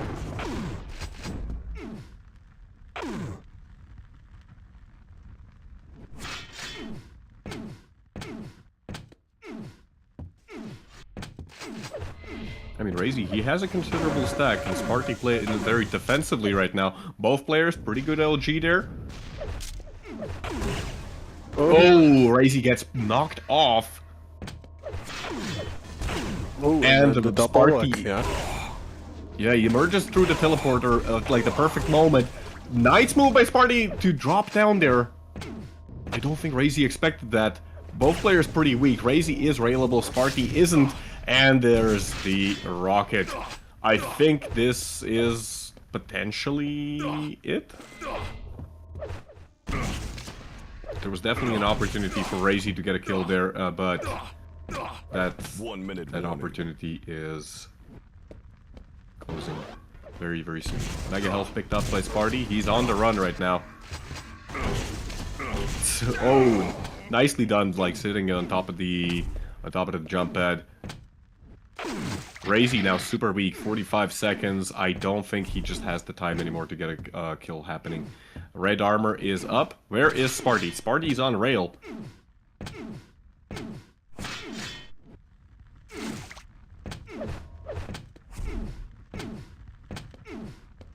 "25 seconds remaining." Razy just cannot find his opponent. He performs a rocket jump, but it's not the right position. Razy looks like he's going to be calling it GG. Yeah. There we go. Map number 1 going Sparty's way.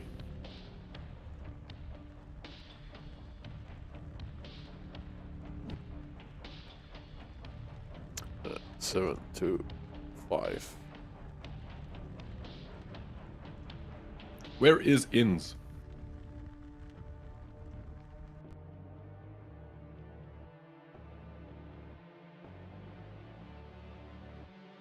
Vote now.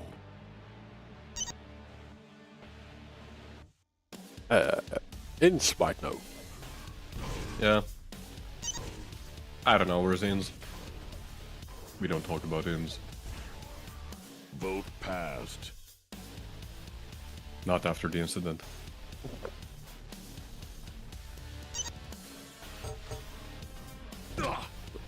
Prepare to fight. And I guess you're also not talking about the incident. Good luck and have fun. One. Oh boy. Anyways, nobody cares about the Inns. We're here to watch Razy and Sparty.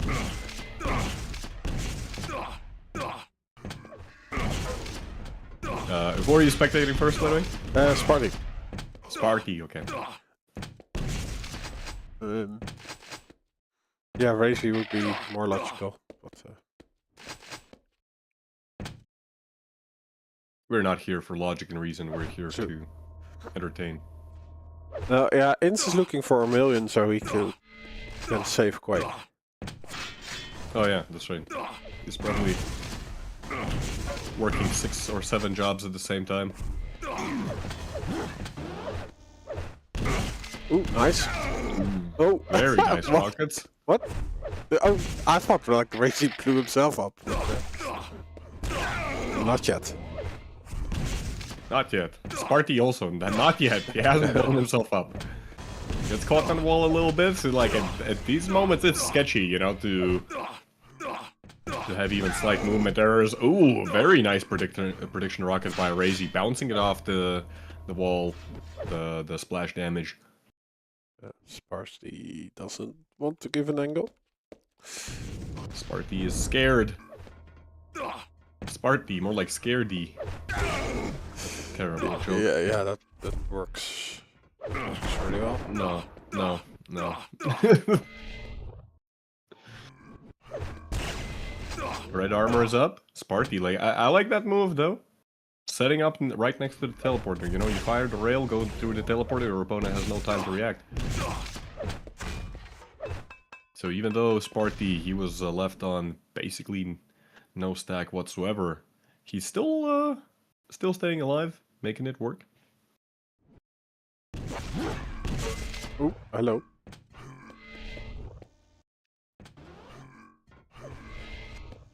Razy is just on a roll, but not converting it into a frac. Indeed. And actually it gives up the red armor in the process, and the 50 health bubble doing a lot of work for Sparty right now. Like the stacks are equalizing slowly but surely.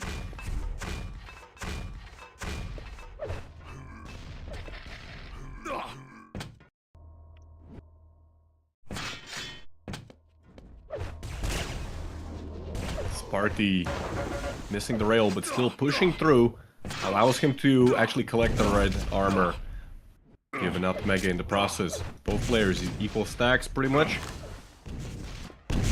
Sparty, he's looking for some opportunity to do some real damage.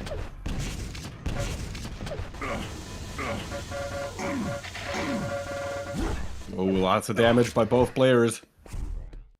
Nice little Cheeto from Sparty.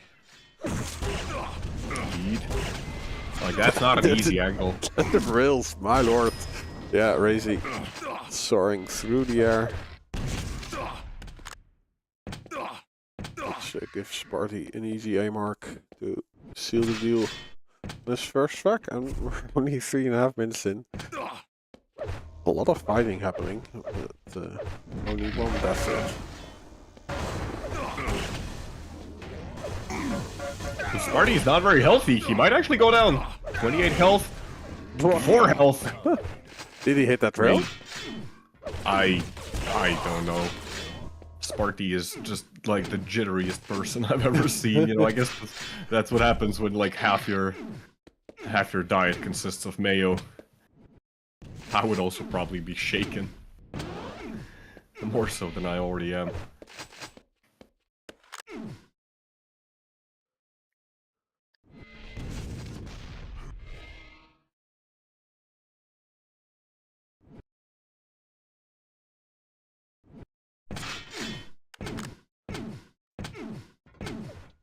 Yeah, Razy, he's back in control. Sparty, you cannot stay around for this red armor. Nice angle there by Razy.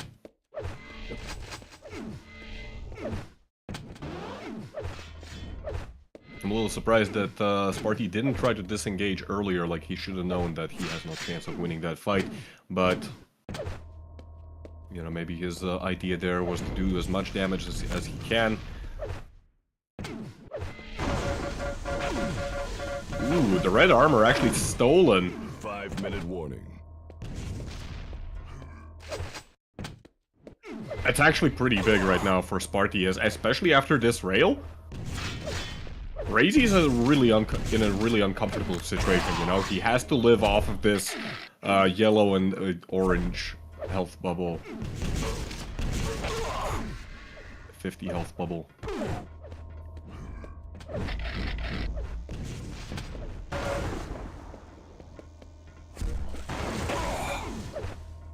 couldn't really get out of the water quickly enough. That costs Razy another frag. Sparty now ties the game up 2-2. 5.5 minutes in. That's another rail for Sparty. Razy very low. Lead taken. Successful chase by the Swedish player.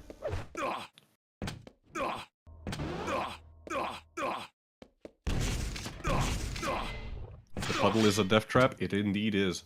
I actually really like that puddle, like, from a design perspective, because, you know, it's like... You have a red armor, and you have a 50 health bubble. But if you try to collect both, there's a non-zero chance that you get stuck and just give up all the advantage you just got. It's just map design perfection, you know? I think Sparty was just holding shoot.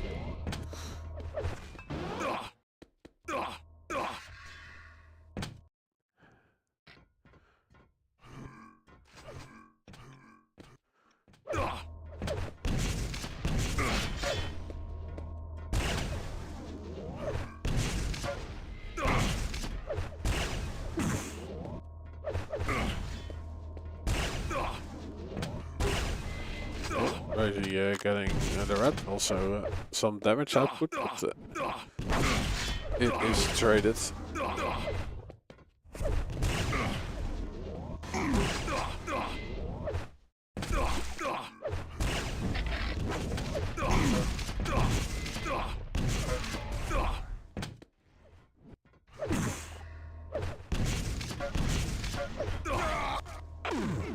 Like, Sparty looks like Houdini in most of those fights. Razy has like so much trouble hitting anything.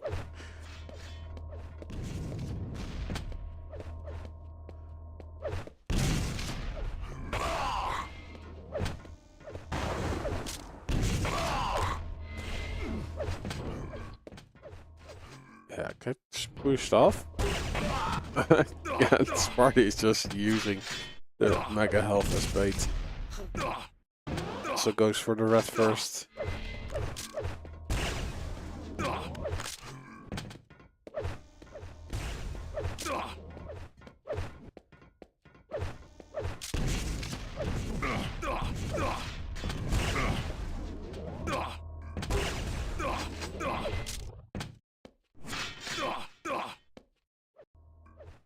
Still, it's only 2 frags, but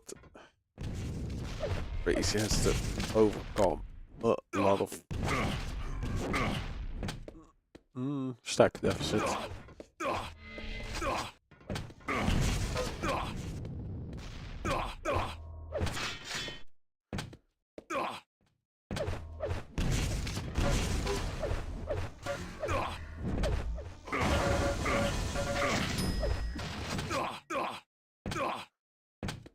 Razy's stuck once again near the red armor. Yeah, it's pretty much impossible, you know, to battle your way out of there. Razy gonna call the GG's. It is going to be 2-0. Sparty winning on silence as well, with the final score being 7-3. Very well played by Sparty. Yeah. Who do we have next? It is Ash versus Buckstate.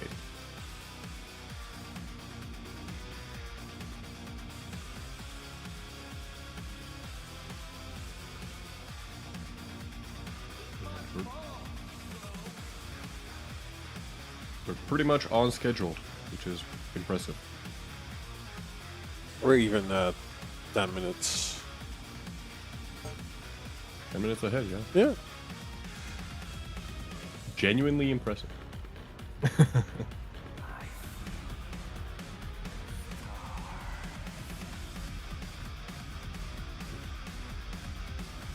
Let's see which server they are going to play on.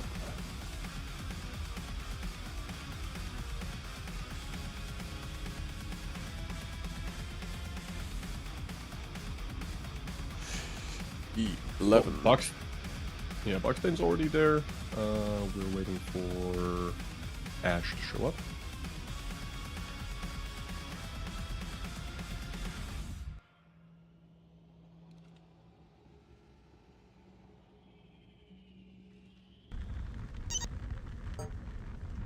Vote now. Why does Inns Vote hate Quake? I passed. don't know.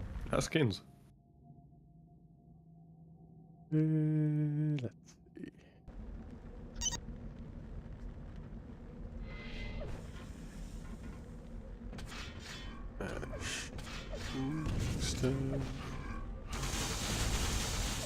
So, second to last match of the day.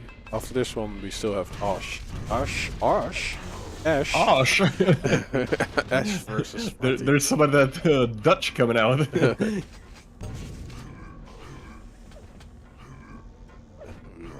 Start on Lost World.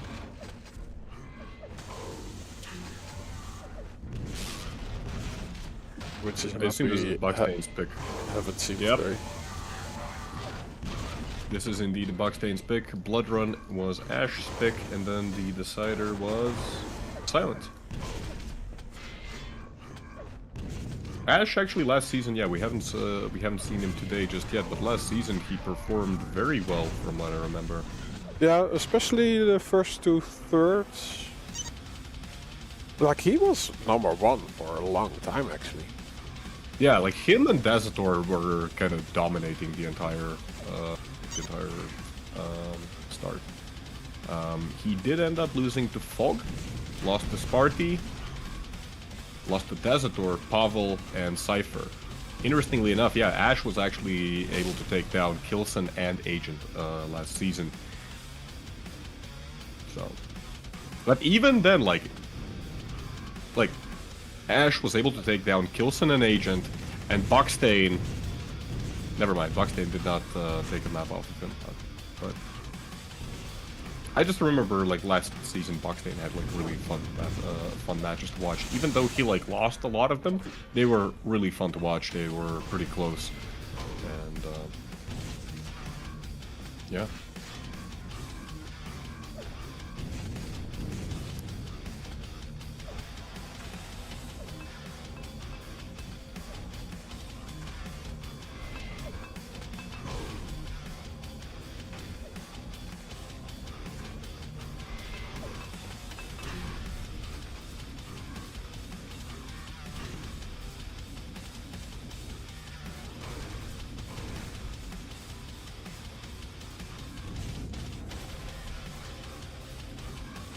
I assume we're waiting for Shambler to give the go-ahead.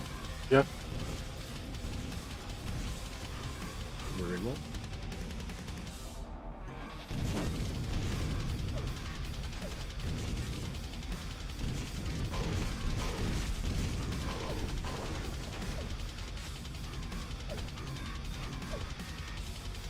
Yeah, I'll, as soon as they start the map, I'll go for a bathroom break. Maybe I'll also grab a beer. You have beers. Yes.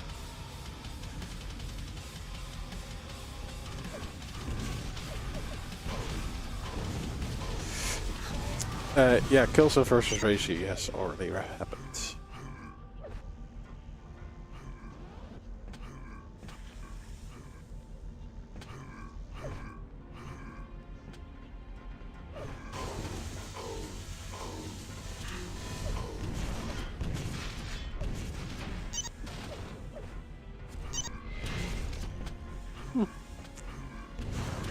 Pro aggressive. Welcome, welcome, welcome. Is Killy versus Razy done? Yes, it is. To fight. I'm on the 3, 2, On Ash. 1. Ash. Okay.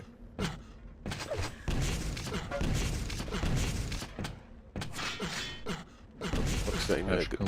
Going to the Mega Health right away. The red still hasn't been picked up, which is kind of interesting. Yeah. I like this move by Ash, actually. Like, he's collected both of the yellow armors, then went for the red, And the crazy thing is, like, Buckstain now has basically nothing. Like, yeah, he's got the Mega, but it's still a massive stack advantage for Ash. And he's... Okay, he's not gonna keep running that rotation. He's gonna get the Mega instead. And he still should be able to get a red after this fight. Oh, very aggressive rocket jump. Very nicely done. And here comes the red. Okay. Slight malfunction there in terms of the movement.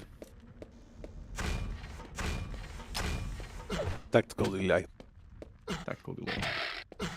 Didn't you say you were gonna go? Oh yeah. Yeah, Very aggressive. You're back.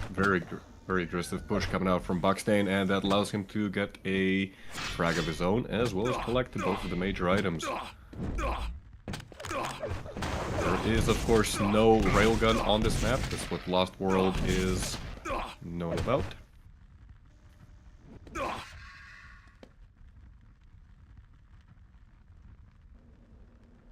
Kilson versus Razy, that was 2-0 in favor of Kilson.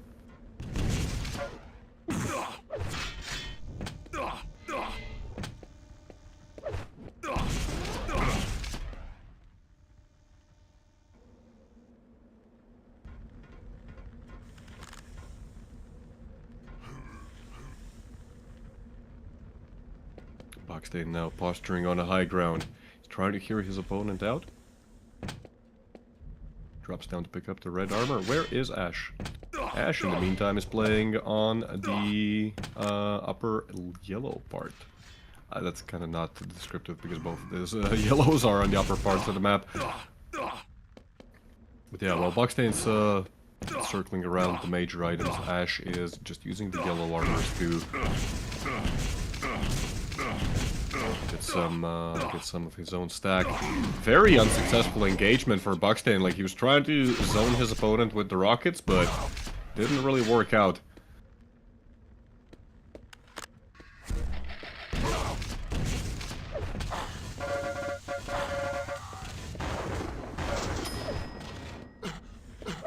Caught off guard, Buckstain's gonna fall pretty quickly. Doesn't really inflict a lot of damage in return either, and this will be, once again, 2 major items for Ash. Both players have been kind of maintaining, you know, like if they get one of the major items, they get the other as well. And let's see who's going to be able to break that cycle. Oh, Buckstain staying around for just a little bit too long. Had an opportunity to escape there, didn't really use it. Ash playing very aggressive, actually, like using the rocket jumps to try and maximize his damage as much as he can.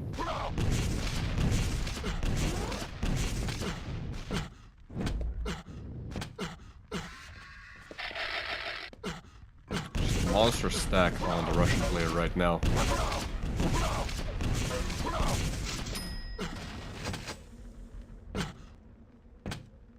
Some okay damage being inflicted by Buckstain, but the question is how much of it is going to matter in the long run. So far, Buckstain with only 1 frag 4 minutes in.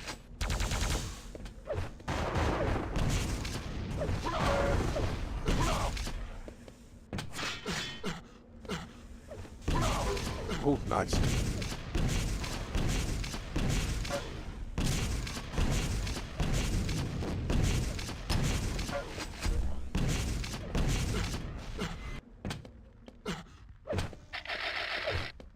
Buckstain walks away with the rat. But there's a yellow for Ash. And another one. Why is Buckstain around the corner? Nope. I am surprised that actually Ash didn't use that yellow armor as potential bait. 5-minute warning. But hey, I guess he's already at a 4 frag advantage. He doesn't really need to, you know, doesn't really need to do anything fancy. He can just keep playing at the basics and he should be fine. Buckstain again trying to use the rocket launcher at a pretty long distance. It's just not working out. He's slowly but surely burning his stack. Both the major items are coming up at the same time. The question is, what does Boxdane decide to do with that? As Ash is right now on a very dominant run. That was actually very good positioning there from Ash. He found Boxdane. Made the right call just to like push him off of Mega for as long as he can, and then immediately rotated over to Red, giving up nothing in the process. Got a little bit of damage in, and now he can continue the rotation.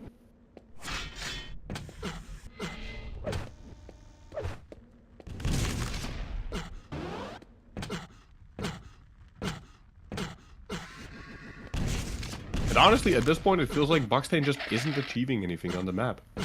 He's not even collecting the yellow armors. Ash is even a little confused, like, what the hell is going on? Like, where is he? Joke's on him, Boxdane's on red. I mean, that's a pretty good steal there.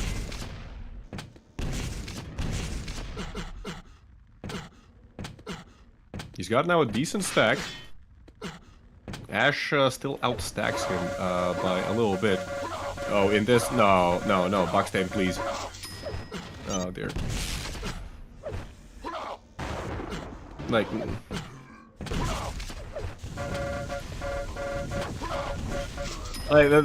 That's kind of one of those moments where you can see, like, the weaknesses of Boxdane. Like, his LG... Like, his rail has improved a lot. But his LG, it just isn't very good. And when you have somebody hitting 25% versus somebody hitting 38%, plus Ash was on a stack advantage, like there's no way that fight goes well for him. Meow, hello. Well, yeah, he probably thought like, oh, now we're the like equal stack red. Now I got this red, but Ash got both yellows after, so. Exactly. Plus, he already had like a overstack from the previous Mega. And like, yeah, Boxdane, he got picked up the 50 health bubble mid-fight, but like... Oh, Ash had the previous 30 rotations or more. Listen to it. So.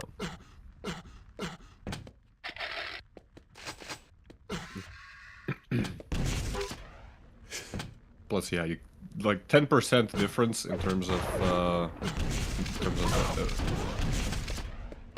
like 10 percentile point difference in terms of LG accuracy is huge. It doesn't sound like a lot, but in terms of raw damage, it's actually huge.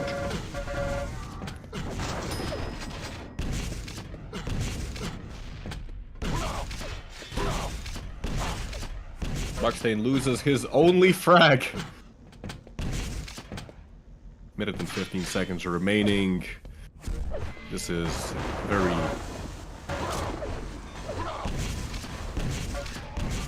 much Ash's match. Is he setting up for a gauntlet kill? 1 minute warning. You win.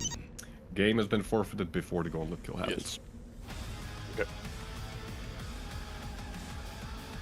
Okay. Ash, a very strong hand. Oh, Lost World. And we are moving to Bloodrun.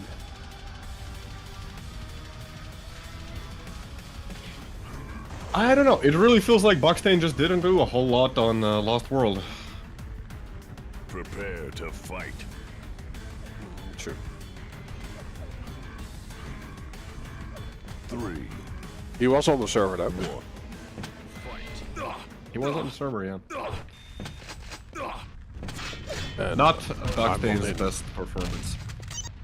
You're on what? Whom? I'm on Boxdane. Very well.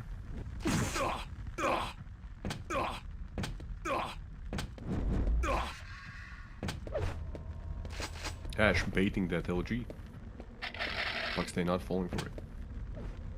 He's not even like in this situation. Why hold the rocket launcher there? I understand you don't want to make like noise, but Like, your reaction time is going to be so delayed when you try and switch over, and you're not going to hit a rocket there. It's just not happening. That's kind of nice.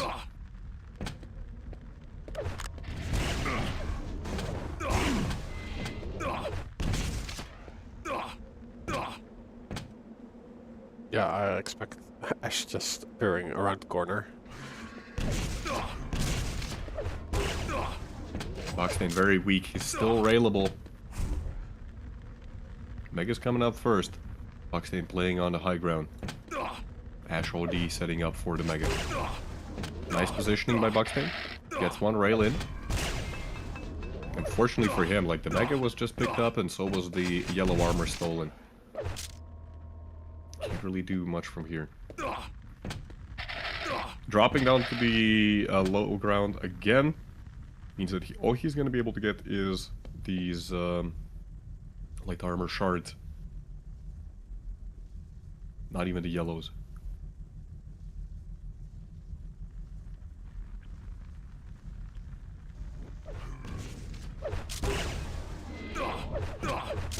Well, This is a nice move. Yeah. This is a very nice move. That's, again, like, a lot of rails. Like, Boxstein has been hitting a lot of rails this entire season so far. Really makes you wonder, like, why the hell did he pick Lost World? Because with how he's playing with the rail, like, why would you pick the one map where there is no rail? Like, look at that shot, like, that's not an easy angle to hit. And he's done that twice already.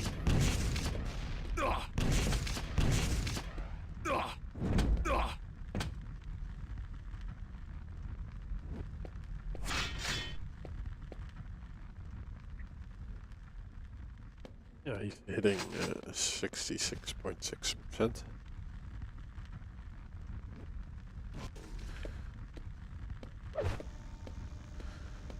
And Ash making a rocket jump.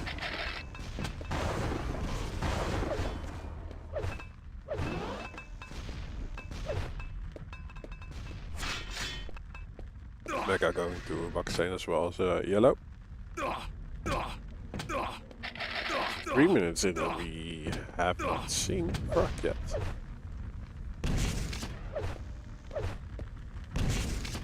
Yeah, and Boxstein, you know, he had a pretty terrible start, but he's been able to get back into control, like, very effectively. Again, another great rail.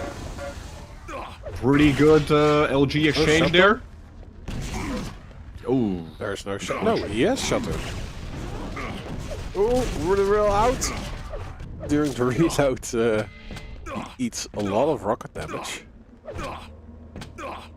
And his opportunity for getting the frag has evaporated, but after hitting this rail... And like, another look one. at this. This was perfectly executed by Boxstein. Coming back from a situation where he was about to die at any moment to just full control and making Ash run for his life. Fakes the rocket jump.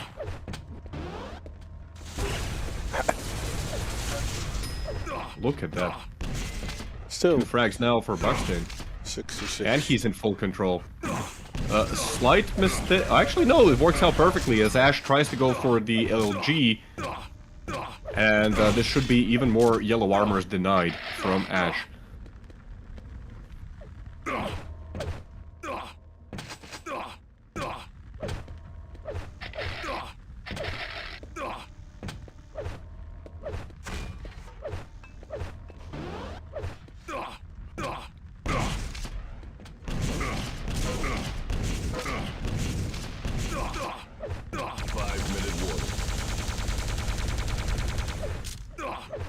Buxton taking a little bit of damage there. Ooh, that's another potentially dangerous rail.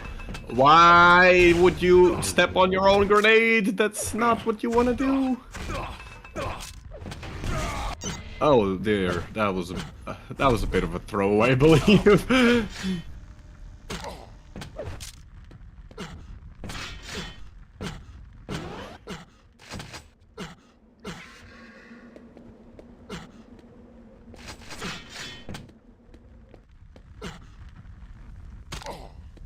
Ash now very respectable stack, 170, 180. I mean, Buckstain already recovered from a situation like this once. He can probably do it again. Especially given the fact that Ash has... seems to have very little idea of where exactly his opponent is. Again, just like, what are these rails?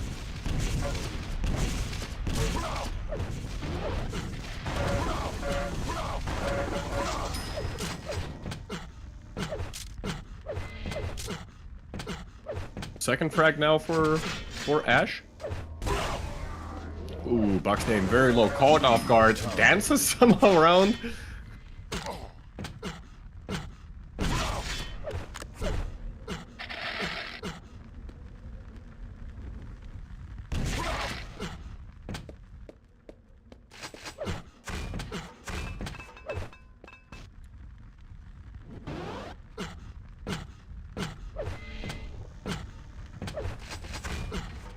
Ash maintaining the rotation though. Buckstain really needs that that rail, which he finally collects. Misses out on a damage opportunity. As long as he doesn't drop frags right now, he should be fine.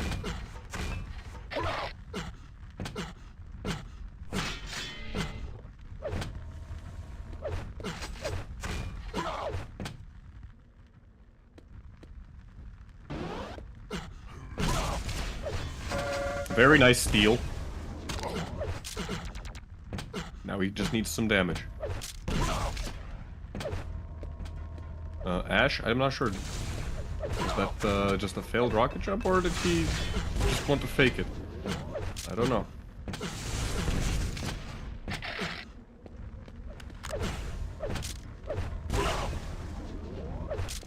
Ash is starting to run low on rockets. He has to keep that in mind. Taken. Well, we can get the rocket launcher on Buckstain's corpse. While taking the lead, Buckstain not the healthiest anymore. Yeah, and he's kind of trapped over at that cubby there. This is probably gonna... Oh, he actually does get out. Yeah, you can't afford to go for that red armor. It's just not worth it.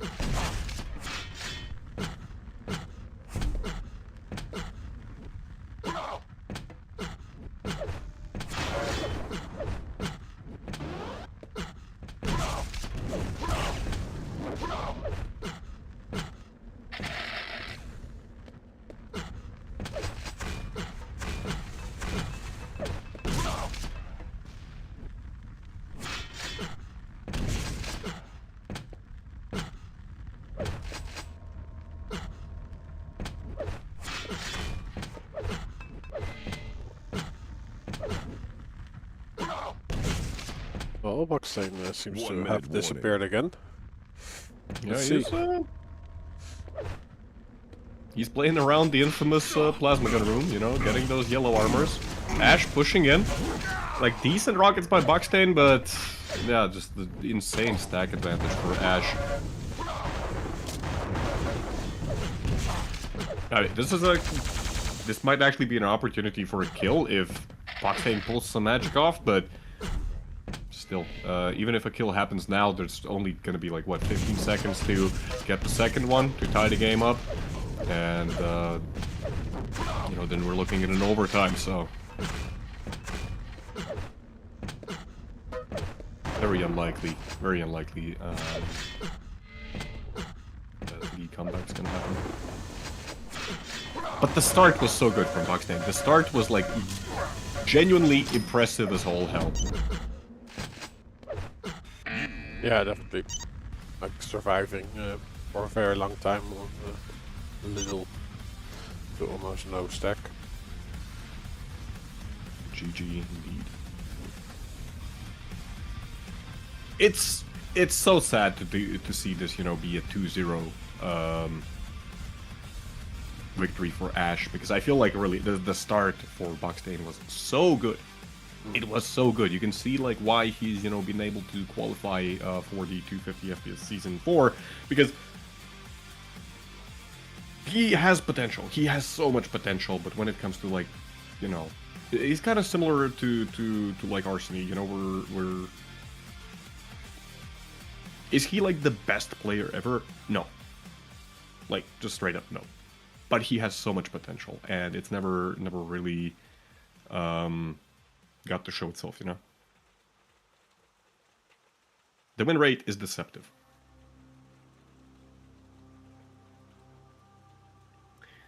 Anyways, that was Ash versus Boxdate. Indeed. And we are moving into our last match, which is Ash versus Sparty. Sparty playing a lot today.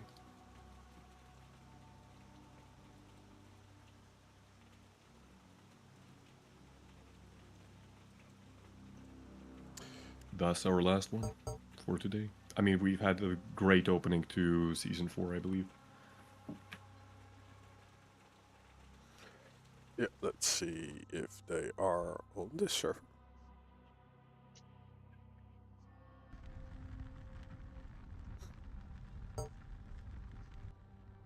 Oh, Sparty is here. Let's see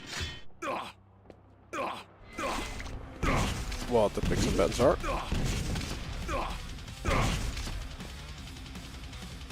Sparty picking Sinister, Ash, Battleforged. The tiebreaker will be Delirium. Oh boy. I am now really hoping it actually goes to a tiebreaker. Because, yeah, Delirium, it looks kind of like a fun map. It is pretty large, so you have like it's relatively slower paced than most maps, but still. It's a map that we haven't seen being played all that much, and apparently the Russian guys have actually been practicing it quite a lot.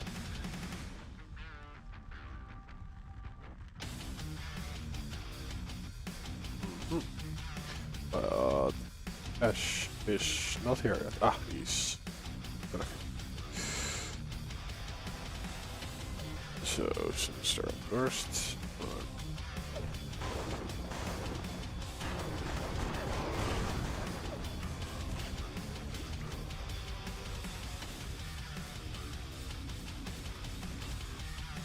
Is that connection interrupted on my side, or Sparty's side, or the server side? What's happening? I did not see anything on my side, so maybe it's you? Because it's only happening if I'm spectating Sparty, which is weird.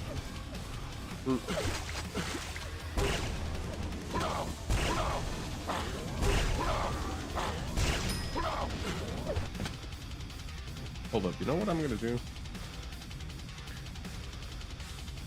Well, I'm gonna try to restart the VPN. So I'll be right back. just don't look at the Lego meter. I don't even have a lagometer. Lagometer. Yes, that thing.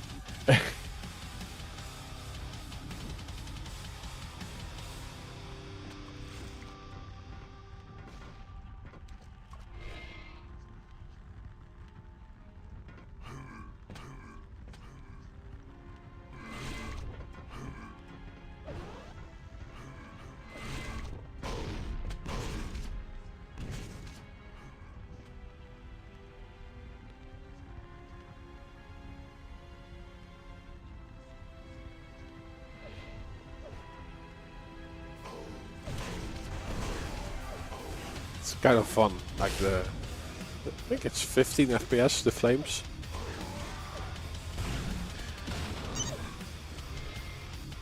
The water looks to be 30.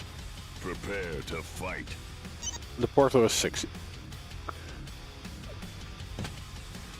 3, 2, 1.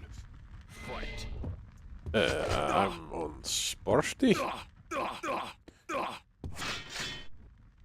He gets the heavy, while Ash got the mega. Sparty getting his real gun. Ash probably also already has that one. might be the case that Ash doesn't have an LG yet.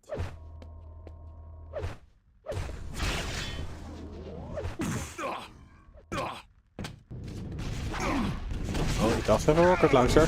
He's hitting great. And gets the angle on Sparty.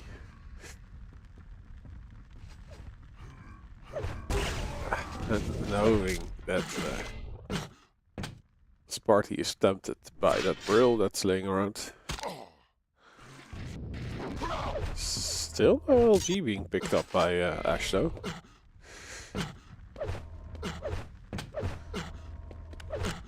I don't know what's happening, I just can't connect the tail scale. So, give me even more moments, I'll just restart my PC because I don't know.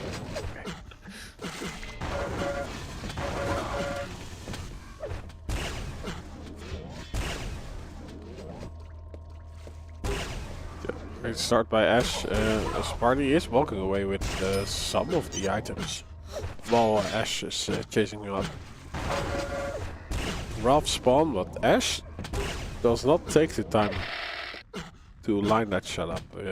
Yeah, does hit Sparty in the end. Sparty has also found some stack, but Ash appears through the portal to strip some of that from Sparty.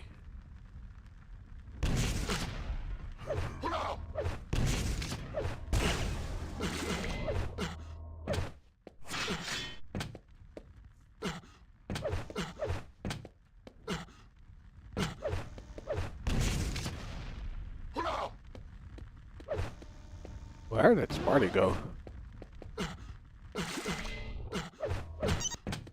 Red and blue going to Ash.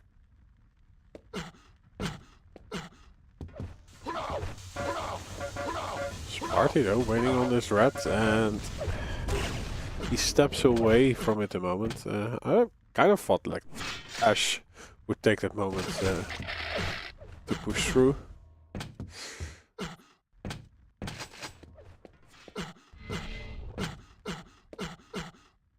So it might be a full rotation for Sparty, but he doesn't look behind him after he goes through the portal. He does walk away with the frag though.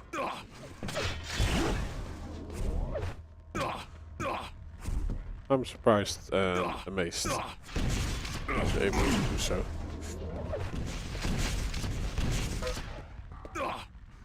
Yeah, it's fairly weak. Both items spawn more or less around the same time. Sparty doubles back and eats a full on rocket. But is able to get to it.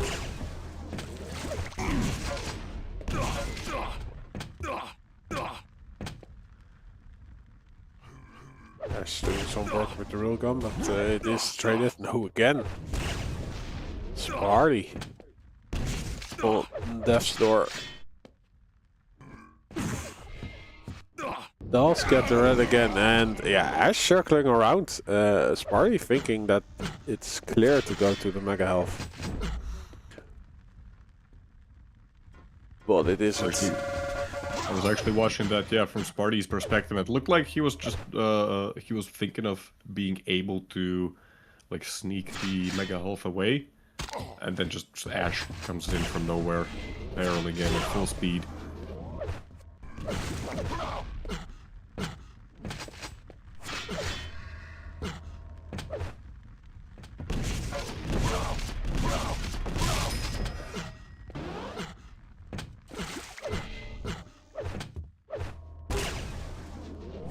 Minute warning.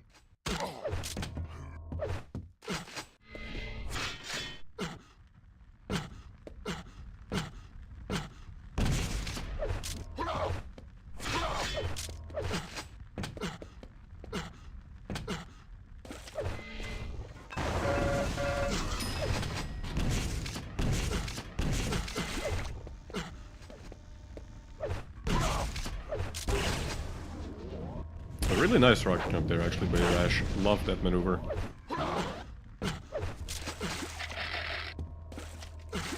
Knew perfectly that Sparty, you know, off of a fresh spawn, probably won't have any weapons to even retaliate with. Denies some of the stack that Sparty gets from the red.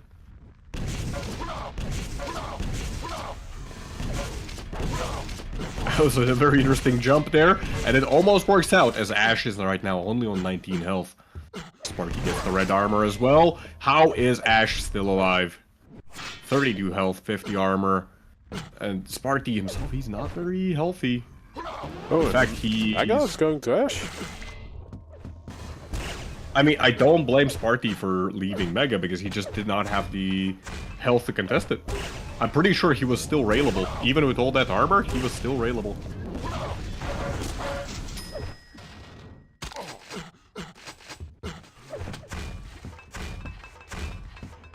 Yeah.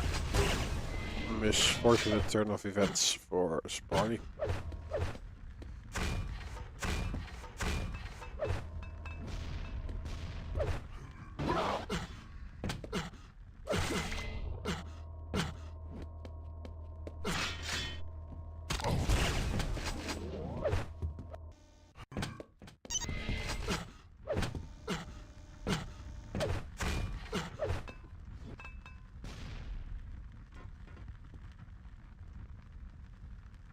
Very interesting angle that Ash is holding there. Ooh, but Sparty, I'm just looking at this right now. He might actually catch Ash completely off guard. Never mind. He had zero idea what Ash is up to. 2.5 minutes remaining. Sparty, I mean, he's getting some stack, he's got full weaponry, but if he wants to get back into this match, he has to start making some maneuvers, like, right the hell now. It's an okay attempt, but it's not enough. It just is not enough. That's 10 frags already for Ash. Sparty on 1. 2 minutes remaining. It's probably gonna be GG.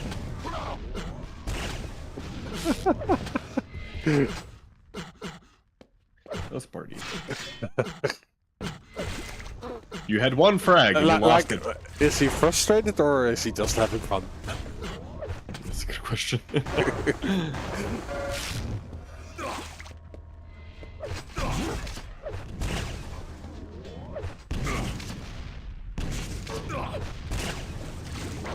Ooh.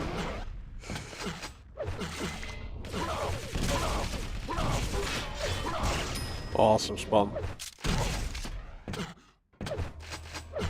Like, if that happens, you can blame the game, right? So. Absolutely. I mean, you can always blame the game.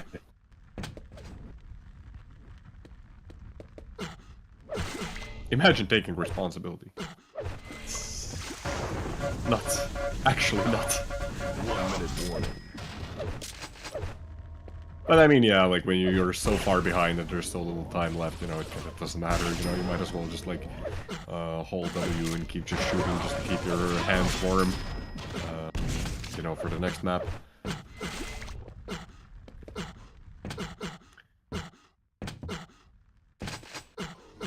Yeah, and next one should be going to Sparty, because then we get the delirium.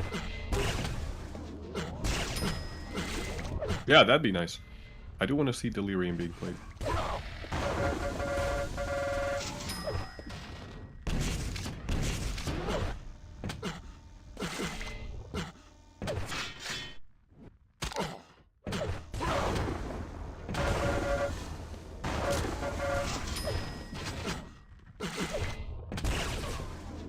Yeah, 80-1. I guess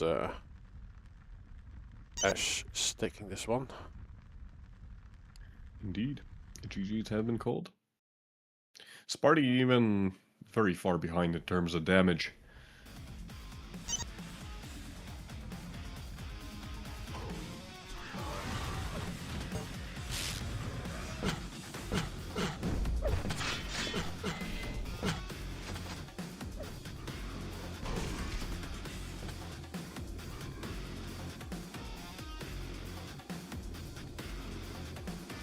crazy thing about that is actually that was Sparty's pick. That was Sparty's pick, and he got trounced.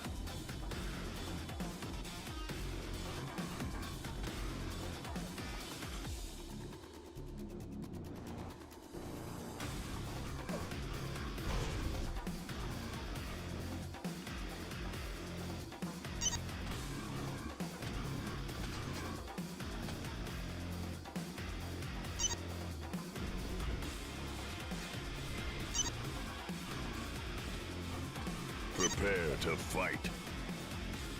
What are they? I am not sure what they're talking about, to be honest. 2, Yeah, 1. I'm Sparty. Fight. Very well. Sparty wasting no time just to get the rail. Immediate damage exchange. Sparty taking the rocket to the knees. Ash eating one of Sparty's rails. Slight delay on the red armor there. You almost said heavy. I almost did. I've actually noticed. I haven't even played Quake Champions all that much recently. But, you know, it just sticks with you. Did you not join the sacrifice? No, I probably won't have time to play it.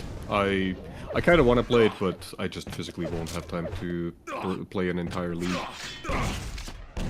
So, Yeah.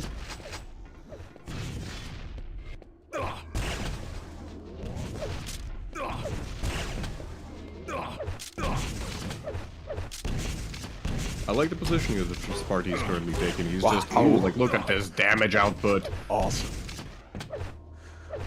But yeah, the positioning that he's taken is just really good. He's staying back, dealing tons of damage, and everywhere that Ash goes, like, there's always a chance that he just loses all of his stack. Showing up pretty late in the middle of the map to maybe contest a Mega, but nice steal. Nice steal. Now the question is, can he get out? Actually double back into trying to get a rail. Oh, Sparty is not the healthiest though. Yeah, the fights are a little messy, but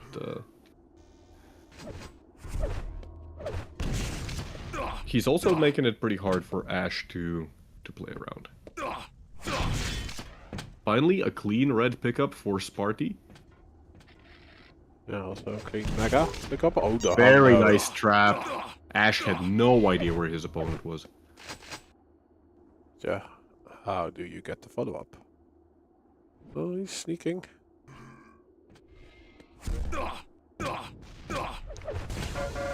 Yeah, Ash is Very discovered. nice. Ooh, there is Very some nice. defensive damage. Ooh, the Mega is up. Ash might get trapped here if he's not careful. Oh, The he rockets aren't actually amazing, though. gets away with it.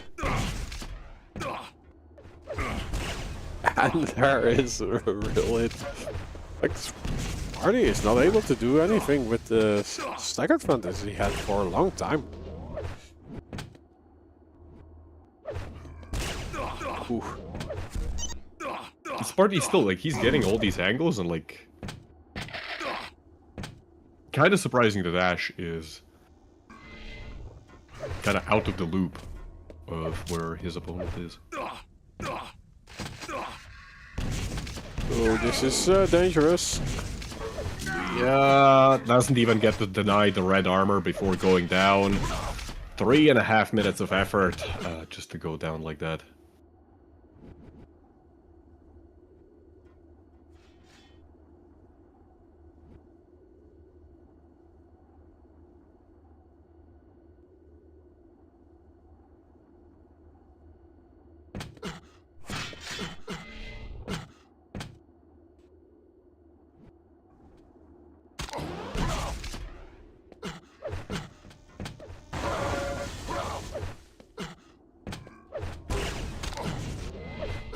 Oh, nice drop down, hitting that rail.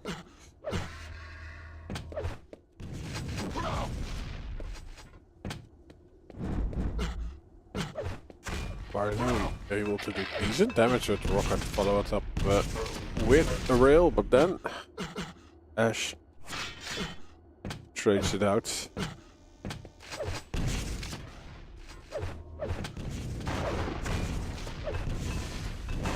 Sparty taking the high ground. Again, there's an opportunity for Ash to get trapped here.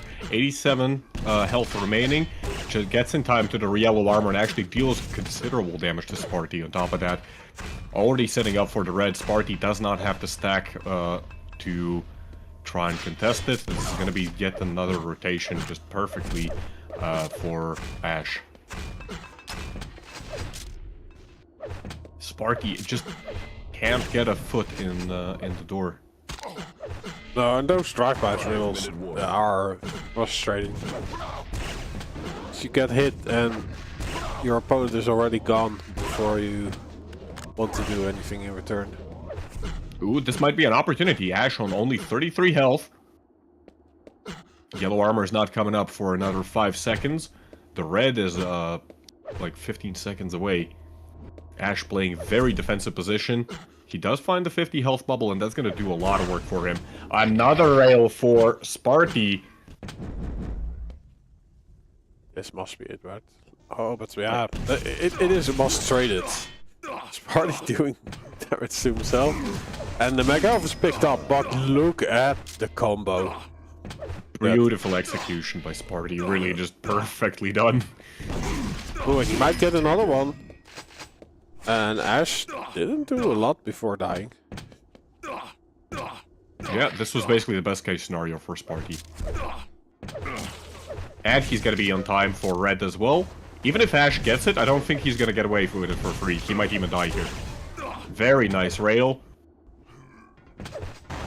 Drops down, like, the angle that he dropped down from, that was also just very nicely done. Nice. Sparty's come online and he has no mercy left. So it looks like we're going to be actually seeing Delirium being played. I mean, there's a chance that Ash pulls off some magic. It is only the 2 frag difference, and, you know, anything can change at any moment. But... okay. Nice. Very good trap as well.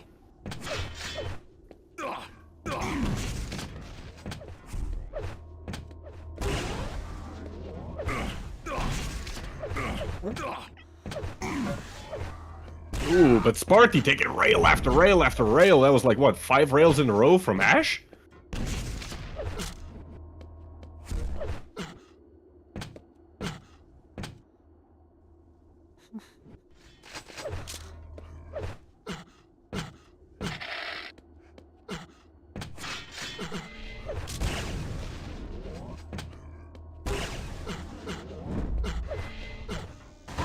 Red armor's up, Sparty is able to steal it. A little bit of rocket is gonna... oh. Great drop down. Misses out on the rocket jump for quickly getting to the yellow armor, but that's fine. Sparty isn't really in position. 1 frag difference, 2.5 minutes remaining. Ash now pre-firing and not even realizing that that really worked out for him.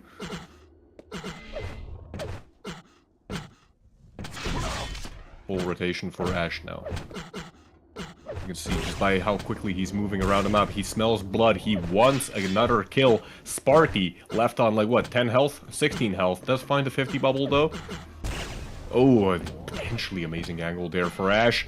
Misses it though.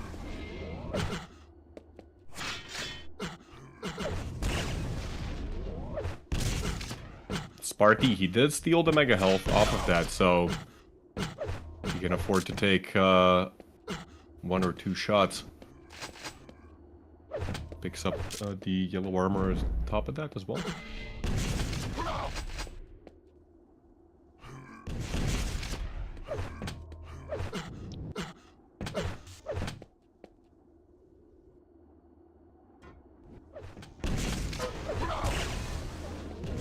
That's another mega health, and even if Sparty doesn't get a kill at this point, I think the most important part for him is just to keep himself healthy enough to make it very uncomfortable for Ash to really push him. We are 1 minute in, we have 1 minute remaining, and it might even end like this. Yeah. Because you can see the the amount of respect that Ash has. He really does not want to fully commit unless he knows for sure that he can get a kill. There we go. The kill does happen. The opening damage on the previous fight actually was the opening. I hope that Sparty gets the red though, but Ash hitting the drill. Sparty gets it though. Very unfortunate for Ash to switch away from the rail exactly the moment that Sparty peaks. But looks like this is going to be an overtime as we have 10 seconds remaining. Scores 4-4. Both players on pretty similar stacks. Actually, Sparty at a stack disadvantage. Sorry, Sparty at a stack advantage approximately by 70, 80 total. Decent rockets We are- from Sparky. Oh, now I'm saying Sparky. Thank you. Sparky? Yes, Sparky. He's sparkling. Sparty.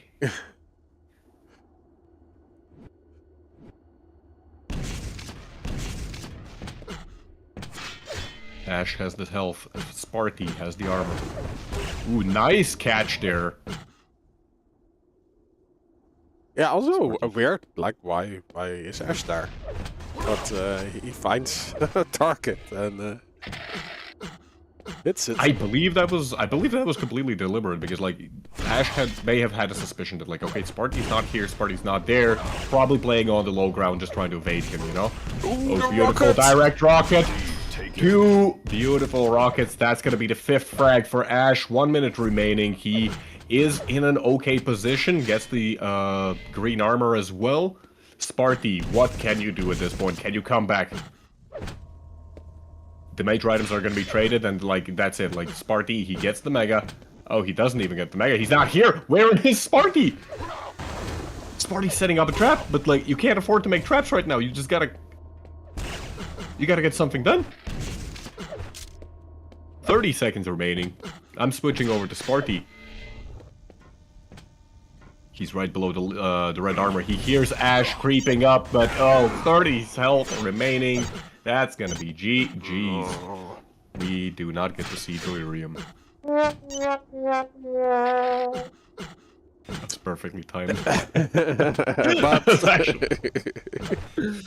Oh, that was just beautiful. But yeah, Ash gets applause. He got back from a pretty disadvantaged position.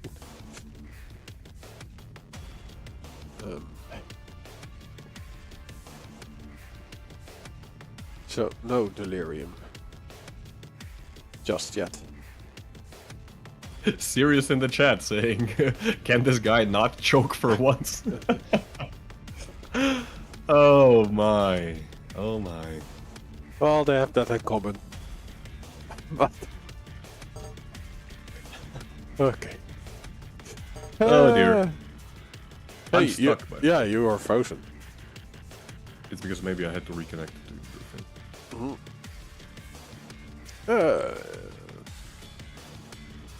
thing. It's a wrap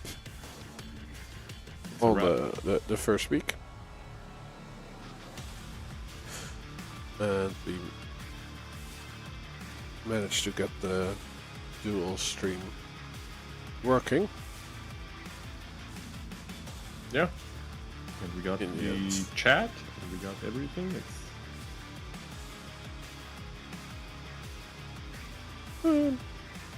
So stunned by Sparty's loss that I froze. I actually froze because of that. Crazy stuff.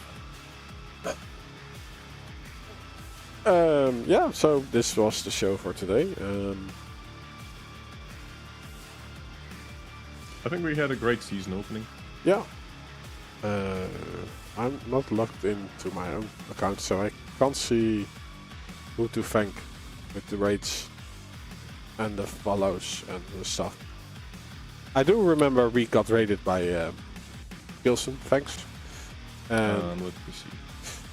just VNC dropped a follow. I also Just- say PNC. just- It's NVC. Just NVC. Yeah, But just the- NVC. Thank you for the subscription with Prime. Pain, thank you for the follow. Dankotron, thank you for the follow. Whiteflies, thank you for the follow. Kilson, of course, with a 115 viewer raid. Neuromantic and Stunt Clutch, also thank you for the follows. Yeah, thanks everyone for being so active in the chat and participating. Thanks to the organizers, EGB, and 250 FPS.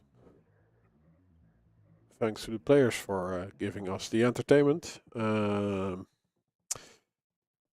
Next week there is, of course, another week. Same time, same place. Crazy how that works. Next week, there's yeah. another week. Yeah. Damn. Allegedly. Where were you this entire time, Rob? Like, I needed this knowledge in my life.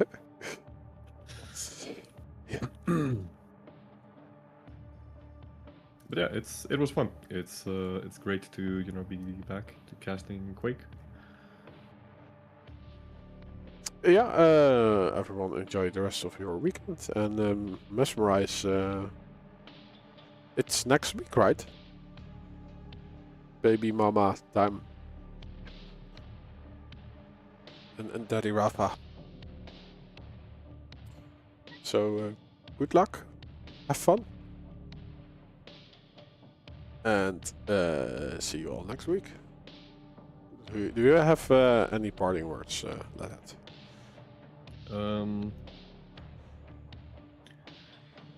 I guess just want to say that like I know we haven't been streaming for the last couple weeks, couple months actually, but yeah we oh okay. we didn't... I'm just behind. So, sorry, I'm just like What? Sorry. What? What? Mesmerize already had to. What? Oh, now I'm confused. What are you talking about?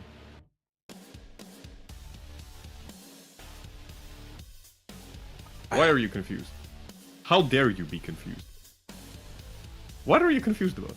I'm just saying that like we're still here. We're still gonna be like we're gonna be here for the entire season, and maybe I don't know, no promises. Maybe we'll show up for one of the Quake Champions tournaments as well. By the way, there is going to be a Quake Champions sacrifice tournament, actually an entire league. So, but I don't know if we'll be able to cast that because it's... Yeah, we will try to stream some. It's always really fun. We can. So, okay, congratulations. I got my message out. There you go. I've been out of the loop. So congrats, both Shane. Mesmerize. I'll just stop and do something else for the rest of the day. Bye-bye. Bye-bye. I'm still frozen. Yeah.